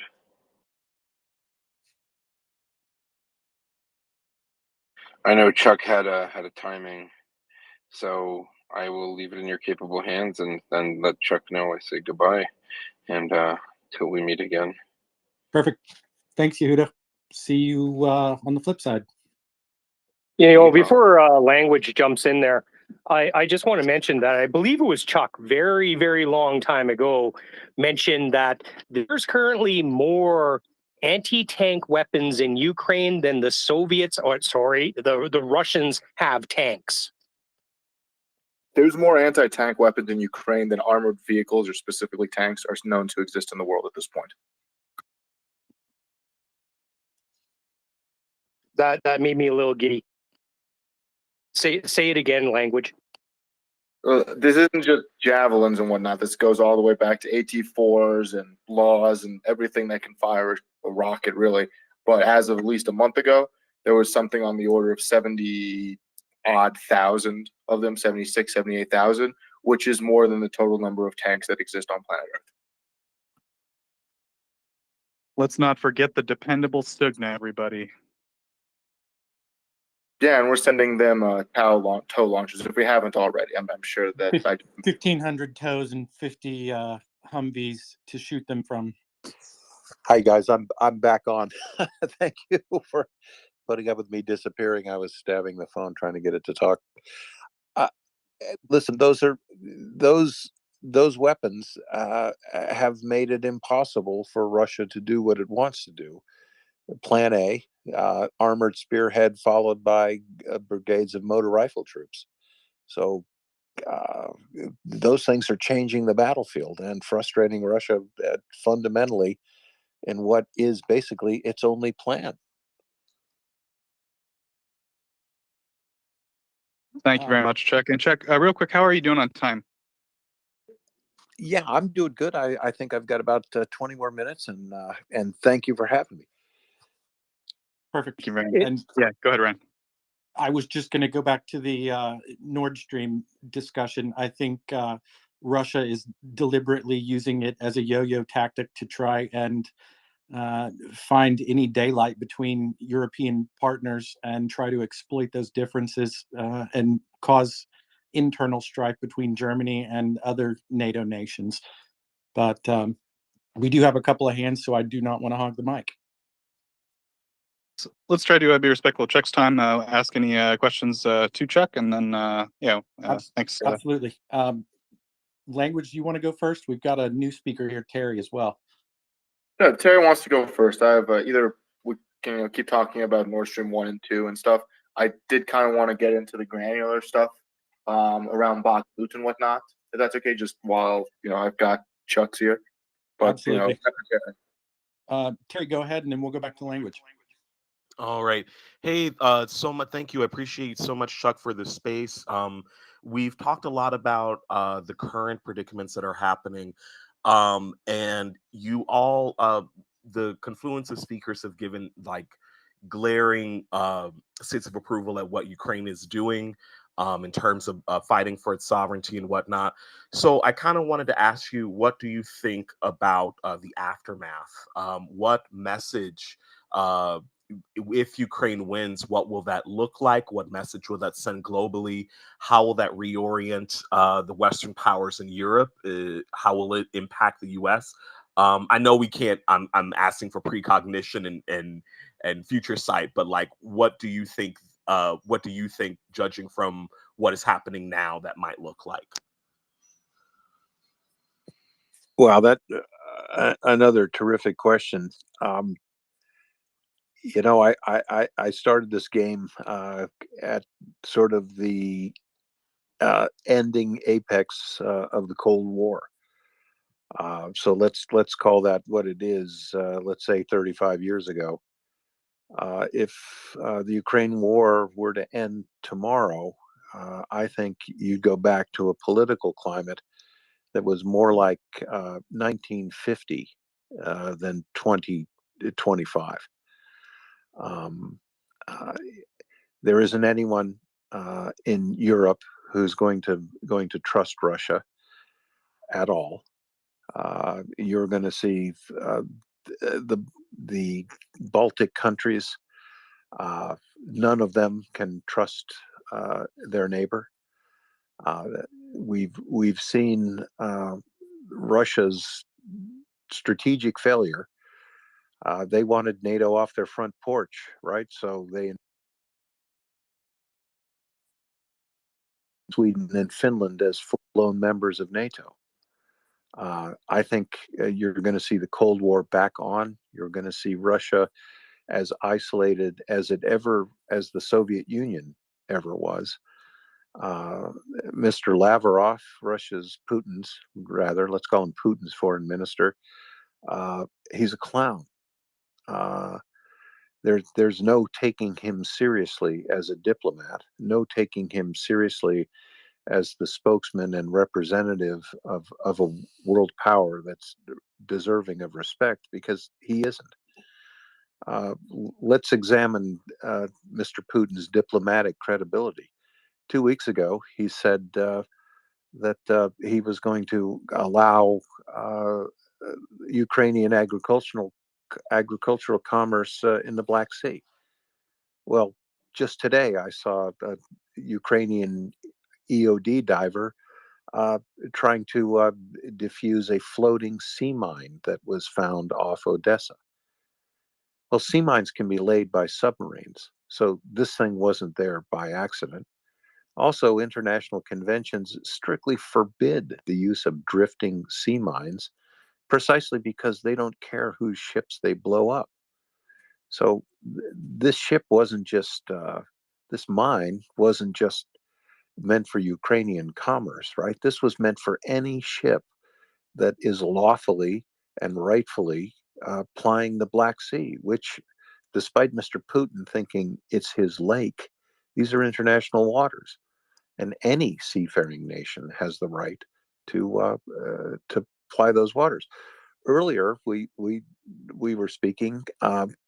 Woman was on here and saying, her family were merchant mariners, and it was her family that was threatened by these sea mines. I have merchant marine members in my own family. Where do you get off doing that? And let's discuss the timing. Just 2 weeks ago, Russia said it was going to allow commerce. And so what, 10 days later, they have Kilo submarines laying mines off Odessa. This is who we're dealing with. So if this war should end right now, no one is going to forget what Mr. Putin's done. No one's going to forget Russia's conduct. No one's going to forget Bucha. No one's going to forget Irpin. No one's going to forget the massacres, the rapes, the looting, the genocide. No one's going to forget the almost 4 million people who've been deported and scattered through the Russian Arctic and in Siberia. No one's going to forget that stuff. So what do I see ahead? I see Ukraine winning this war. I do. I don't see it happening next year. It's not going to happen by Christmas, folks. And I don't think it's going to happen by next Christmas. But this is eventually going to become too long and too hard for the Russians. But look, don't look for Mr. Putin to change his mind, because that isn't going to happen. The only way this war is going to end is when Mr. Putin's people will no longer follow his orders to carry out the subjugation of Ukraine. Because look, he's no longer looking to break off Luhansk and Donetsk. He's no longer looking to just hold on to Crimea. He wants everything.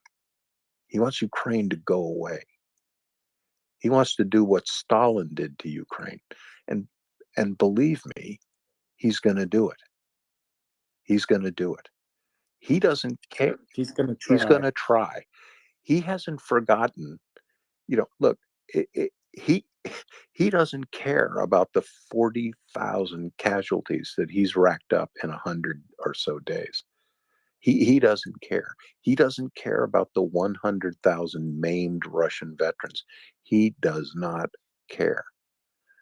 But this war isn't going to end until his people can no longer answer the bell, right? When his military is so ground down, so ill supplied that they're no longer combat effective. And in many places, we're seeing that happen, right? There was a little Russian effort, right, just today on the Kherson axis. It didn't go anywhere. It fizzled. Okay, I think they grabbed half of one village, but this shows you that their combat effectiveness is decreasing. And look, their morale is crap. And let's face it, you get into your state-of-the-art Russian battle tank, which there aren't very many of them, and there's an NLAW out there with your name on it. There's a Javelin out there with your name on it. You also know that there is no surprise, right? You know that all of NATO's intelligence gathering and overhead imagery has been looking at your position, and the Ukrainians probably know when you're leaving the base. They know where you're coming, and they're waiting for you. And we watch the stories of the flying tank turrets. Well, if you're a Russian soldier, you know the guys who got incinerated in that thing. You know that your tanks have reactive armor that's stuffed with rubber instead of explosive. You know your gear's no good. You know no one gives a damn about you. You know you're hungry. You know your ammunition depots have been blown up, and you know there's no bridges over the Donetsk River in Kherson. And that's just one place. One place. And what's going on with their puppet militias? Well, let's talk about that. The guys from Donetsk, they don't want to fight in Luhansk. The guys from Luhansk don't want to fight in Donetsk. They get on Twitter and read out statements with a company of people saying we're not fighting anymore. Wow, mutiny.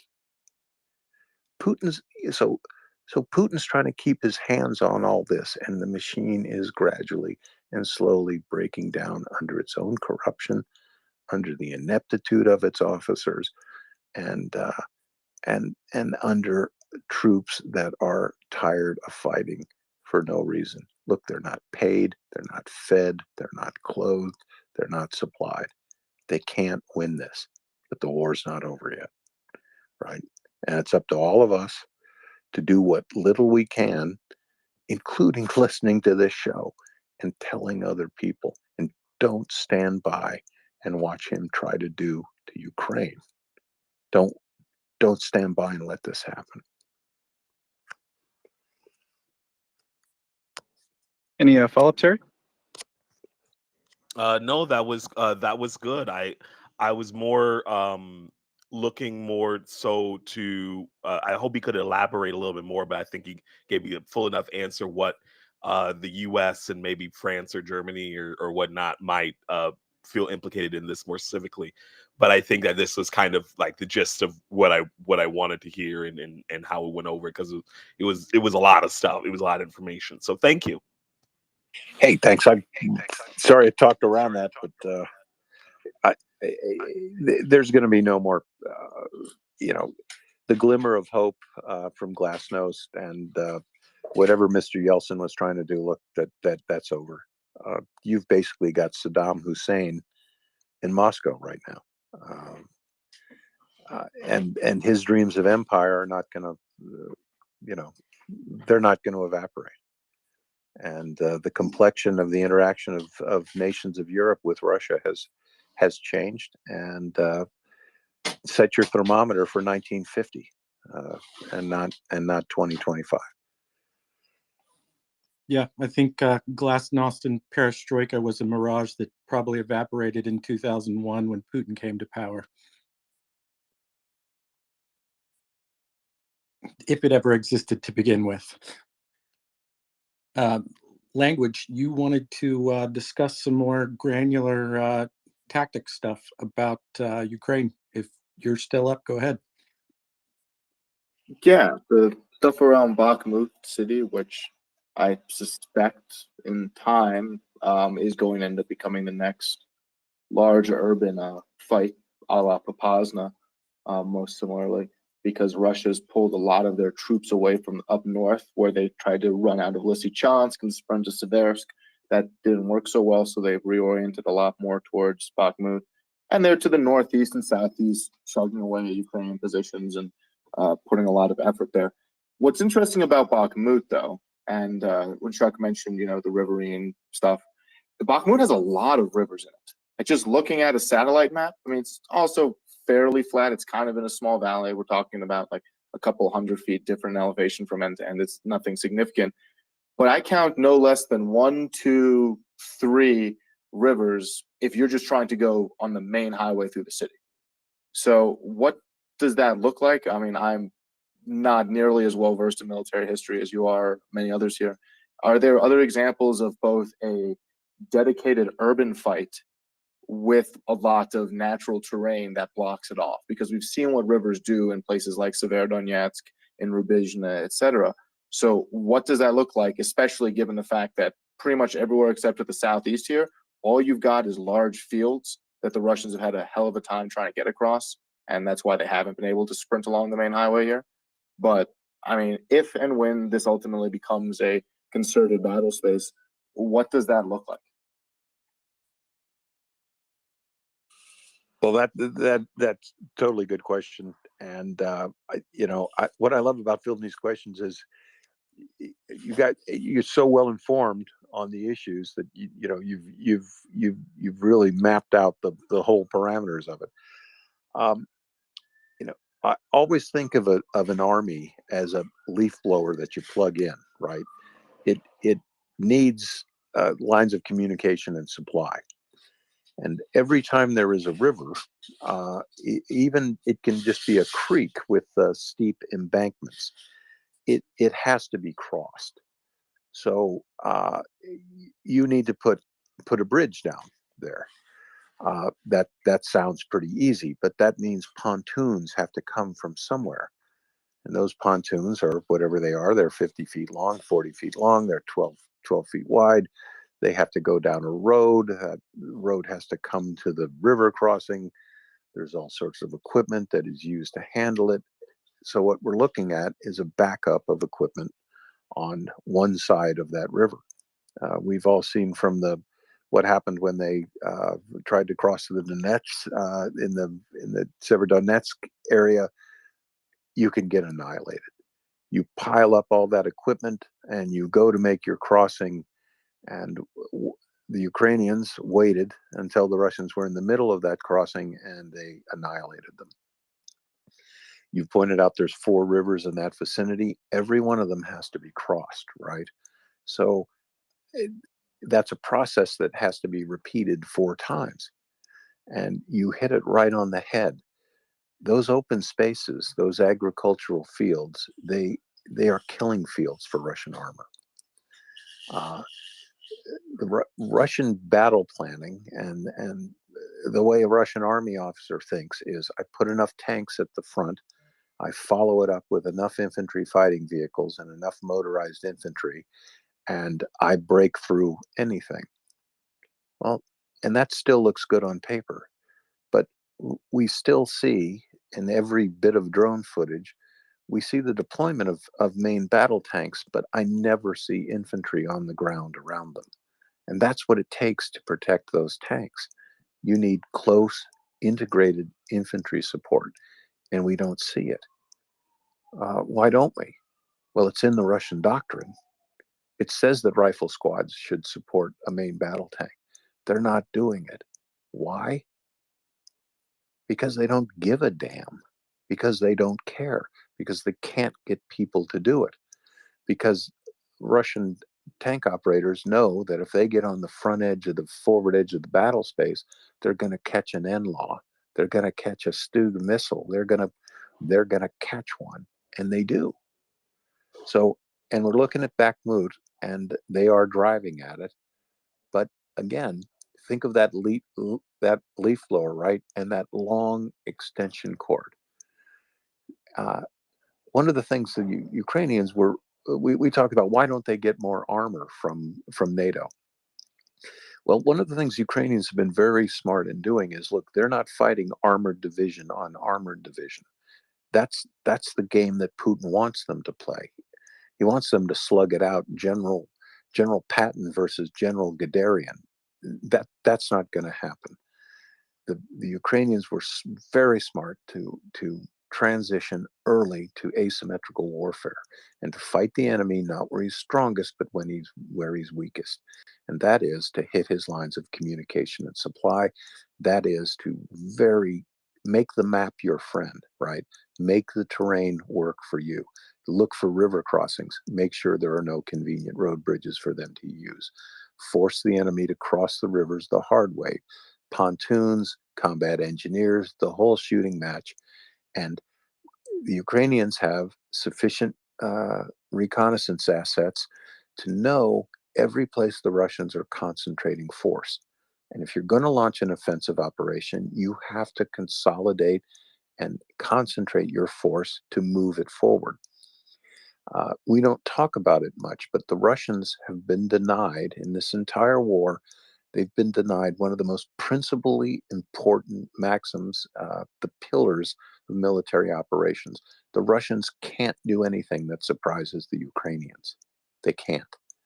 The Russians have a great deal of difficulty concentrating their forces, their ammunition, their logistics, their armor, their vehicles. They don't get to concentrate them anywhere because the Ukrainians will bomb their ammunition, hit their logistics, and break up these attacks before they can happen. And then, if they do manage to concentrate forces sufficient for an offensive. And thus far in the South, I've only seen company-sized operations. When they do that, the Ukrainians are there to meet them with the correct weapons to defeat them. And again, NLAWs, javelins, tow missiles. And look, we've seen the deficiency in the design of Russian armor and the corruption. Their reactive armor is full of rubber, right? So even the humble RPG-7 can put a hurting on one of these tanks. Again, so Bakhmut, yep, it's in jeopardy right now. But the Russians are learning taking a city is not the same as holding it. And right now, even getting there is a problem for them. So that's where I think Bakhmut is. Language follow-up? I'd love to pick your brain all day, sir, to be quite honest. I don't want to trample over people. Last one for now, I promise. You're talking about tanks, right? One big question mark that a lot of people have had is where are all the Ukrainian tanks? Objectively, while Ukraine has visually lost some 240 of them, they've visually captured 280 Russian tanks. So just by those assessments, they have more tanks now than when they started the war, and we know there's been several hundred more sent in by Western allies. What we haven't seen, at least since early war, where frankly they got caught with their pants down on roads and bombed, is large companies of Ukrainian tanks moving. We have seen them used very decisively in some urban battles where essentially they get hidden in a garage, then wheeled out to do their work, and then hidden again. But that's still a big question mark. Do you see in this war, should it continue for a great length of time, any situation in which we start to see large Ukrainian armored and mechanized groups operating with impunity on the battlefield? Or does the Russian air picture and air control make that less of a likelihood? That is a perfect question, and it right in the question lies the answer. Everything in the 21st century battle space, it starts on high, right? So early in the war, the Russians were able to knock out much of Ukrainian Air Force and a great amount of their integrated air defense capability.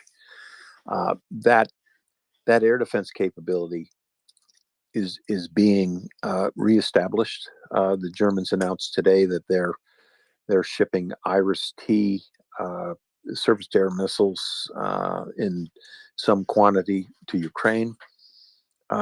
Think of it this way: from the western portion of the country, moving east gradually, you have an interlocking patchwork of surface-to-air missile complexes. I say complex because you've got a missile launcher, and it needs its associated radars. It needs communications vehicles, so you can most effectively network all of these SAM complexes together. That air defense capability is moving eastward by degrees. The gaps in that system and closer to the forward edges of the battlefield, you have man-pads, shoulder-launched anti-aircraft missiles.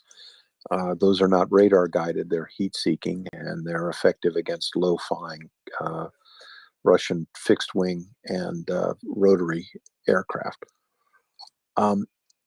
When you've got interlocking air defense, the next thing would be great to start having air dominance, which would mean that within the umbrella of those surface-to-air missiles, you have got, backing it up, you've got air superiority flat fighters that can shoot down enemy aircraft. That hasn't happened yet. But what is happening now is sufficient to check the Russians' ability to use their overwhelming air force to fly close air support against the Ukrainians. So that has been checked. Okay, all of this gets back to where are the tanks? I think that we are going to see this war transition eventually. So you will see Ukrainian armored divisions and motor rifle troops functioning in that capacity. I don't know when those offensives are going to happen. Bear in mind that everything we've talked about that's a liability for the Russians, and that is collecting your forces together, concentrating your force, getting those vehicles together, their logistics, their bridging equipment, combat engineering, command and control, everything it takes to put tanks and integrated infantry on the battlefield to project power and achieve territorial gains. That has to be done in secret. That has to be done in places that the Russians either A, don't know about, or B, can't do anything about. I have a hunch that we're not going to see that happen until the fall. I have a hunch that perhaps even in the worst part of the fall, a sort of mud season, we might see the application of let's call that conventional force used by the Ukrainians to strike in certain places. Then I also think another window for this sort of offensive action would occur in the dead of winter when the ground is hard again, and you've got demoralized and undersupplied Russian troops, perhaps lulled into just survival mode, trying to get through the Ukrainian winter. So I see two opportunities coming here in the fall, and again in the winter. And I wouldn't be surprised if nothing happened until then. I'd be pleasantly surprised if it happened sooner, but that's my take on it right now, and mine's just a guess, as good as anyone else's guess. Say it's a little more of an educated guess than just a guess, and I really do appreciate you taking the time to answer my questions. I think it's a guess. I hope it's what's happening. But thank you for a great question. Considering how much money the United States military put into training and educating you, I would say it is an educated guess. I just hope they don't want their money back. Well, I think our tax dollars were well spent. Daryl, go ahead. Hey, good evening, Chuck. My question is about the weather, and I'm going to push my question forward to the winter months. So far, the Ukrainians have been able to do what they want to do due to they've been able to be mobile, get around, do whatever they have to do. Come wintertime, the one thing that I worry about myself is the Ukrainians falling prey to some of the same things that happened to the Russians to a certain extent. Not maybe it be supply, or maybe the lack of cold weather gear to the men. And then I also have one about technology in that sense. Will some of the newer technology be able to handle some of the colder weather? So what are your thoughts on those things coming due in the future? Daryl, this is a good question too, and I got a hunch that it's coming from the mouth of a combat soldier who knows what it's like to sleep under a tree in the wintertime. Am I right about that? A little bit. I was amphibious assault, so I didn't really have to sleep outside that much. But Well, it got cold. It got cold. Exactly. Well, here's kind of a twofold answer to that. Much of the Ukrainian equipment is of Russian/Soviet design. It's pretty robust gear. The Russians, when they make a weapon, they know it has to work basically from 100 Fahrenheit to -50 Fahrenheit. Those are their environmental. That's the environmental envelope for their gear. Regarding winter clothing, etc., I think that the Ukrainians are probably listen. It is David and Goliath, and supplying any armed force in the field. It is a difficult thing, but given the corruption and ineptitude of the Russian supply system, I think that the winter is going to pinch the Russian soldiers probably more than it pinches the Ukrainian soldiers. There's one other thing that I keep banging this drum all the time. That's the morale drum. And next Christmas, if you're a Russian soldier, you're going to be far from home in a foreign land, right? And you're going to be feeling pretty miserable about yourself, especially if your feet are cold and you're hungry and your ammunition supply isn't what you want it to be, and you don't think anyone gives a damn.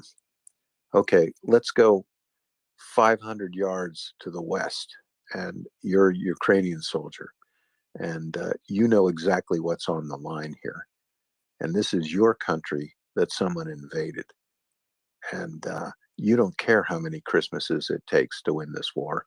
And you also know you can't stop fighting. You know what's going to happen if these people get past you.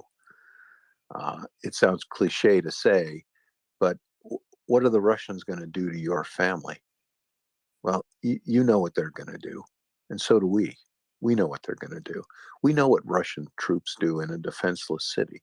We know what they do to civilians. We know what they do to teenage girls. We know what they do to old ladies. We know what they do. Okay. Morale is such an important factor in any combat. The history is full of examples of superior forces losing because their morale went to shit.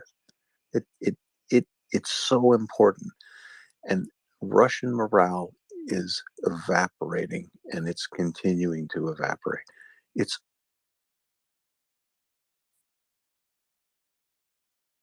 would walk away from a missile battery, but it's what happens. We see it happen dozens of times. We've seen brigade command vehicles. The crew walks away. They don't even take the crypto cards out. They don't take the list of call signs. They leave the maps. They leave everything, and all the doors open and the windshield wipers going. You can't win a war with people like that. You can't win a war with people like that. And what's worse is you can't push a button and reset your army. It takes decades to change the command structure. It takes decades to make a soldier like you, Daryl, right? To make a Marine like you. That's it. You know what it takes, and they don't have it, and they're losing what they do have. So again, not this Christmas, folks, and not next Christmas, but inevitably, Ukraine's going to come out on top here.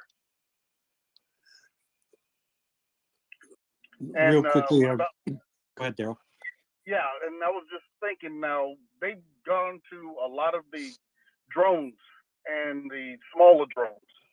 And I'm just worried, their ability to see ahead and be in the position to be compromised. Some of these drones aren't necessarily winter stable or winter capable because extreme temperatures do a lot of things to batteries. See, that's just one other point of that of the technology in the cold weather that I'm wondering about and worried about. Well, Daryl, you don't watch as many snowboarding videos as I do, and you can see a lot of the commercially available drones, which are what the Ukrainians are using, they work pretty good in the cold. Now, filming a powder run at Jackson Hole is not the same thing as combat use in the wintertime, but I think a lot of this equipment will stay functional, and to whatever extent the weather is degrading Ukrainian capabilities, it's going to degrade Russian capabilities. So we may be looking at a situation that remains kind of at parity, I hope. I don't know. It's just really cold at Jackson Hole in the winter. It's nice. Yeah. You know what? I quit going because there's too many Russians, and I'm not kidding. That's why I go to the smaller resorts, man. Yeah. You just go down the mountain, go backcountry skiing or snowboarding if you're cooler than I am. You hit it absolutely. It's too bad because I love Jackson Hole, but I'm done. Jackson Hole and I have broken up. Whitefish, there's no Russians.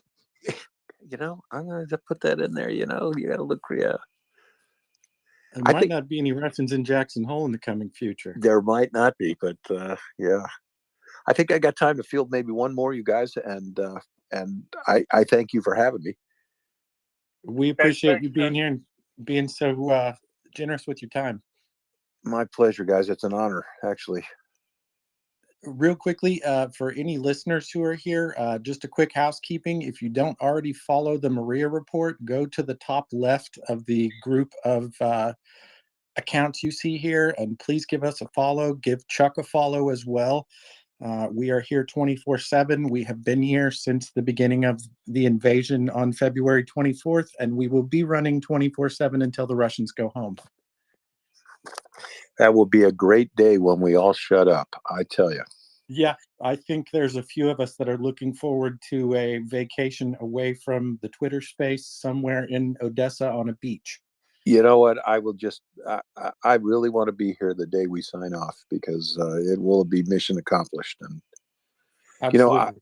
I'll say one thing on the way out. And listen, if you're listening and you have ever wondered what you can do to help Ukraine, this is the place, right? MryiaAid is the place where you give your $5 and 500 pennies are going right to the front. The only thing that MryiaAid buys is the gear and they ship it. That's it. So it's the only charity I have ever endorsed for any place.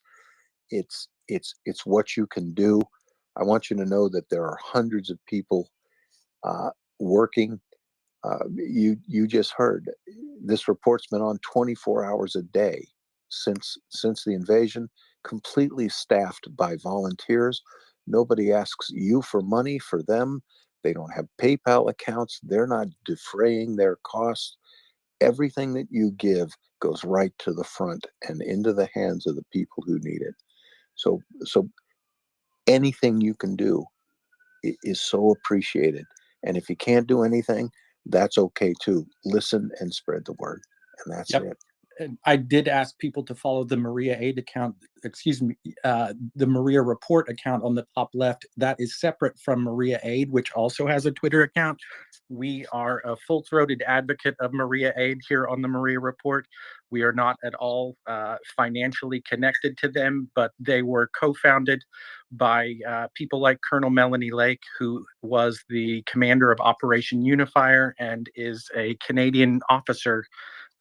So she's got connections with the people who know what is needed in Ukraine, and they can fast track things that governments can't always provide. MryiaAid, not we, procures things like tourniquets, night vision equipment, other medical supplies, body armor, you name it. Whatever's needed, they try to fill the gap. And they do an excellent job at that. So go check out the MryiaAid Twitter account and follow the MryiA Report Twitter account so you can always navigate back here to the space.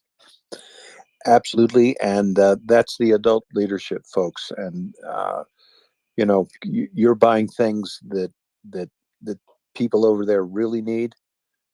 They need now. And they're the kind of things that are going to help get this job done. But thanks for having me on tonight, you guys. I really appreciate it, and I hope you have me back soon. Thank you much, Chuck. We're happy to have you anytime. Okay, guys. Thanks a lot. Good night to everybody. Thank you. Have a good night, brother. Thank you. Nick and then Dryfly were next. Hi, I've got a question, and beside the fuck up of a PR strategy, what can Germany really deliver when you look at the arming industry and the material the Bundeswehr actually has, and would be able to deliver to Ukraine? First of all, Euros. Second of all, armored personnel carriers. Third of all, mobile artillery. Beyond that, I am not the military expert as far as co-hosts and volunteers for the space go, so I would defer to our stalwart participant, Axel, who will probably be on in about 6 hours. John, if you care to answer on that or offer your 2 cents, by all means. Portland might have a couple of suggestions as well. What can Germany provide? Open question to the panel. Money Leopard and armor. 2s. Leopard 2s. Panzer howitzers.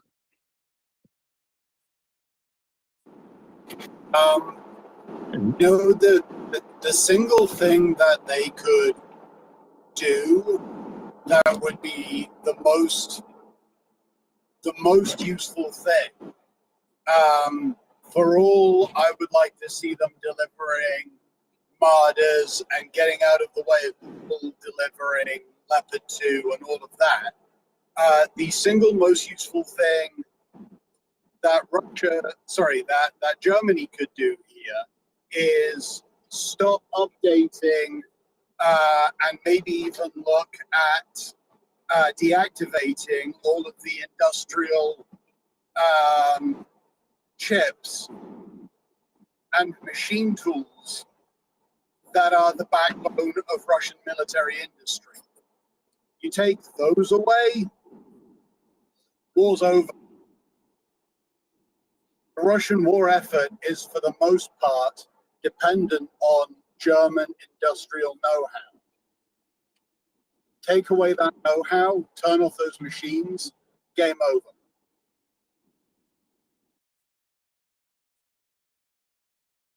I don't disagree with you there.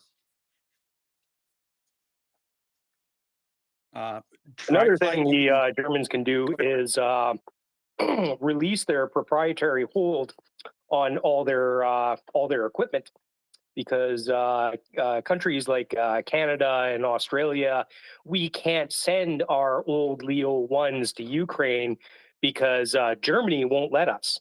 And just for the listeners that don't know, essentially Germany, even though we bought the tanks, they still can dictate where they go. Very much like when Canada bought the legacy F-18s from Australia, we had to ask the United States permission to buy them, and then the Australians had to ask permission to sell them to us. Yeah, usually there is an export restriction applied when U.S. defense contractors are permitted to sell equipment overseas, and we keep a tight leash on that to make sure that those weapons don't proliferate into countries that we don't approve of having our technology. I think you are dead on, Moose. Thank you for that. Dryfly was next, and I know Herm might have some input on this question that was posed as well. So he can jump me if he wants. I was going to ask something else. Okay, Herm, if you were wanting to respond to that, go right ahead, and if not, we will maintain the existing order. It's my pleasure. I think Portland and Moose covered the most critical issues already. Release the export restrictions for all the German-made gear that's available. That alone should be at least 200 Leopard 1 tanks, plus a number of Leopard 2s, and also some infantry fighting vehicles and the armored personnel carriers. So to the question, and the chips that Portland brings up, that's most crucially the Siemens PLCs, the programmable logic controllers that make the interface between the machine and the steering units that operate the factory. So without those, you cannot run the factory anymore. And they come almost all of them from Siemens. So what we had on site, which is readily available to ship, that would be a couple more Panzerhaubitze. We have more of them than we actually need, or we can refill them slowly. There's no problem shipping more of them, let's say 20 perhaps. We have a lot of martyrs standing around and doing nothing. They're collecting dust somewhere in North Germany. They're just deliberately doing nothing. They're mothballs. They can be made ready and shipped as soon as possible. They could have done that back in March and bring them back into operational status. They haven't done that yet. And then on top of that, there are also a couple of them. I don't know the exact numbers, but Leopard 1 and 2 tanks that are available for shipment. Well, if they take the import or the export restrictions off, the number of Leopard 1s and 2s worldwide that can be sent there are hundreds. I've to that I've read in a thread of former tank commander of the Bundeswehr that for him the most critical thing is the availability of support and items to keep these tanks running. How long would it take to establish such structures to not only have them, but to be able to use them in combat and repair them? Oh, like Leo, I've seen the boys with the Leo 2s out there, and literally a pry bar, some gun tape, and some fix-em resin, and they can run those tanks indefinitely. They're a very well built piece of kit. German made. The M113s, on the other hand, they're a piece of spectacular garbage, and they're rolling death traps. Don't pull any punches there, Moose. Well, I suppose they're better than driving around in a Toyota Hilux or a Tundra, or I guess we don't have Hiluxes in North America. We have Tundras. Driving a Toyota Tundra, you might as well give them like a Caravan, a Dodge Caravan. Let them drive around in that because it offers similar protection. And the Caravan's probably got better suspension and can carry more stuff. You're being very generous with the Dodge products. I drive a Dodge minivan, by the way. I'm sorry, you should have gotten a Ford. I mean, it's not as bad as a Ford, but Anyway, if it's all right, I'm going to pop off for about an hour 15. If maybe in about an hour 15 from then, we can do a military update. It's just I'm going to need to take a little time to get everything squared away. That sounds excellent. Yeah, all right. Grab yourself some dinner and get studied up for us. Thank you much, Language.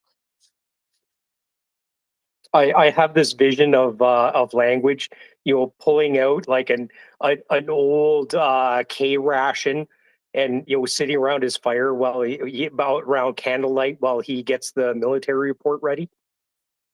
I'll have fireplace, and I can cook a meat steak, but otherwise you're fairly on the point. He's going to pull out his abacus to count up all the Russian losses this week. Every time it goes click clack, another battalion town group just disappears. Anyway, I will see you guys in an hour 15. See you back shortly. With that, Ryan, I think it's time for a commercial break. Given the current presence in the room, yeah, commercial break time it is.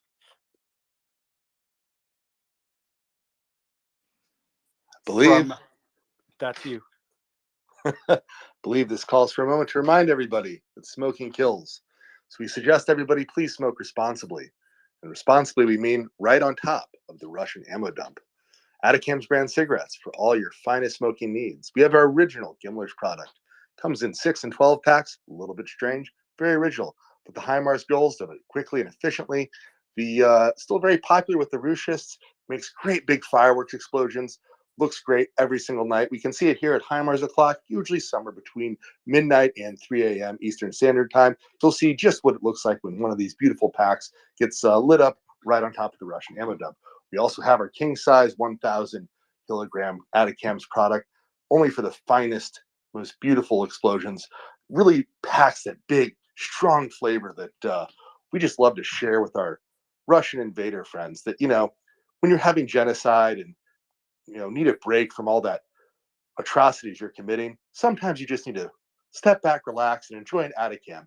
Works great right on top of any command post. So please, you know, if in fact we're happy to deliver by air, ground, or in fact sea. We have the Neptune cigar, perfect for sea transport. The Ukrainians take a puff or two, then they just pass them over to their friends for a once in a lifetime experience, like the Moscow thing. If you happen to be in need of any Atacams project, just do what some of our Russian friends have done. You just take a nice picture of yourself outside the command post, and we will make sure that one of those is delivered to you so you can enjoy one beautiful Atacams brand cigarette. So please, everyone, remember that smoking kills, so smoke responsibly. If you're going to die far from home, you might as well enjoy one last Atacams brand cigarette. You need to come on before TJ Madsen comes on, because I was telling him about that in the test space the morning, and he nearly peed himself laughing. Dryfly, I think you have waited patiently. Go ahead. Yeah, I was going to ask Chuck a question, but you guys can burn it in your brain and ask him next time he's on if I'm here or not. He retweets Igor Sushkin's posts from time to time, and seems to have at least a working relationship with them. I wouldn't be surprised if he knows them from some of his tweets. It suggests that he's had at least some conversations from time to time. I would love to pick his brain, because I have some I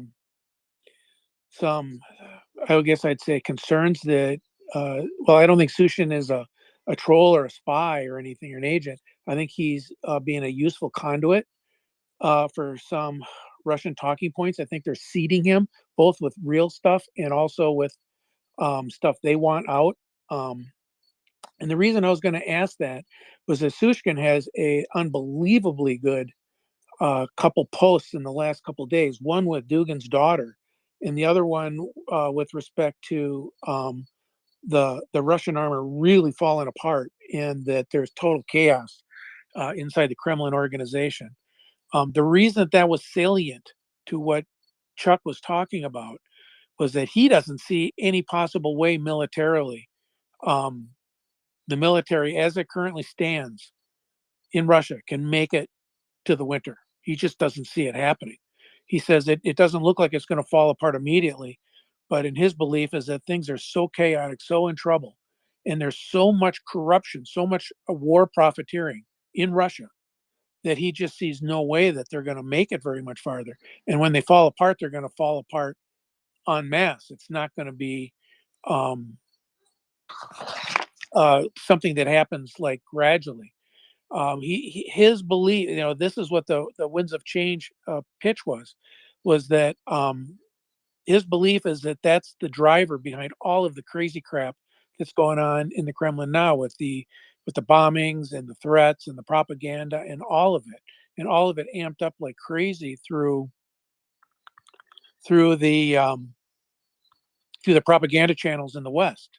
Now, like, again, I don't know if Sushkin's right or not. I mean, I have no idea. I'm suspicious of him after having read John Cipher. I don't know if you guys follow him, but he was the head of the Moscow CIA office for some time, or at least a central figure.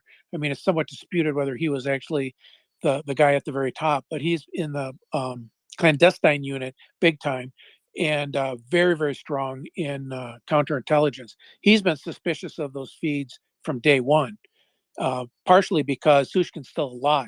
I mean, if he was really leaking stuff that was hot topic, you know, his car would be blowing up. So I wanted to ask Chuck what he thought about both of those, both the relationship of Sushkin and the credibility of that thread. Does he know something that he can share? And then the other one is, does he think that military is going to the Russian army is going to fall on its face before winter, because the recent winds of change posting suggests very much that it will. And I will listen to what you guys think.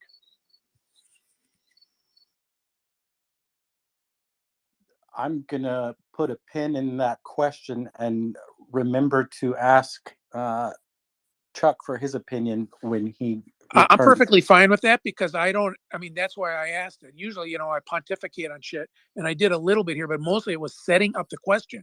And so write it down, put a pin in it, and ask him, because I'll be listening for that.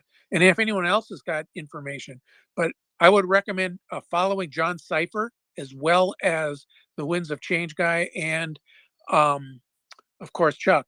But the Winds of Change guy, I would take with a grain of salt until we know for a fact that what he's getting is the real deal. And then I want to know how the hell he isn't dead. And I will listen. Yeah, I will say just real quick, Ryan, that inferring from Chuck's tone today, I think he seems to think that this will be going on in some capacity beyond winter. I don't know whether that entails, just Russia kind of shooting stuff from their side of the border. But yeah, I think Chuck seemed to imply today that it will go beyond winter, at least in his estimation. But that's just my maybe. I get Go that. ahead, But the reason I wanted to ask him, okay, is that he has mentioned in his tweets before that he considers Igor Sushkin to be either a friend or somebody he trusts or whatever, okay?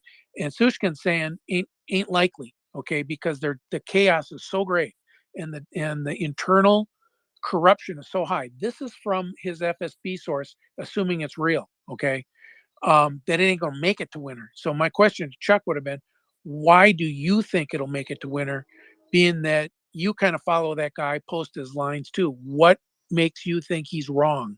Because I'd just love to know that. Sometimes it's two smart people talking that tell, somewhat slightly different take on a similar topic that can really tease out where things are at.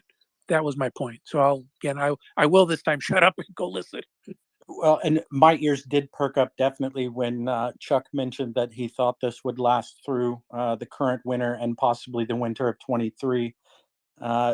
Specifically because I have been reading some of these summaries of the defected Russian soldier who was training in Crimea that ended up having to rent his own apartment because he couldn't find a cot in a barracks. He bought his own winter parka. He had to source his own shoes or military boots.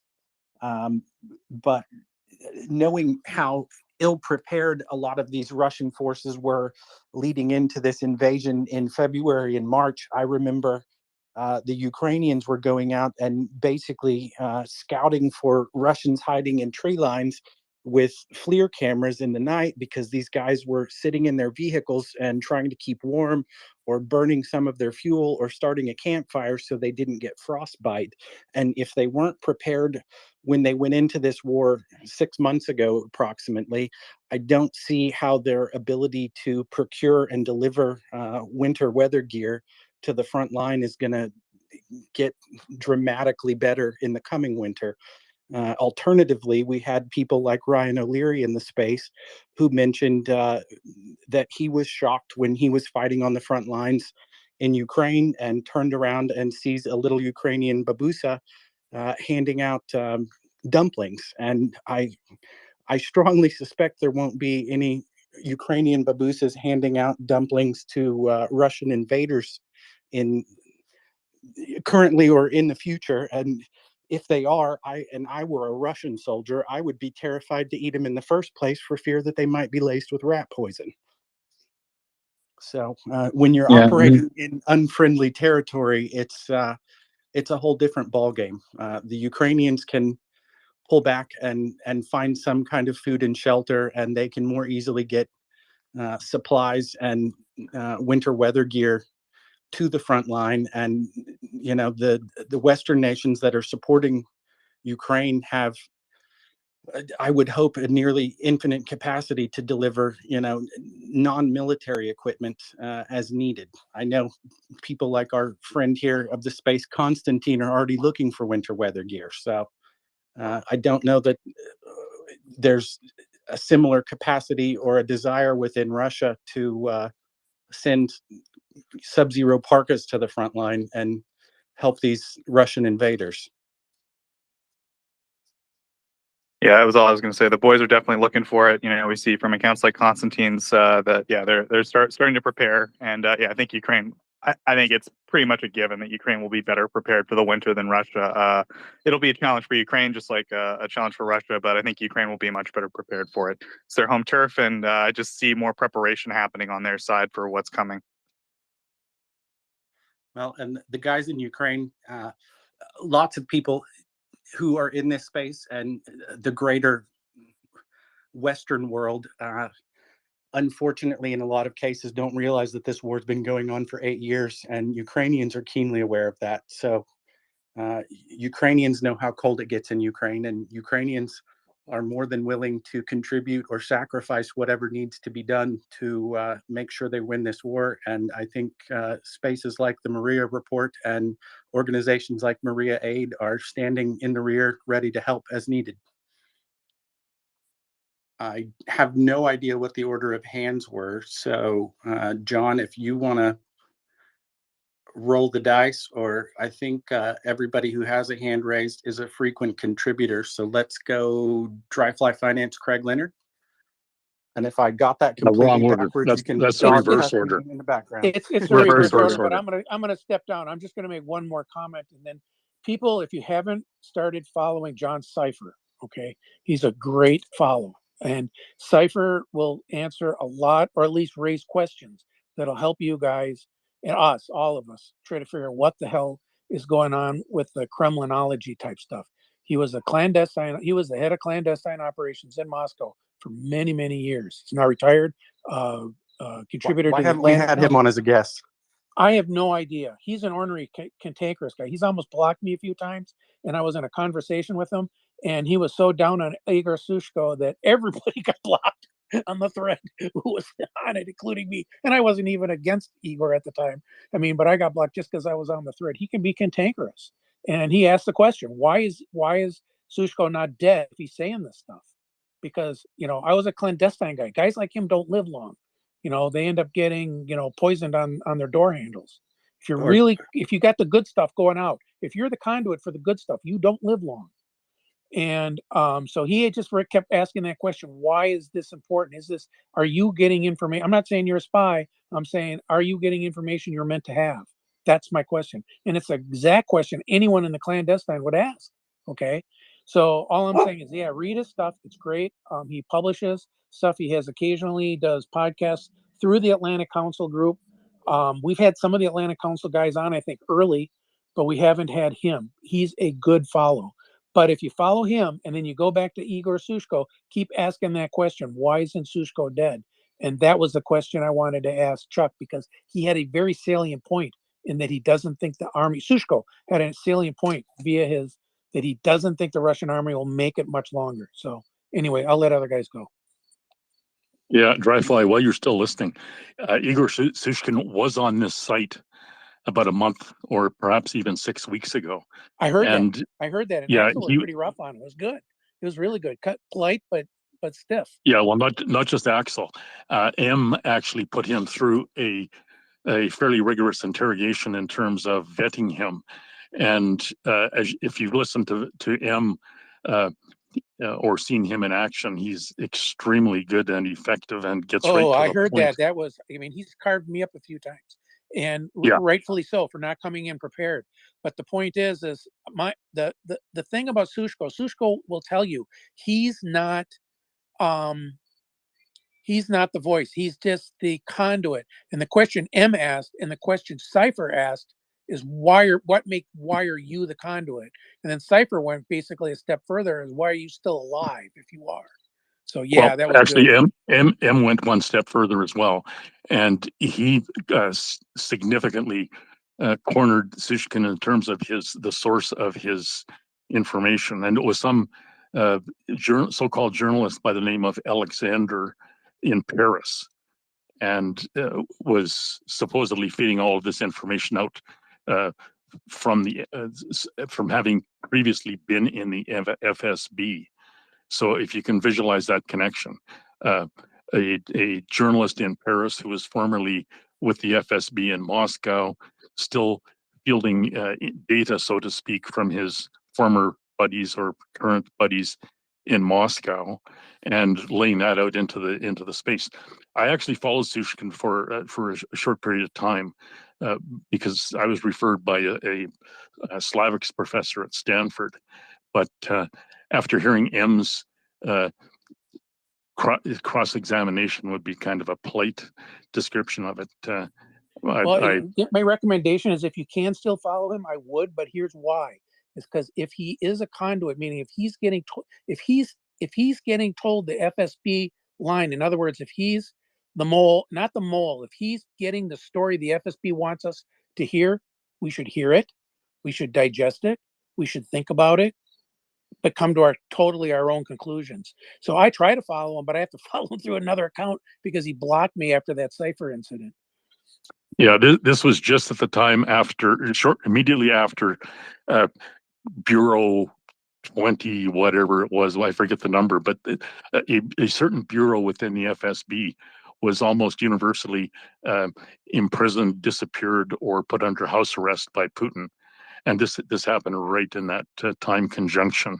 So, I mean, obviously there were all kinds of ripples, internal deep water ripples going through the Kremlin that none of us had any eyes on whatsoever.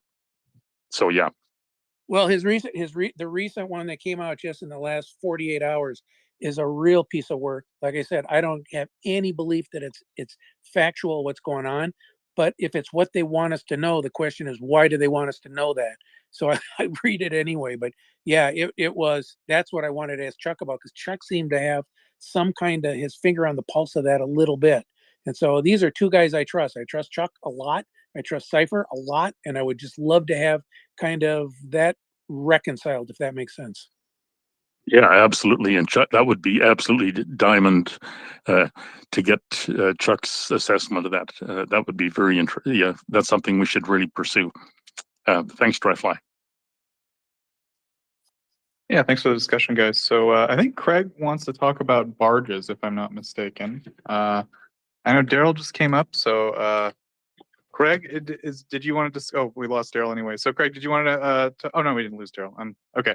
Let me get it together for a second. Craig, did you want to talk about barges? Go ahead. Yeah, no. So I just wanted to say real quick about regards to the length of this and who's better prepared and who's not better prepared. Let's be clear. Ukraine has access to Western money and Western supplies, right? Russia has got everything domestically sourced, unless they want to start getting cheap Chinese knockoff winter jackets and boots, right? And you got to find the right size, the right everything, right? But the West just, I mean, it's so hard to really kind of give people the idea of just how vast the supply and logistical support is that the West can provide, and in terms of money as well. The Ukrainians are not going to be better prepared for the winter because they have so much ingenuity, because they know how to survive the winter because they've been there for centuries. They're going to do it because they have the right allies. They're going to do it because they have the right set of delivery and logistics set up.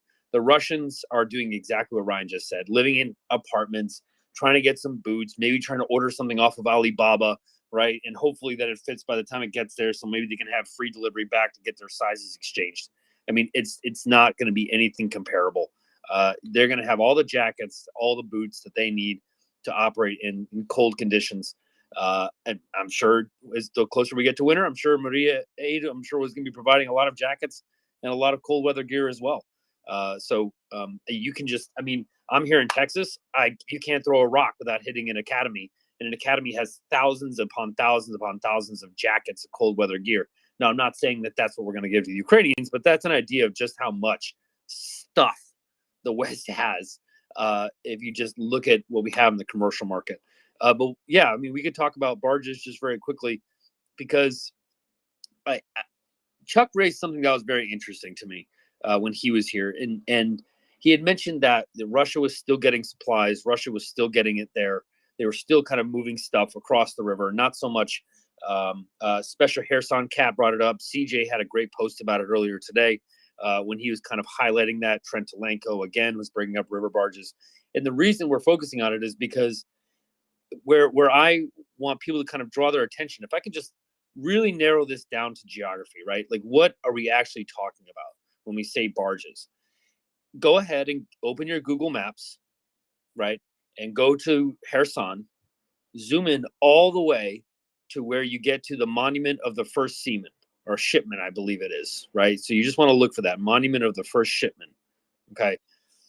If you want to understand what's going on, go to that little node in the city of Kherson, right on the western bank of the river, right? We're going to use cardinal directions, not left or right, but the western bank. There's a great example of a loading and unloading or embarkation and de-embarkation point that the Russians have been using. There have been videos of this coming out of Kherson. We have seen this continuously, right? Because they're just floating the barges across the river and unloading ammunition and then just kind of driving to where they need to go. And so but that actually creates a bottleneck. People might say, well, oh my gosh, there's so much, stuff that they can carry in a barge. You got to unload it. You got to load it and then you got to unload it. And that takes time, forklifts, manpower, attention, logistical efforts. I mean, if you guys have ever worked at a FedEx factory or a co-op here in Texas or anything like that, trying to get stuff on and off of something is actually really frustrating. Even at a level, it can be somewhat frustrating. Now you're trying to unload tons of military equipment, ammo, shells, maybe an S-400, inflatable or not, right? And so the reason that that's important is because they don't have that bridge to cross anymore. So there's embarkation and de-embarkation points. And what I would personally like to see is maybe some attack-em cigarettes, if you're listening to me, Finance, trying to use on these embarkation and de-embarkation points. I don't think we've seen that yet. And the reason that I bring that up is because, again, go all the way back 3 months ago to when the Russians tried to cross the Donetsk River. That was a relatively small river that they were able to pontoon it, I think, with maybe 10 to 12 barges.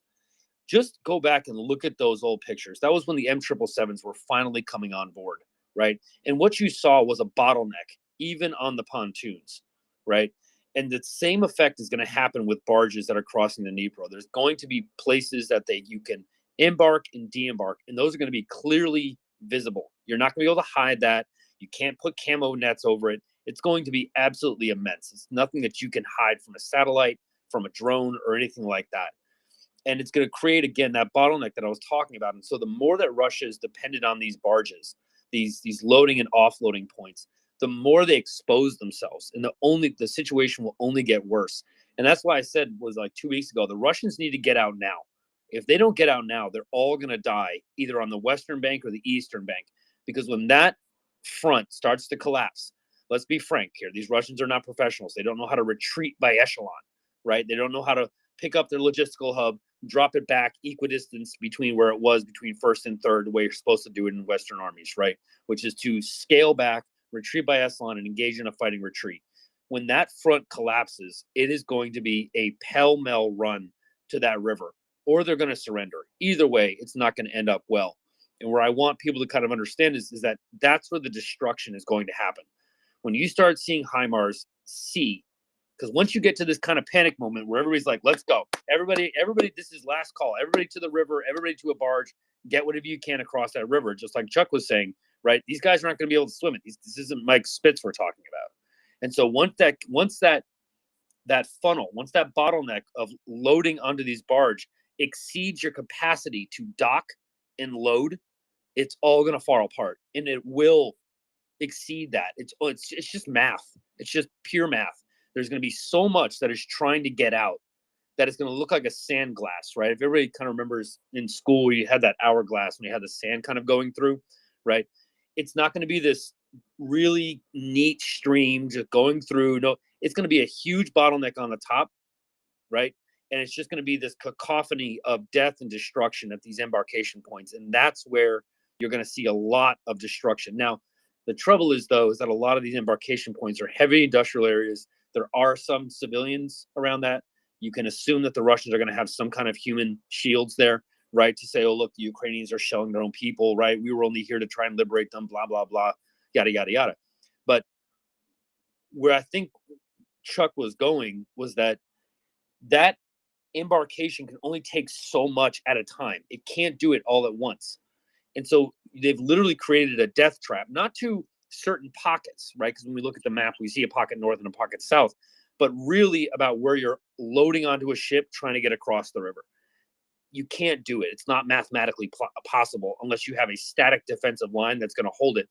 Once these Russians start to retreat, it's not going to be an orderly, let's slow roll this, let's take our time. No, it's going to be a full-on get out now type of situation. Yeah, I think those are some really great observations, Craig. I think you're absolutely right about the barges creating a supply bottleneck. I don't see it going any other way personally. I'm not an expert on this, but you are. I think that it's good. Or I'll say, I don't know if you would call yourself an expert on it, but I would say you have a lot of experience with this type of stuff. And yeah, I would say I agree with your analysis as far as my broad understanding of the situation for them militarily. I mean, it takes a lot of supply to get an army going and to get an army moving. And as you said, there's this massive bottleneck. They can't just walk across. They can't just, use vehicles. There's no alternative. They have to use these barges, and these barges are just not efficient for moving the quantity of material and men that would be needed to have an actual effective retreat going. So what you're left with is a bottleneck, an hourglass, like you said. Go ahead, Craig. It's not just the volume, it's the speed at which you can unload stuff, right? So it's not so yes, you're correct. It does do that, but it takes time to get these things on, right? Like I said, if anybody's worked at a FedEx factory, UPS, I've worked at a producer's co-op. I've worked at a co-op before here in Texas, and we have to produce the grain and we have to put it onto trucks and stuff like that. It's still a mess. It's not perfectly done. And we had forklifts, safety procedures, we had cranes, we had all kinds of stuff to be able to do it. And it was still kind of a little bit disorganized, right? It's that funnel that you're trying to create where everybody's trying to get on and there's no organization.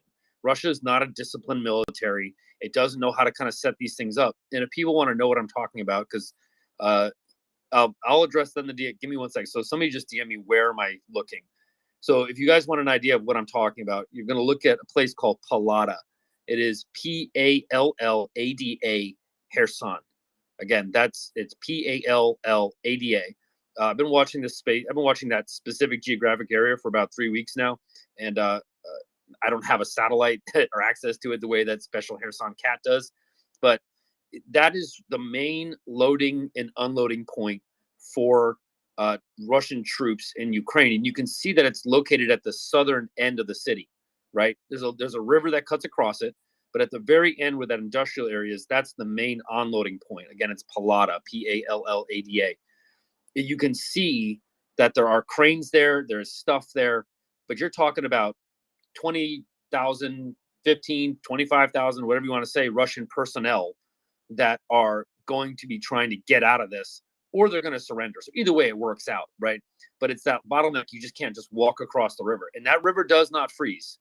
To be absolutely clear, that river's not going to freeze over, so the Russians can just drive across it. They got to depend on this floating traffic. And so I'm looking forward to the day. Unfortunately, I'm sure there's going to be some destruction done in Pallada by Ukrainian forces, but it's going to be necessary. And I think we're all looking forward to that day where we see Donetsk River Redux, Dnipro version, right? So if you want an ad, not for an Atacam cigarette, but maybe for the repeat of a movie, right? It's Donetsk River Redux or Apocalypse Now Redux, right?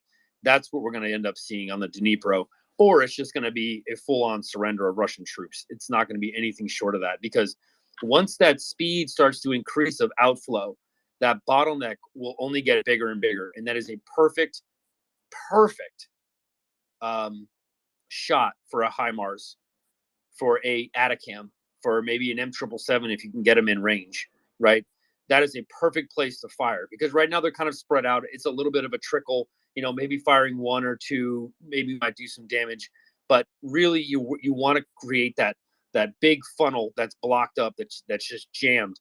And once it creates this juicy target, and if you want to do things militarily, civilian wise, you go over and say, listen, you guys can all die, or I can press this button. You guys take your pick.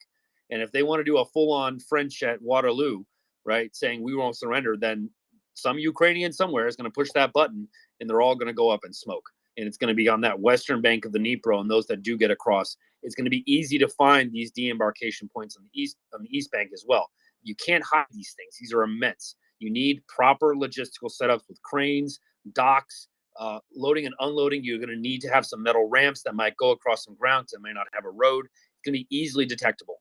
And so this is something that they cannot avoid. And then I think, like I said before, this is going to be Donetsk River Redux. This is going to be part 2.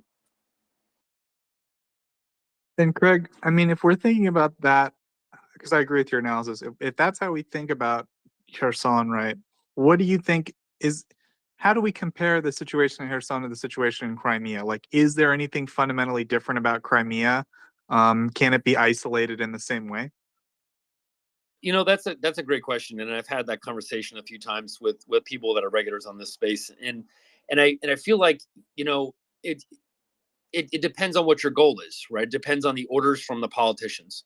So if the chief executive of the Ukrainian state, which is President Zelensky, says, listen, it's Crimea first, we'll worry about everything second, right? Then you're going to go into Crimea and HIMARS will do its thing. Again, I have a few peccadillos with sustainment of logistics that far because of Russia's ability to fire missiles from the Navy, maybe not on tactical units, but on logistical hubs. There is that narrow road, that narrow land bridge as you're headed south, that bottlenecks again. So maybe you're not going to see Russian soldiers like hold the line a la World War II type of stuff. But it's gonna, I just feel it's gonna be a little bit tougher for Ukraine to go there. But if that's the order from the commander in chief, you salute about face and go about your job, right? And you just get the job done. But in terms of maybe Zelensky is doing it right, and he's like, he goes into his general staff and he says, what do you guys think we should do? Tell me what you think is possible. Give me good, bad, right? Give me the, if you've ever been a salesman before, it's right. Give me good, better, best, right? They say, listen, best thing to do right now, isolate Crimea from the north. Those guys are irrelevant. Those combat troops aren't going to go anywhere. You can seal off that northern part because everything bottlenecks, which means if you can't go south, they can't come north. So why are we going to expend the men and material to lay siege to Sevastopol, to Simistopol, and other cities that are around there that are huge urban centers, right? This isn't little villages anymore. Now you're talking about major cities like Sevastopol. That's going to take a lot of time and material. So maybe his generals say, sir, if you're looking for my best advice, I think we should isolate Crimea, knock out the Kerch Strait Bridge, cause mass panic, and let's save our material, let's save our men, let's save our ammunition for the fight in the Donbass to come.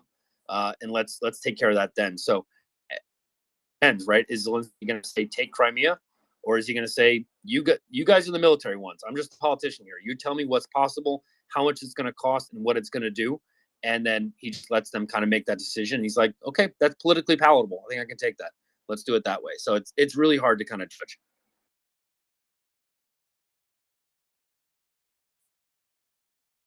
Thank What's you very up, much, Craig. finance? Yeah. Oh, go ahead. Oh, yeah. So let's go to finance. Hi, is the grand spokesman for Atacam's brand cigarettes, finest in Russian ammo depot smoking products. We'd like to remind everybody that smoking kills, so please smoke responsibly, only at a Russian ammo depot. That said, would everyone please listening, share, retweet the space. Also, follow the MryiaReport Report. We are doing pretty well and quite close to 10,000 followers we'd really like to have. So if you have not yet followed the MryiaReport Report, right there in the top left of the space, please do so. We would really appreciate it. Thank you very much from the Atacam's brand cigarette company. The quickest way to join the Russian cosmonaut program if you don't need a pressure suit. We strongly believe in fertilizing Ukraine. Well, they come back down from low Earth orbit eventually. So you can serve two purposes at the same time. Hey, so I exclusively smoke Atacam's brand cigarettes. What do I have to do to become a brand ambassador? You don't want to smoke Atacam's brand cigarettes. They're deadly. It's probably the last cigarette you'll ever smoke. Some of them are loaded. We want to remind you that smoking kills, but we actually have many people who are brand ambassadors. Just make yourself a nice, beautiful Atacam's brand, advertisement. Post it here on Twitter, and the Atacam's brand cigarette company will be happy to endorse you as a brand ambassador. We're pretty loose here. Anyone who wants to spread the word about Atacam's brand cigarettes and the finest in Russian ammo depot smoking products. Also remember our Neptune cigar product, excellent for sharing with any friends of yours who happen to ride a Russian ship, or also the original Gimler's product, always delivered by our 1965 HIMARS girls. Very fast, very efficient, usually delivered by land. We can also sometimes deliver by air or sea, especially for that Neptune cigar product. You know, the finest in Russian ammo depot and sea smoking products. Also, if you have any friends who happen to sleep once in a while or just hang out in a Russian command post. Just take a selfie with them, put that online, put that on your TikTok, put that on Twitter, put that on Facebook, wherever you like, even VK if you're Russian, that's fine. Just make sure to make it real clear where you are, and we will in fact deliver your own free Atacams brand sample just for you to try and taste, no charge whatsoever. Yeah, if you're living or residing in the occupied territories in Ukraine and you are short on Atacams brand cigarettes, all you have to do is send your Latin long locations to the Ukrainian Defense Ministry, and they will send an expedited order your way. I also have a couple of gifts I'll share with you, Portland, and you can become a brand ambassador.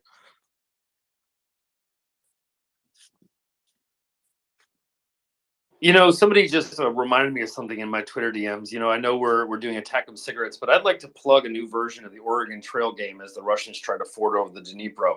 You think we can try and make that meme happen? Because I think that would be absolutely sick. Anybody who's played Oregon Trail, it really sucks when you try to ford a river. It's always a gamble. And if we can somehow get a screenshot of that, it's just like public service announcement. We got how many people listening here? We got 439 people listening. I know somewhere in there's got to be a meme designer that can pull up an old picture of Oregon Trail and insert a Russian whatever on top of that, and that would be a hoot for those of you in the 90s who used to try to secretly install Oregon Trail onto the school computer while you could have your computer education class. This is your moment to shine. We had the 5.5 floppy disk provided by the school, but I always died of dysentery. I hear the Russian version of Oregon Trail, everybody dies of botulism, not dysentery. I was actually gonna say, if anybody remembers when you go on those Oregon, I'm gonna have a flashback to the 90s here. If anybody remembers when you go on the Oregon Trail, you go after the hunt, right? And you have your one little shot and the animal's running.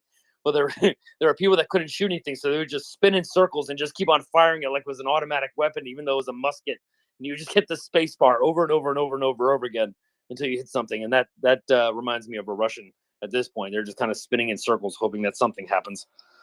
I think those S-300 operators must have played some Oregon Trail back in their day as well. I'm sure they're still playing it. This is Russia, after all. On a slightly more serious note, I just got a notification from somebody on the back end here at the MryiaReport that we will be having a featured guest in the near future. I don't know that dates are confirmed yet, but this individual is the head, either first or second in command at the fire service in Kharkiv. He was featured very prominently in a Frontline documentary that just debuted and aired about 3 weeks ago, if I'm not mistaken. For those of you not in the US, Frontline is a PBS production. That's the public broadcasting system here in the United States, and they make excellent documentaries. I have shared a link via YouTube up on the Nest to their Kharkiv documentary. Unfortunately, the link I shared also has a thread of some other Putin documentaries also done by Frontline. They are all excellent, but for anybody with any interest, I encourage you to go and watch the documentary on Kharkiv when you have a chance. It's called Ukraine, Life Under Russia's Attack. It is an excellent piece of video journalism, and I couldn't recommend it more highly.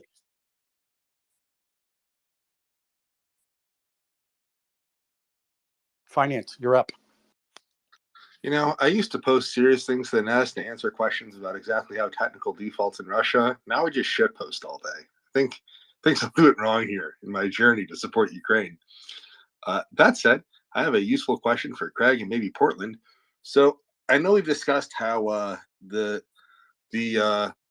low-standing douchebags, upstanding Russian, no, I can't even say it. The Russian asshats in Kherson are roundly hosed because they don't have supplies, and their supply situation keeps getting blown up, usually by HIMARS. That said, I was curious. We've discussed. Craig regularly discusses how the Donbass is a completely different can of worms. much easier to supply, much more dense rail networks, much more spread out, much harder to deal with. I was wondering if there's any knowledge of the Ukrainians making any headway in the Donbass about interdicting their supply. I know that we regularly see fireworks displays there, so some dumps have been hit. So if you could explain what their supply situation is like and what, if any, headway the Ukrainian defense has made against the Russian supply in occupied Donbass. So that's actually a really good point. That's actually really good that you brought that up, Finance. It's right on time because there were HIMARS attacks. Well, let me clarify. There were supposed HIMARS attacks. We assume they are HIMARS because they're so far behind Russian lines that we just kind of at this point just say, well, that's HIMARS o'clock, right? And so if we can just, sometimes it's sabotage, sometimes they're industrial accidents. This is warfare, as you mentioned, people smoking cigarettes where they shouldn't be smoking cigarettes. If people can remember back a couple of, was it 3-4 months ago actually, when Bielograd and the surrounding area had kind of started to get lit up a little bit, and everybody thought, well, that was SBU, that was Ukrainian Special Forces, but some of it turned out to just be people not monitoring gas pressures, right? People not paying attention. Could have been sabotage from Russians who had lost the sun there, because some of these areas are very restricted. You can't just wander onto these places, and because they're, they deal a lot with gas and they deal a lot with oil pressures, all kinds of lubricants, and so you can't just just stumble onto this thing and be like, oh, let me go ahead and blow that up, right? You have to kind of work your way into that, and so there are some industrial accidents because the Russians aren't very good at logistics. But to your point, that what I find to be interesting is that about 3 days ago, because I've been kind of been like, hey, can we get some HIMARS in Donbass? Like, that'd be great, because the Russians were still advancing on Bakhmut and Soledar. They've stopped all their advance towards Sloviansk. They've stopped their advance towards Kramatorsk. They haven't really moved down that salient, if you will, if you can even really call that a salient. It's kind of more like a wedge that the Ukrainians have from Bakhmut triangulate to Lysychansk, and then turn your left angle around the Donetsk River. That's kind of where the Ukrainians have a little bit of a defensive wedge, if you will. And so where we've seen the Russians actually make some progress is around Bakhmut and to the south. So south of Bakhmut is where we have seen some of that. There's been some unconfirmed reports that the Russians have kind of chopped off the tip of that pyramid, if you will, that I just described, right? That triangle.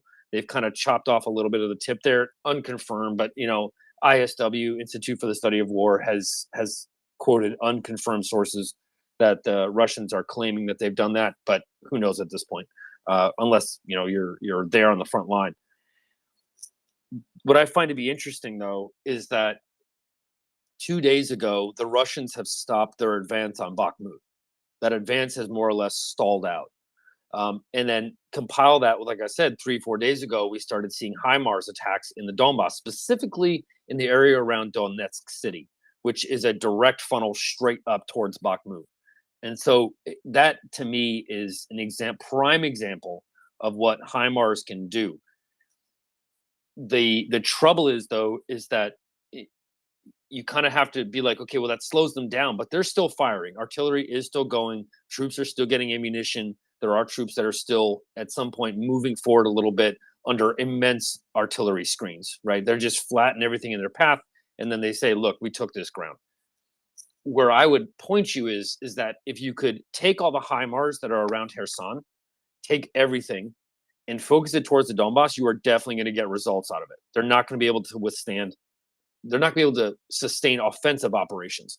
But then the question then falls on you, the attacker. Can you sustain logistical operations as you move forward, right? And so, to your point, yes, there have been some results. Are those two things that I described, an explosion outside, 3 explosions outside of Donetsk city, not the oblast, but the city, and then that stall out around Bakhmut, where the Russians for 2 days still haven't moved forward. They more or less kind of stalled, and they've kind of stopped. And so, can you draw a direct line between those 3? It's possible, maybe, right? Where a commander at the front who's in charge of an artillery battalion or what have you says, he gets a call from somebody and says, they just blew up 20,000 shells. You're not going to get your expected delivery for the next day or 2 days. So you need to slacken your fire a little bit. Is that plausible? It's very, very well is plausible, but that's just an example of what HIMARS can do. But again, you still have to go on the attack. And this HIMARS is good for prepping the ground, and it's good for setting up your assault, but it may not be good for actually having to get in an APC and move forward, because the Russians will fight at some point. They will stand and fight, and so HIMARS can't do everything logistically. Sorry, it can't do everything on the battlefield. It can't attack, lines everywhere. It's meant to kind of hit these logistical lines because the Ukrainians don't have enough of them to saturate the battle space to where you can dedicate some towards logistics and dedicate some towards, BTG headquarters and areas around that where you see maybe a little bit of a coalescing of Russian units, if you will.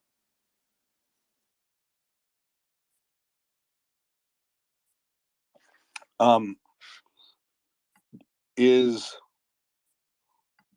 freezing the Donbass while attacking in the south, which seems to be what's going on, that looking plausible though? Logistically speaking? Absolutely. I mean, there's 100%. The Ukrainians are doing exactly what you're supposed to do, right? They are, as it appears. Again, this isn't a statement of fact. Nobody's in the Ukrainian General Staff headquarters. For all we know, there are 80,000 Ukrainians that are saddled up west of Kramatorsk that are ready to go in now, right? We do not know that answer. But from everything that we get through OSINT and through what people like Chuck, Special Kherson Cat, people that we trust and that are verified, it seems that the Ukrainians are stacking their ground units in and around Kherson. But remember, as I had said, Kherson's a different geographic basket than the Donbass. And so you're absolutely correct. This is very much a stalling action to take Kherson and to do this slowly and not to just say, oh, we launched one HIMARS, everybody saddle up and let's go forward, right? They're not doing that. They're doing it very intelligently. Fight smarter, not harder. That's the name of the game. And so you can take Kherson and then you can start to focus on the Donbass. That's why I think it was Joseph that was saying, what about Crimea? What are we going to do about Crimea? There are some people that say go straight into Crimea and take it back. This is a perfect chance to do it. And then there are some others like myself that are saying, well, I mean, is it really worth it? Are we going to really dedicate that much logistics to it? Because as you said, if you do that, you are going to take away from offensive capacity in the Donbass. There's no way around it. If you decide to focus on Crimea, it is going to affect the Donbass front. And so the Russians are not going to take Sloviansk. The Russians are not going to take Kramatorsk. I don't think they're going to take Bakhmut. I don't think they have that level of combat power on the ground to be able to do that. To encircle it, get around it, squeeze it off like they did to Novodonetsk. They have to go in kind of frontal style because if everybody remembers, Novodonetsk had a river behind it. So it wasn't as easy as just going over land where you can just put it in four-wheel drive and drive it right into Bakhmut for your supplies. So just different. Again, geography is everything. Geography is destiny, as they say. And so around Bakhmut, good holding actions by the Ukrainians, freeze them in place, but then sooner or later, you got to rededicate your forces. And some people are of two minds: go to Crimea or save that combat power for the Donbass. But yeah, you're 100% right, Finance. I think Russia's of the same mind too, if you want my honest opinion. I think they are the same mind. I think at this point they really don't give a shit about Kherson. I don't think they really care a flying fig about it. All they want to do is stack up Kherson to force the Ukrainians to commit more forces, which draws forces away from the Donbass and logistical support. So there was a report that the Russians had put in 30,000 personnel into Kherson. I'm going to say it's Kherson Oblast. I don't think there's any way they drove 30,000 personnel or barged across 30,000 personnel of Russian troops across the river. I don't think that makes sense. I think that they probably moved that to reinforce Kherson Oblast, whether that's on the west or the east bank. Yeah, so I was following that. Some of that was, so obviously they didn't move 30 in. That was exactly. They did move some in. There was reports and apparent info. They were moving something in. They were sending troops in. But this is before the Ukrainians blew all of the last bridges in. So it was before you had to ferry absolutely everything in. But it was partially when you couldn't move a tank in, right? Like you could drive the bridge because remember they lit up the Antonovsky Bridge, but at first you couldn't. But they weakened it before they really stopped its usage. So they were doing it then, and I remember asking Yehuda, and I was like, "Is this I was like, is this anything like NATO doctrine? He's like, yeah, this is terrible. He was like, no. It's a joke. It's a joke. It's an He's absolute like, joke. I'm like, what do you get by reinforcing this? He's like, when I asked, it was interesting to hear Major Giroux's comment, right? Which is his view is really interesting, and I wish he was here to paraphrase, or not paraphrase. I wish he was here so we'd have a brilliant man talking about it rather than my terrible non-military brain paraphrasing. Because he didn't make the point that if you're actually in an urban environment in warfare, that it's actually one of the better situations to have raw and untrained recruits on your side, because the environment itself makes that pretty effective. On the other hand, having a bunch of having extra untrained Russians in a situation without food, that's a very different situation than the actual battle where you have shots being fired all the time. No, I would agree with that, but we kind of need to play a little bit of chess here, or maybe not chess, but we need to play a little bit of game theory. Okay, so the Russians understand that the Ukrainians have made Kherson, at least the oblast itself, their priority for future operations, at least until let's say the winter comes, right? I think that we can all at least agree on that general principle. Numbers, what they have, what they don't have, we really don't know, and we shouldn't know, but we understand that they at least have made it a tactical priority. All right.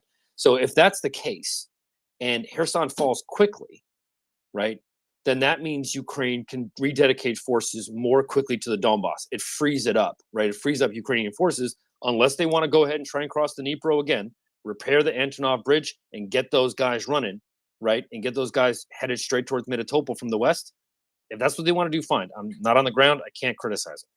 But what I can say is that if you are Russia and you see them stacking up and you're like, listen, we got enough guys there to maybe last like 3 more weeks, right? And then Russia's like, shit, 3 more weeks. Like after that, they're just going to sit on the side of the Dnipro, wave the Ukrainian flag, and then they're just going to rededicate all those HIMARS and all those guys over to the Donbass.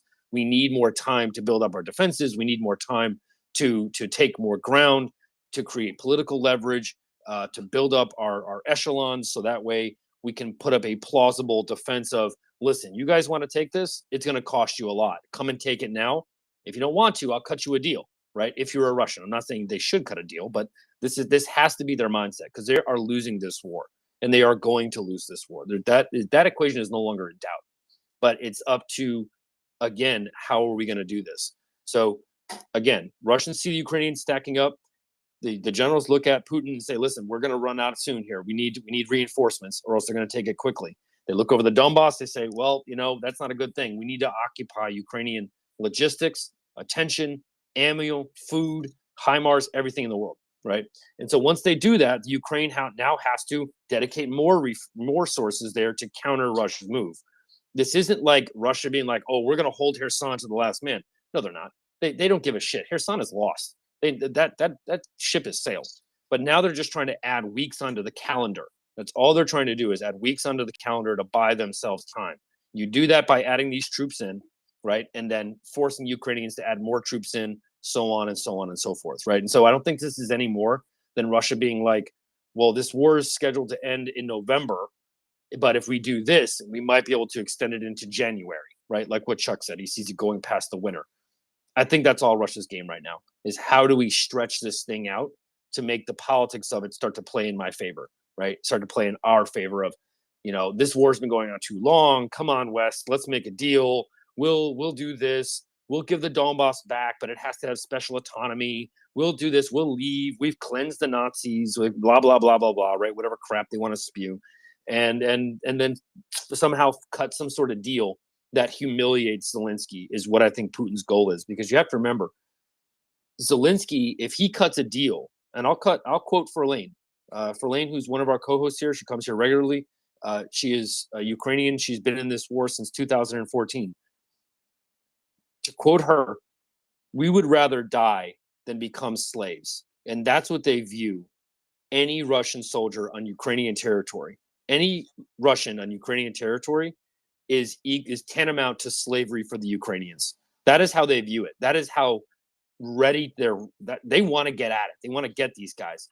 But Zelensky also has political concerns of, well, what's that offensive in the Donbass look like? Are we talking about 50,000 casualties, 80,000 casualties, 100? What does that actually look like? And then to try to scare Zelensky into being like, okay, fine, you know, I don't want all these Ukrainians to get wounded or die, and so let me try and cut some sort of deal, and then humiliate him, undercut his political base, and then make it look like Russia really won. Right? That has to be the only way out for Russia, in my opinion. I know that was long-winded, but if we're really playing the real world game, that's only Russia's way out, is to try to humiliate Zelensky in some way that his government doesn't get reelected, and play the game that way. I see that as their only way out, if that's even a way out. Losing a war, that's a hell of a way out, but still. Play stupid games, win stupid prizes. Yeah, amen. Russia just won the brass ring of stupid prizes by invading Ukraine. They now have the brass ring of stupidity. Couldn't agree more. Rebecca, go ahead. Hi. I really like the analysis the last speaker did, but I think it only holds as long as Russia sort of remains something of a unified actor. And I think as Russia gets pressed closer to failure and fractures occur within the ruling coalition, Russia will act less and less rationally. So it's going to be very, very hard to predict what Russia will or won't do when presented with this or that situation, because I just think they are so close to having internal fights and becoming incapable of making rational actions. So that was my only caveat on what I otherwise think is a really good analysis of what Russia's situation is, assuming they remain a unitary actor. I would just remind you, when we talk about rational actions, right? Let's talk about rational actions for a second. What is rational if you are in the upper echelon of the Russian government, right? So say you're in the top 10%, right? Let's just kind of play this percentage game. Let's say you're in the top 10%. You rule over, industry, gas, shipping, trains, whatever industries there are. You have that oligarch class, right? What is a rational decision? Do we throw Putin overboard? What happens if we throw Putin overboard? It's not like the West is going to be like, oh, Putin's gone, let's go ahead and do this. There is not one Ukrainian on this panel, or I think in the world, that would say if Putin died, then they're going to say, Russia's our friend. Let's go ahead and hug it out because it was all Putin. We've crossed that line. That line is over. Maybe in 2014, if it ended around 2016 and Putin had died or something like that had happened, then I'm sure some Ukrainians could have been like, okay, well, we don't need to be so firm against this. But that was before Irpin. That was before Hostomel. That was before Mariupol. The line has been crossed. It is over now. And I think that the Russians understand that if you overthrow Putin, what are your options? Not really good ones, right? Because then you get into this fractious idea of, well, I'm going to take this guy's side and then I might get killed. But then if I take his side, then I might live, but then he might get killed. And they might do this. And it just turns into an absolute cacophony of ridiculousness where they're like, it's better I just sit on my hands and just wait for this thing to end, because otherwise it's just going to turn into chaos. Russia has only seen revolution from two places. During the Tsarist times, it saw overthrow of czars, assassination of czars. A new czar got put in place and was more or less a puppet of the boyars, right, of the nobility. And then the second revolution is from the bottom to the top, right? You would have to envision a wholesale, even if Putin died, a wholesale reshuffling of that. And so I think that they're rational in terms of self-preservation, not rational in terms of how do we preserve Russia. You see what I'm getting at, Rebecca? It's not about how do we save Russia. It's about how do I save my own ass at this point, right?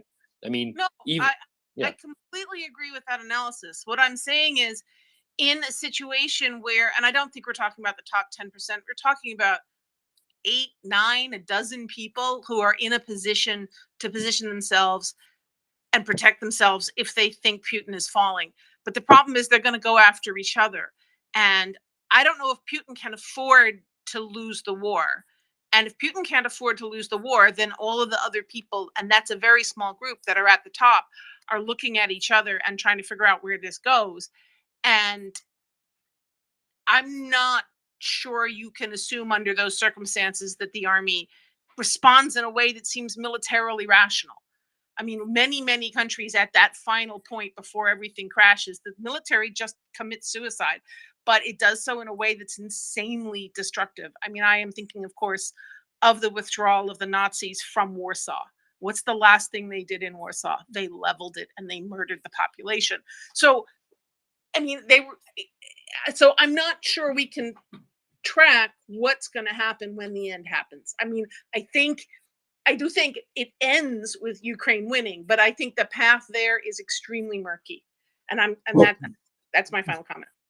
What I would, just to add flavor to the conversation, what happened with the Soviet military after they got their asses handed to them in Afghanistan? They came home and there was slow but steady regime change. Yes, because Putin wasn't in charge, Gorbachev was, and he's a very different man. And the people Gorbachev surrounded himself with were not as ruthless as the people that Putin has surrounded himself with.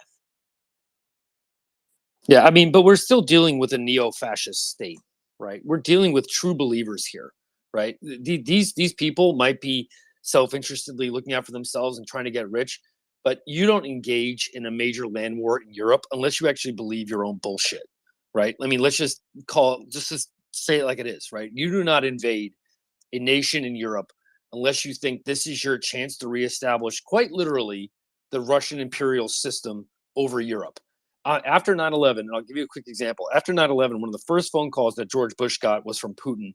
And there is some debate as to what he said, but the overall arch of this is like, listen, let us take care of Europe. We're a good actor here. Let us do this. Give us some political stuff, and you guys focus on this, and we'll help you out. But give us essentially carte blanche to act how we want, more or less. And we'll have your back, and we'll help you in Afghanistan. It's right across the border. We'll do what we can do to do this. And George Bush said, go take a flying leap. Like, that's ridiculous. Like, that's not going to happen. We're not going to abandon Europe because of what happened in 9/11. And I think that after that, like I said, take that as an example of Russia's goals. It wants to be in charge of Europe. It wants Europe to be its playground. It's always wanted Europe to be wholly Russian. The Russian Empire used to extend past Warsaw. I mean, that's not a nation that's like, oh, we're good over here. No, that was an imperial system that was dedicated on domination, and these are the same type of people that are in charge in Moscow right now. So when you have a neo-fascist state, in my mind, these people are not going to overthrow the dear leader here. You might have some subordinates that are like, this is too far, we can't do this. But overall, during Nazi Germany, you did not see Joseph Goebbels pull out a pistol and shoot Hitler and say, like, hey, let's call the West. You didn't see Hermann Goering. You didn't see Heinrich Himmler. You didn't see any of these upper echelon guys be like, hey, you know what? I'll be in charge of Germany now, and I'll cut a deal with the West. No, they fought until the very end because these guys really believe it. They believe in imperial Russia. They believe in the throne. This isn't a game to them. And so when that happens, buy-in. I'm sorry, what? I was going to say there's communal buy-in. Absolutely, 100%. So you're not going to get this chaotic type of atmosphere that you might describe because they don't want to, one, self-interest. They don't want to be shot, right? But two, they believe it, right? But Gurney's here and Finance is here. I don't want to monopolize and start to kind of monologue. I'm not disagreeing with any of the points you made, and I do think they want to dominate Europe. I am just saying that I think the end game of the regime could be a lot more chaotic than you think it is. I don't mean this is. Hey, Rebecca, could we have a conversation? Could you and I have a conversation about this? What about the end of a regime? Yeah. So we've seen it, right? I mean, you're talking about Nazi Germany, right? So when you talk about the chaos or you talk about what they wanted to do, let's talk about people that conspired to kill Hitler on 20 July 1944, right? You admit that? Yeah. Yeah. So I mean, they're right. There were some rational minds there that said they're not going to go down with the ship. Would you agree that that might be a hole in the argument using Nazi Germany to say, hey, they wanted to really sink everything? I don't think there's anyone in Putin's inner circle that is as rational as the military officers who tried to take down Hitler. Hey, but let's. I mean, I can only debate you in the reality and the facts of it, because that statement you just made there, when you say "I don't think," you're obviously inserting your opinion there. Would you concede that you're saying "I don't think"? Could you name some substance to why you don't think and who you don't think? Today is today. Anything that we are proposing will happen in the future is our opinion. Sure, but let's just use the facts that you laid down here. Some historical precedent in the past, right? We've been here in the past. We don't know that we've been here in the past, but we do have some precedent, and that was the dissolution of the Soviet Union in the same period of fear. And you talked about Putin is not Gorbachev. Not take place in the context of a major European war. I would say the dissolution of the Soviet Union took place in an entirely opposite context. What happened with the dissolution of the Soviet Union is that Gorbachev wasn't willing to shoot people. But Rebecca, your argument is flawed only because Gorbachev lost power from ruling classes that existed within the Soviet Union. So I would posit the argument has a fallacy, because it was just as chaotic internally, even if there wasn't a period of war. And actually, there was a period of war that followed, right? We know that with the dissolution of the Soviet Union, there were different wars of independence that were fought, and we do know that the sum of all fears argument was used then, and we do know that European, Western, and American states resolved together to address both that argument of the sum of all fears, securing nuclear weapons, which I think is implicit in your argument here, but I'll just say it for you, and that three quarters of the post-Soviet real estate was secured, right? Whether it happened through conflict, whether it happened through resolutions, whether it happened through local independence, but there was a period where there were state actors, non-state actors, criminal actors, and all sorts of groups that operated, right? But we did survive that period nonetheless, and we did have a solution for it. So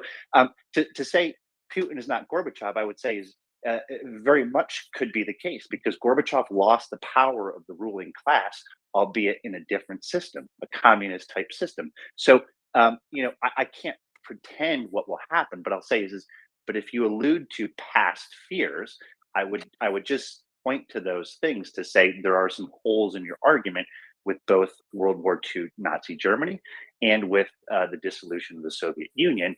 And I would say there's nothing but optimism in terms of being able to handle and contain this, because unless you can say specific reasons why, who, why, and how those people you're talking about close to Putin would do certain things, and to add some substance to it, I'm happy to hear that. But barring that, the only thing we can talk about is past precedent and past resolution to that.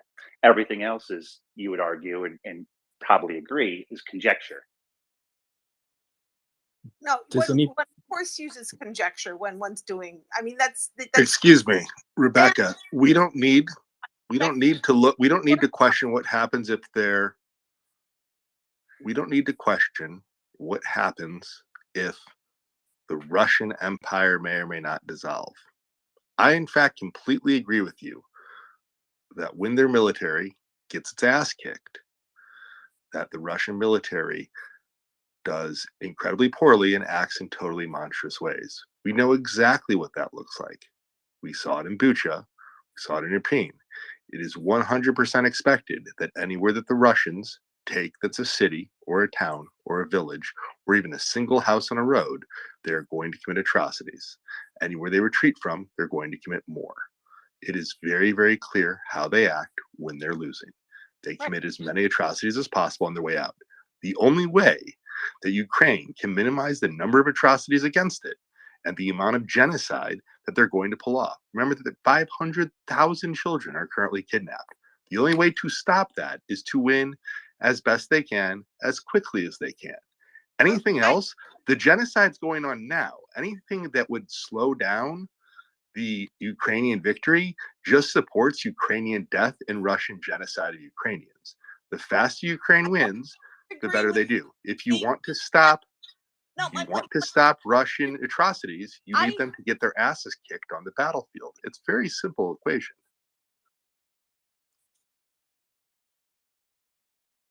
Okay, let's wrap this up because I'd like to ask everybody what time it is. Is it time? Is it time for trains? No, it's HIMARS o'clock.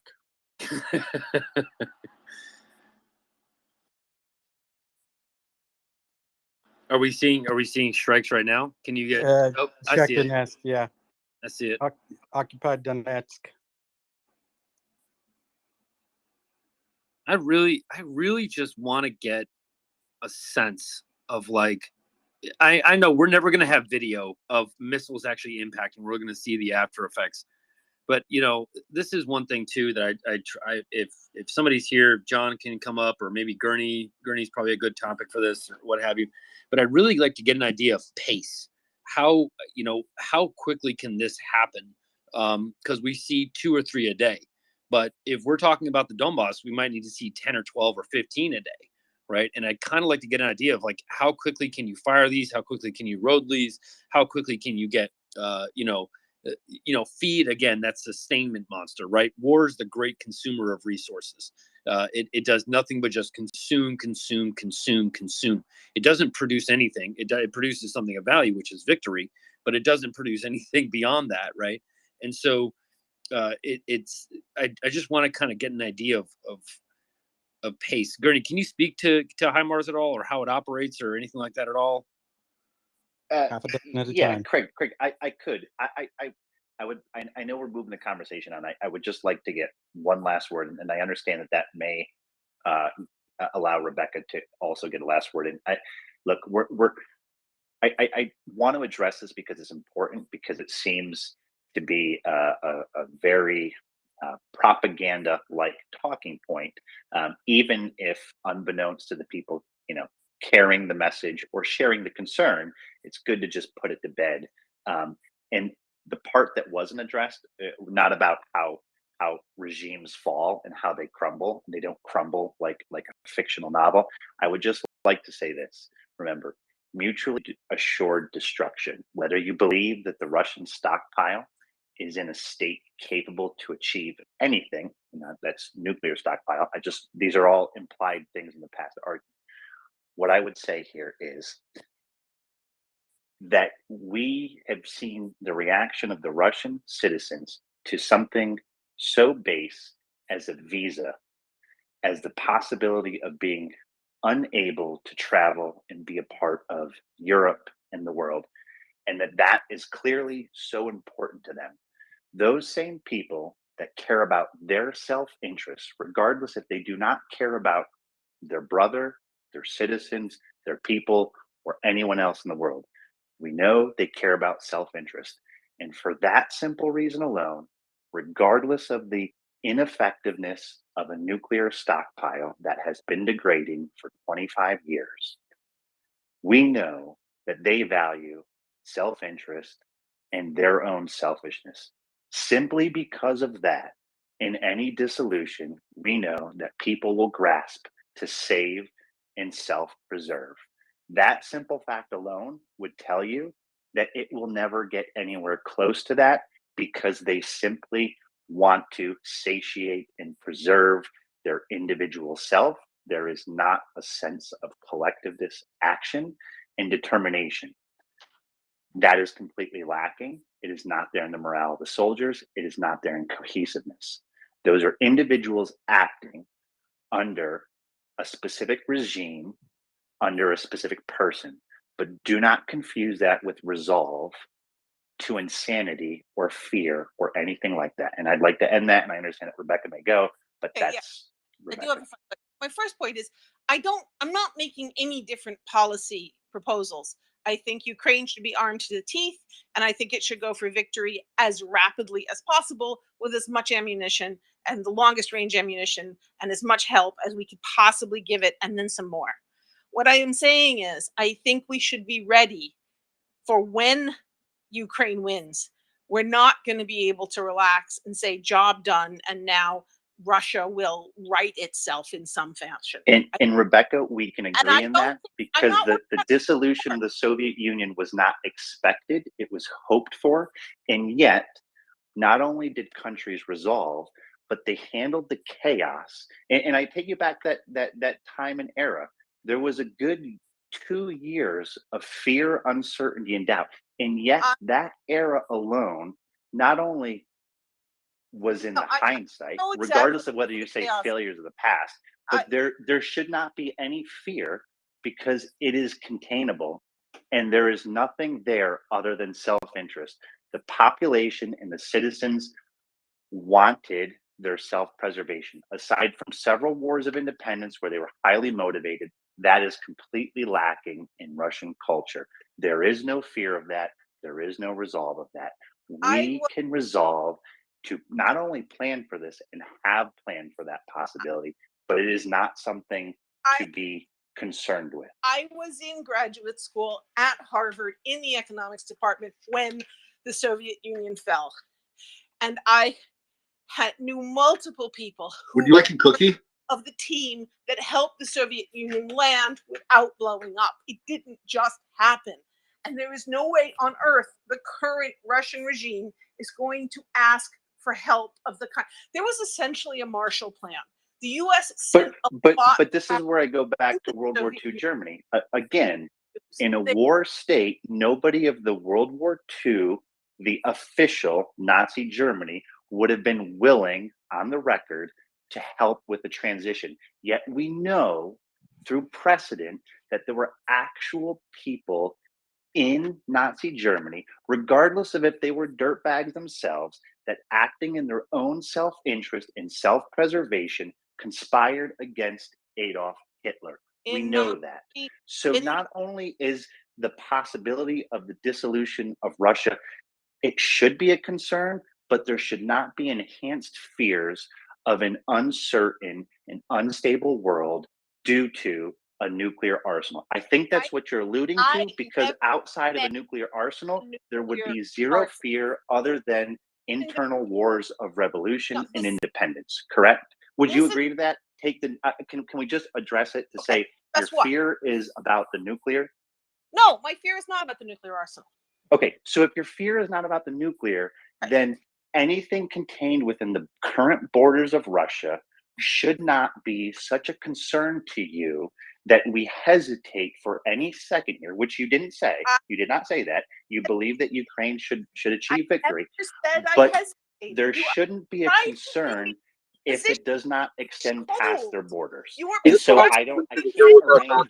Let's go one at a time, please. Can we all talk one at a time and not step on each other, please? Yeah. So Rebecca, so if it doesn't extend past their borders, then there's zero concern, and that's an internal problem. And if you say, okay, but there's a concern that should extend past their borders, that's what I thought you were alluding to. But if you're not alluding to that, then there's absolutely no reason to be concerned with something that in your head doesn't even extend past their borders. It's a moot point.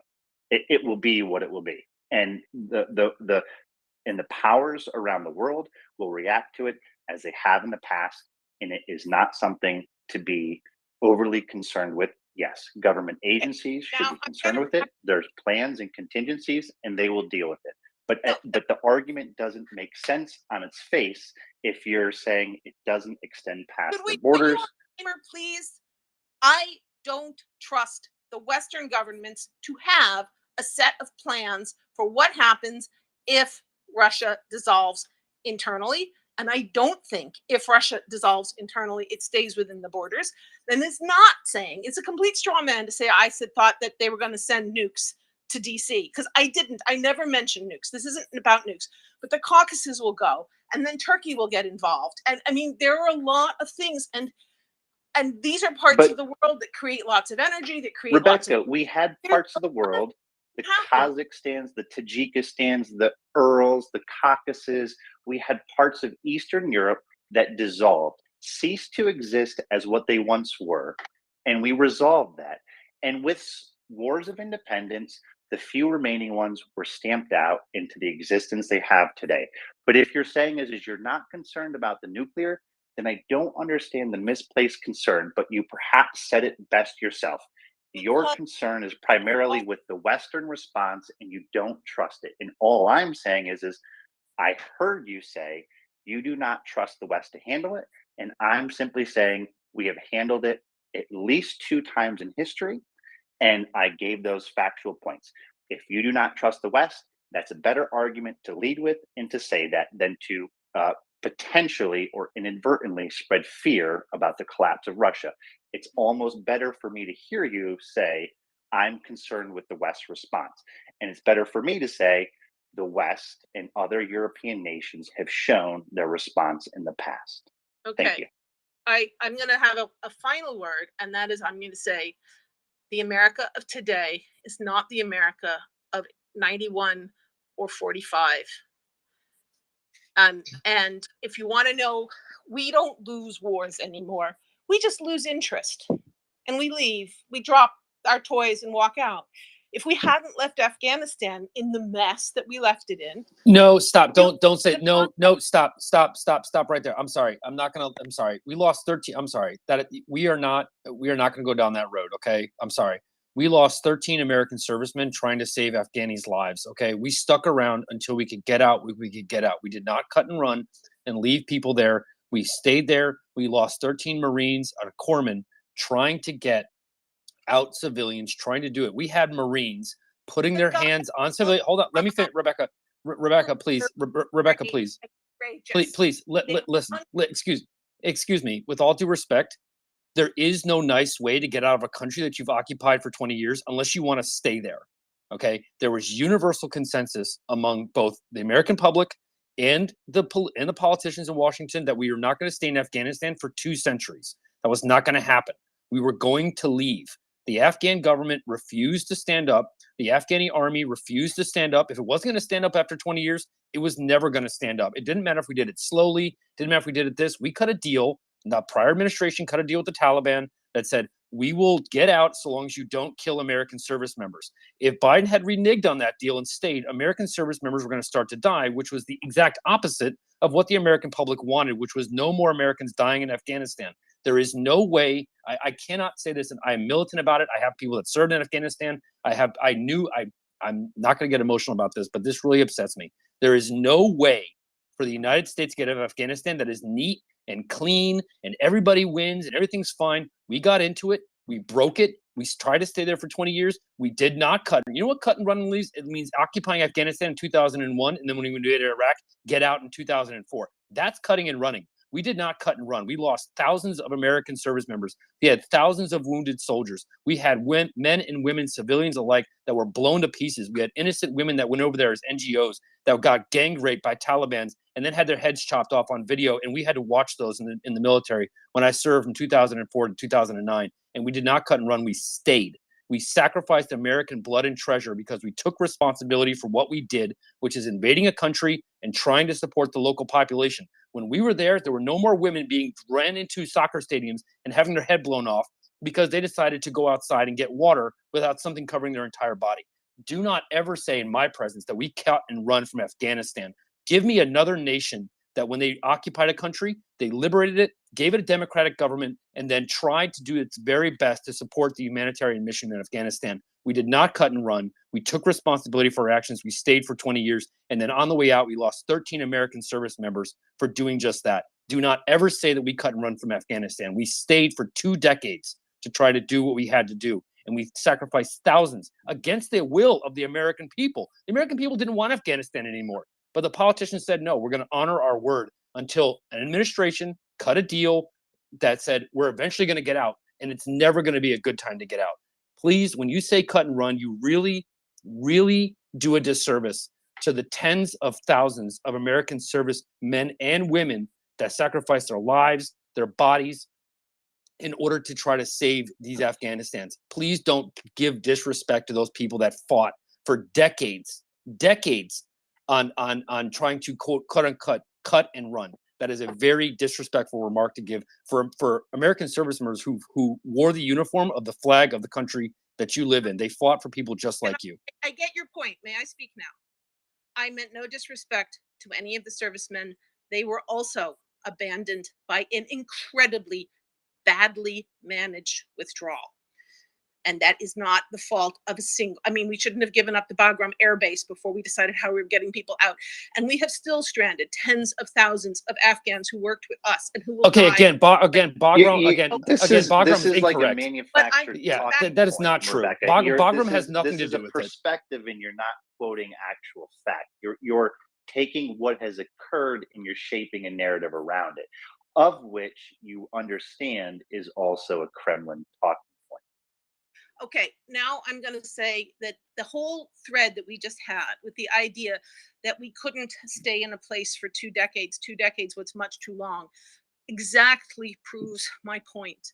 When Russia dissolves, the chaos is going to last longer than 2 decades. You just told me you trust the West to stay on target and to stay with the fight and to keep the world from falling apart. And then you tell me 2 decades is clearly too long to expect the American public to stay on target. The Cold War lasted from 45 to 91. That's more than 2 decades and far more than 10,000 than even, I mean, the death rate was far higher. And in the end, we brought. But just for the record here, Rebecca, that was Craig's argument. That was not my argument. Okay, Afghanistan is not a good corollary or analog to anything that's occurring here, because the Soviet Union itself also left Afghanistan. So that's not my words, and I don't want you to tie that into the argument I was making with you, because Craig made that. Cold War. I wish it was. I would do anything to go back to an America that could have won the Cold War. But I don't think that's fairly. You're pivoting from one area of fear about the dissolution of Russia, and in my mind, no offense here, Craig, it has absolutely nothing to do with Afghanistan or the response to Afghanistan. That's completely separate. So I'm not sure why you're bringing Afghanistan into the effort here, other than to potentially make some disingenuous comparison, in my understanding. My comparison had nothing to do with the guys on the ground in Afghanistan. That I'm afraid I went down that rabbit hole. My comparison had to do with the fact that I don't think the current Biden administration is good at planning for a range of eventualities. Okay, so Rebecca, thank you for saying that. You do not trust, in your words here, you do not trust that's fine. I just want to understand your words here. You went from being scared of Russia to saying, no, I'm scared the West can't respond. And then you pivoted. But if I may speak here, Rebecca, I don't want to speak over you. I'd love you to have the opportunity to speak here. So I don't want to speak over you. So what I'm hearing you is you went from, I'm concerned about Russia when you first came up here. And then you said, no, I'm concerned about the West response. And then you started talking about Afghanistan. And then you said, we left them high and dry. And then you said, no, I'll clarify those words. You believe it's the Biden administration's response. So I just want to understand if you could make your point succinctly about your fears instead of implying the fears lay elsewhere. Okay, I'm going to go back and make my original point, which was I listened to someone who laid out what they thought was going to happen and how the Russians would respond as the Ukrainians began to win on the battlefield. And the story was very clean. The Russians will realize this. The Russians will do that. The Russians are rational. The Russians will. And it was very much a story that had a very clean narrative. My point was, I don't think it's that predictable. It doesn't mean we shouldn't do it.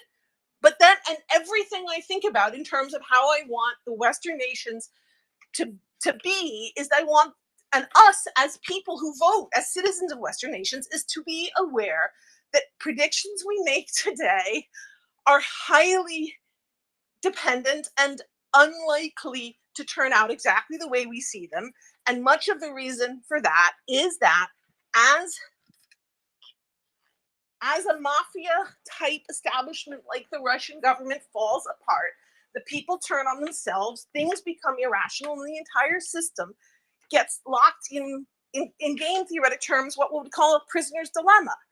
But that means that they don't do things that are in the best interests of the community or even in their individual best interests, except for the fact that they know the other guy is going to stab them in the back first.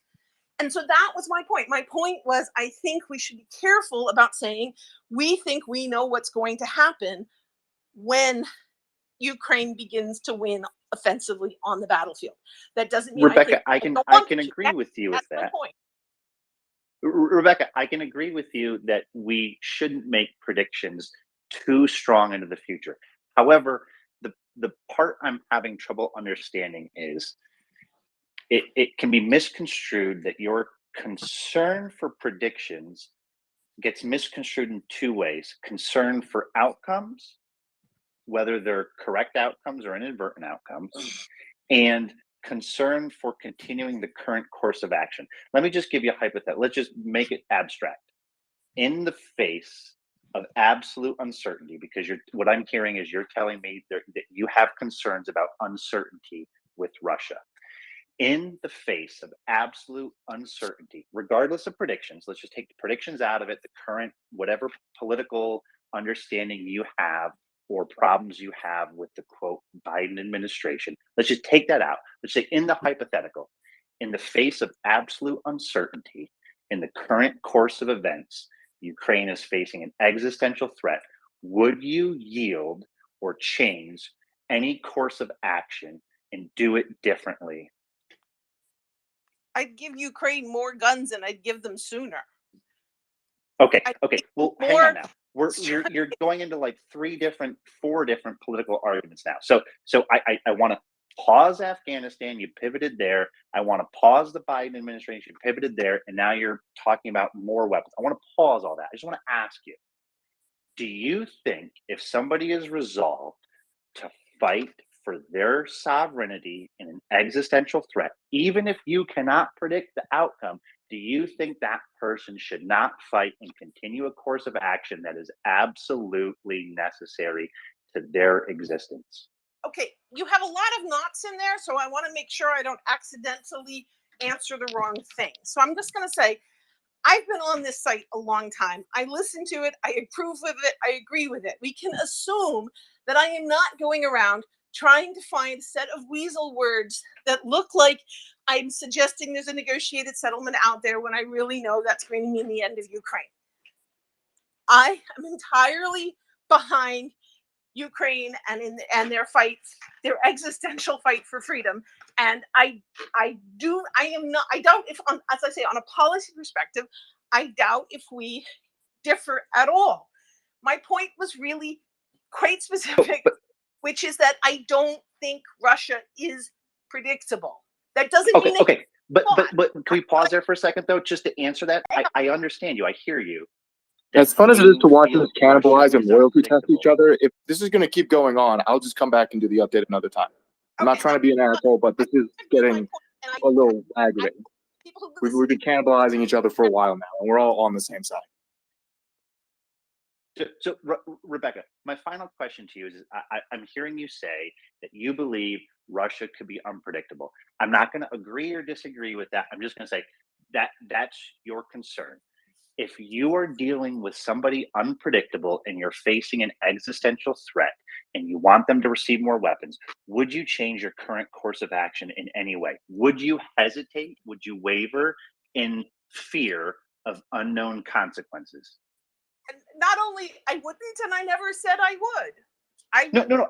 You didn't. I'm just asking the question to clarify. No, I don't see why I'm being accused of things I never said. You're creating a straw man. I would not change my course of action. I never said I would change my course of action. However, if it were me, if I was sitting in the White House, I would want very much to know how, start getting a sense of the rest of the NATO coalition. Where would we all want to be after Ukraine has driven Russia from Crimea and the Caucasus have exploded? And what do we think we're doing? We're just so that I've had the feeling that we didn't. To be fair, Rebecca, do you know that is not occurring? Because you're making you're making a statement about what you think might be happening, and it asserts that it is happening. But honestly, neither you nor I are in those administrations or sitting in NATO. But Rebecca, if I could speak here, neither you nor I are sitting in NATO contemplating those decisions. So I would just like you to factually say, if you don't know it to be true, it's understandable to have a fear and concern, but it's a little bit irrational to say it's not happening because we don't know that they're not taking those exact planning considerations under review and actually doing that. It could very likely be occurring. So I think we should allow that it is occurring. Okay, I think we should say that I was living in the hypothetical world in which I was assuming that the folks who actually have the power to make decisions were listening to the conversation about, well, then Russia will do this, and then Russia will do that, and then Russia will do this third thing. And like the speaker, we're living in a world where Russia was more predictable than I think it is. Now, I certainly hope you are right. I certainly hope that there are plenty of people in the American State Department who would also have listened to that same conversation and thought, well, that's one way it could work out, but I think I can think of 3 or 4 other possibilities and I'm preparing for them. So that would be great. But the point is, I'm not actually in NATO. I'm having a conversation on this site, and I was responding to a specific comment, and my comment, my critique of it was not vast or huge or that it was wrong. It was simply that I thought there was more uncertainty around it than the speaker was allowing for. And that is all I was saying. And into that was read that I didn't think Ukraine should be fighting, that I was afraid of a nuclear war, that I mean, Rebecca, that's not true. Through Okay, our discussion, we let's clarified that. let's put a cork in this. Frustrating. Like, I'm not trying to be an asshole, and I'll let you go, Ryan, but for the last 20 minutes plus, we've been kind of, I'm not going to go into who's right, who's wrong. We've been kind of loyalty testing each other, and frankly, we have been putting words in each other's mouth, and that's incredibly frustrating to hear. You know, not to be an asshole about it. You want to, you know, fight so bad? There's plenty of Telegram channels to go yell at Russians in. You want to fight even worse than that? I'll buy your fucking plane ticket. Go get yourself an AK. Otherwise, like, this is non-productive in the extreme. And frankly, it's aggravating. So okay, let's put a cork in this. I think we can safely say that regardless of any current or former presidential administration, there are career civil servants both at the State Department and at the Pentagon who meticulously plan for all kinds of contingencies.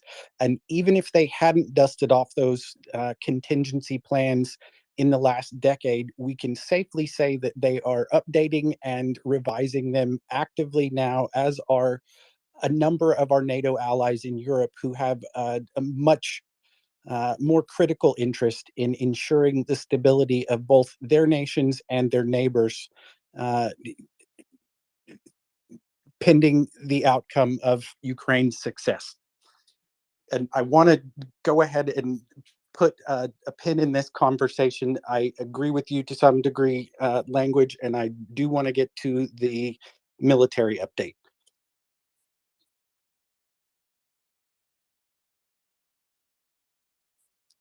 Without any objections, I will go to language. Yeah, just, you know, so remember, we're all here on the same side.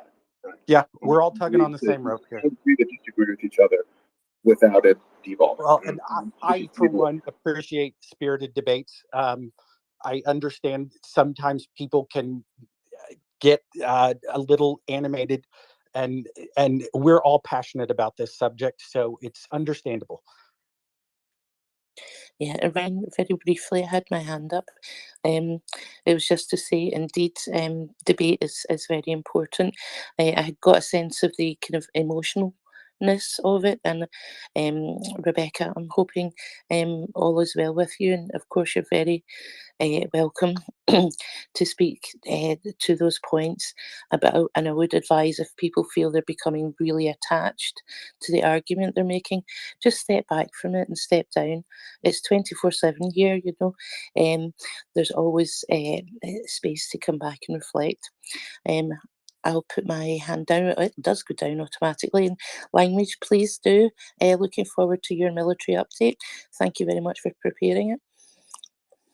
Thank you, Carolyn. Thank you, Rebecca. And thank you, Gurney.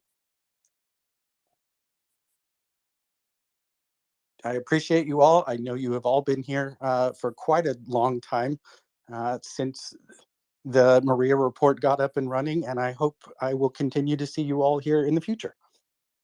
Language, take it away. Sure. Well, with all that, let's just begin. Try jumping right into it if I can get the mic all set up, and I don't think I can. So stand by again. Give me just a moment, otherwise I have to re-record it a second time. And frankly, I've already wasted 25 minutes of my life. I can't. I'd rather not waste another 25. So sorry, I had to kind of take a bit of a snack there. So with that, let's jump right into it. This is the military update for August 21st, 2022, day 179 of the Russian invasion of Ukraine, starting in Belarus, proceeding clockwise, ending with some general statements. In Belarus, there's been no substantial change. Exercises continue.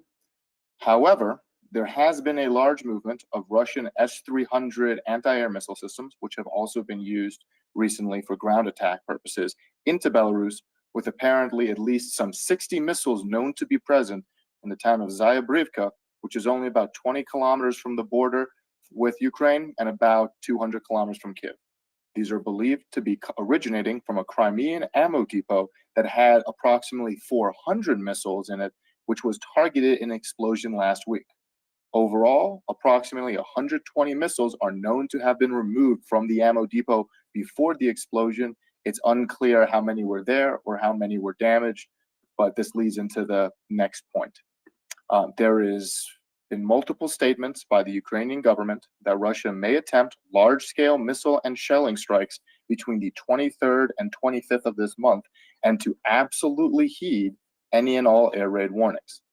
There's been a sizable departure of citizens in Kyiv to outside the city proper for the next week or so in response to these warnings. Speaking of Kyiv, Ukraine has still announced that it will be going ahead with public events to celebrate Ukraine's 31st Independence Day on the 24th, with an ongoing exhibition of destroyed Russian equipment in downtown Kyiv. Regarding political developments, the Ukrainian government has rejected any involvement in the Saturday evening Moscow car bomb that killed Daria Dugina, propagandist Alexander Dugin's daughter, in what is believed to be an assassination attempt against the man. A group has reportedly taken credit for the blast, known as the National Republican Army, but there is essentially no background on who this group is or evidence of their history whatsoever before 24 hours ago. A former Russian parliamentarian who left Russia in 2014 and is now de facto Ukrainian stated that the group has been active with some intel and support from pro-Ukrainian groups who have been engaged in partisan struggles with some of these pro-Ukrainian partisans, or I guess you could say, Russian partisans against the Russian government, actually being evacuated from Russia proper as the FSB got closer. Something that indicates this may actually be the case is he specifically drew reference to a recent FSB operation in Volgograd, where 2 individuals were killed in apparent preparation for bombing an oil pipeline.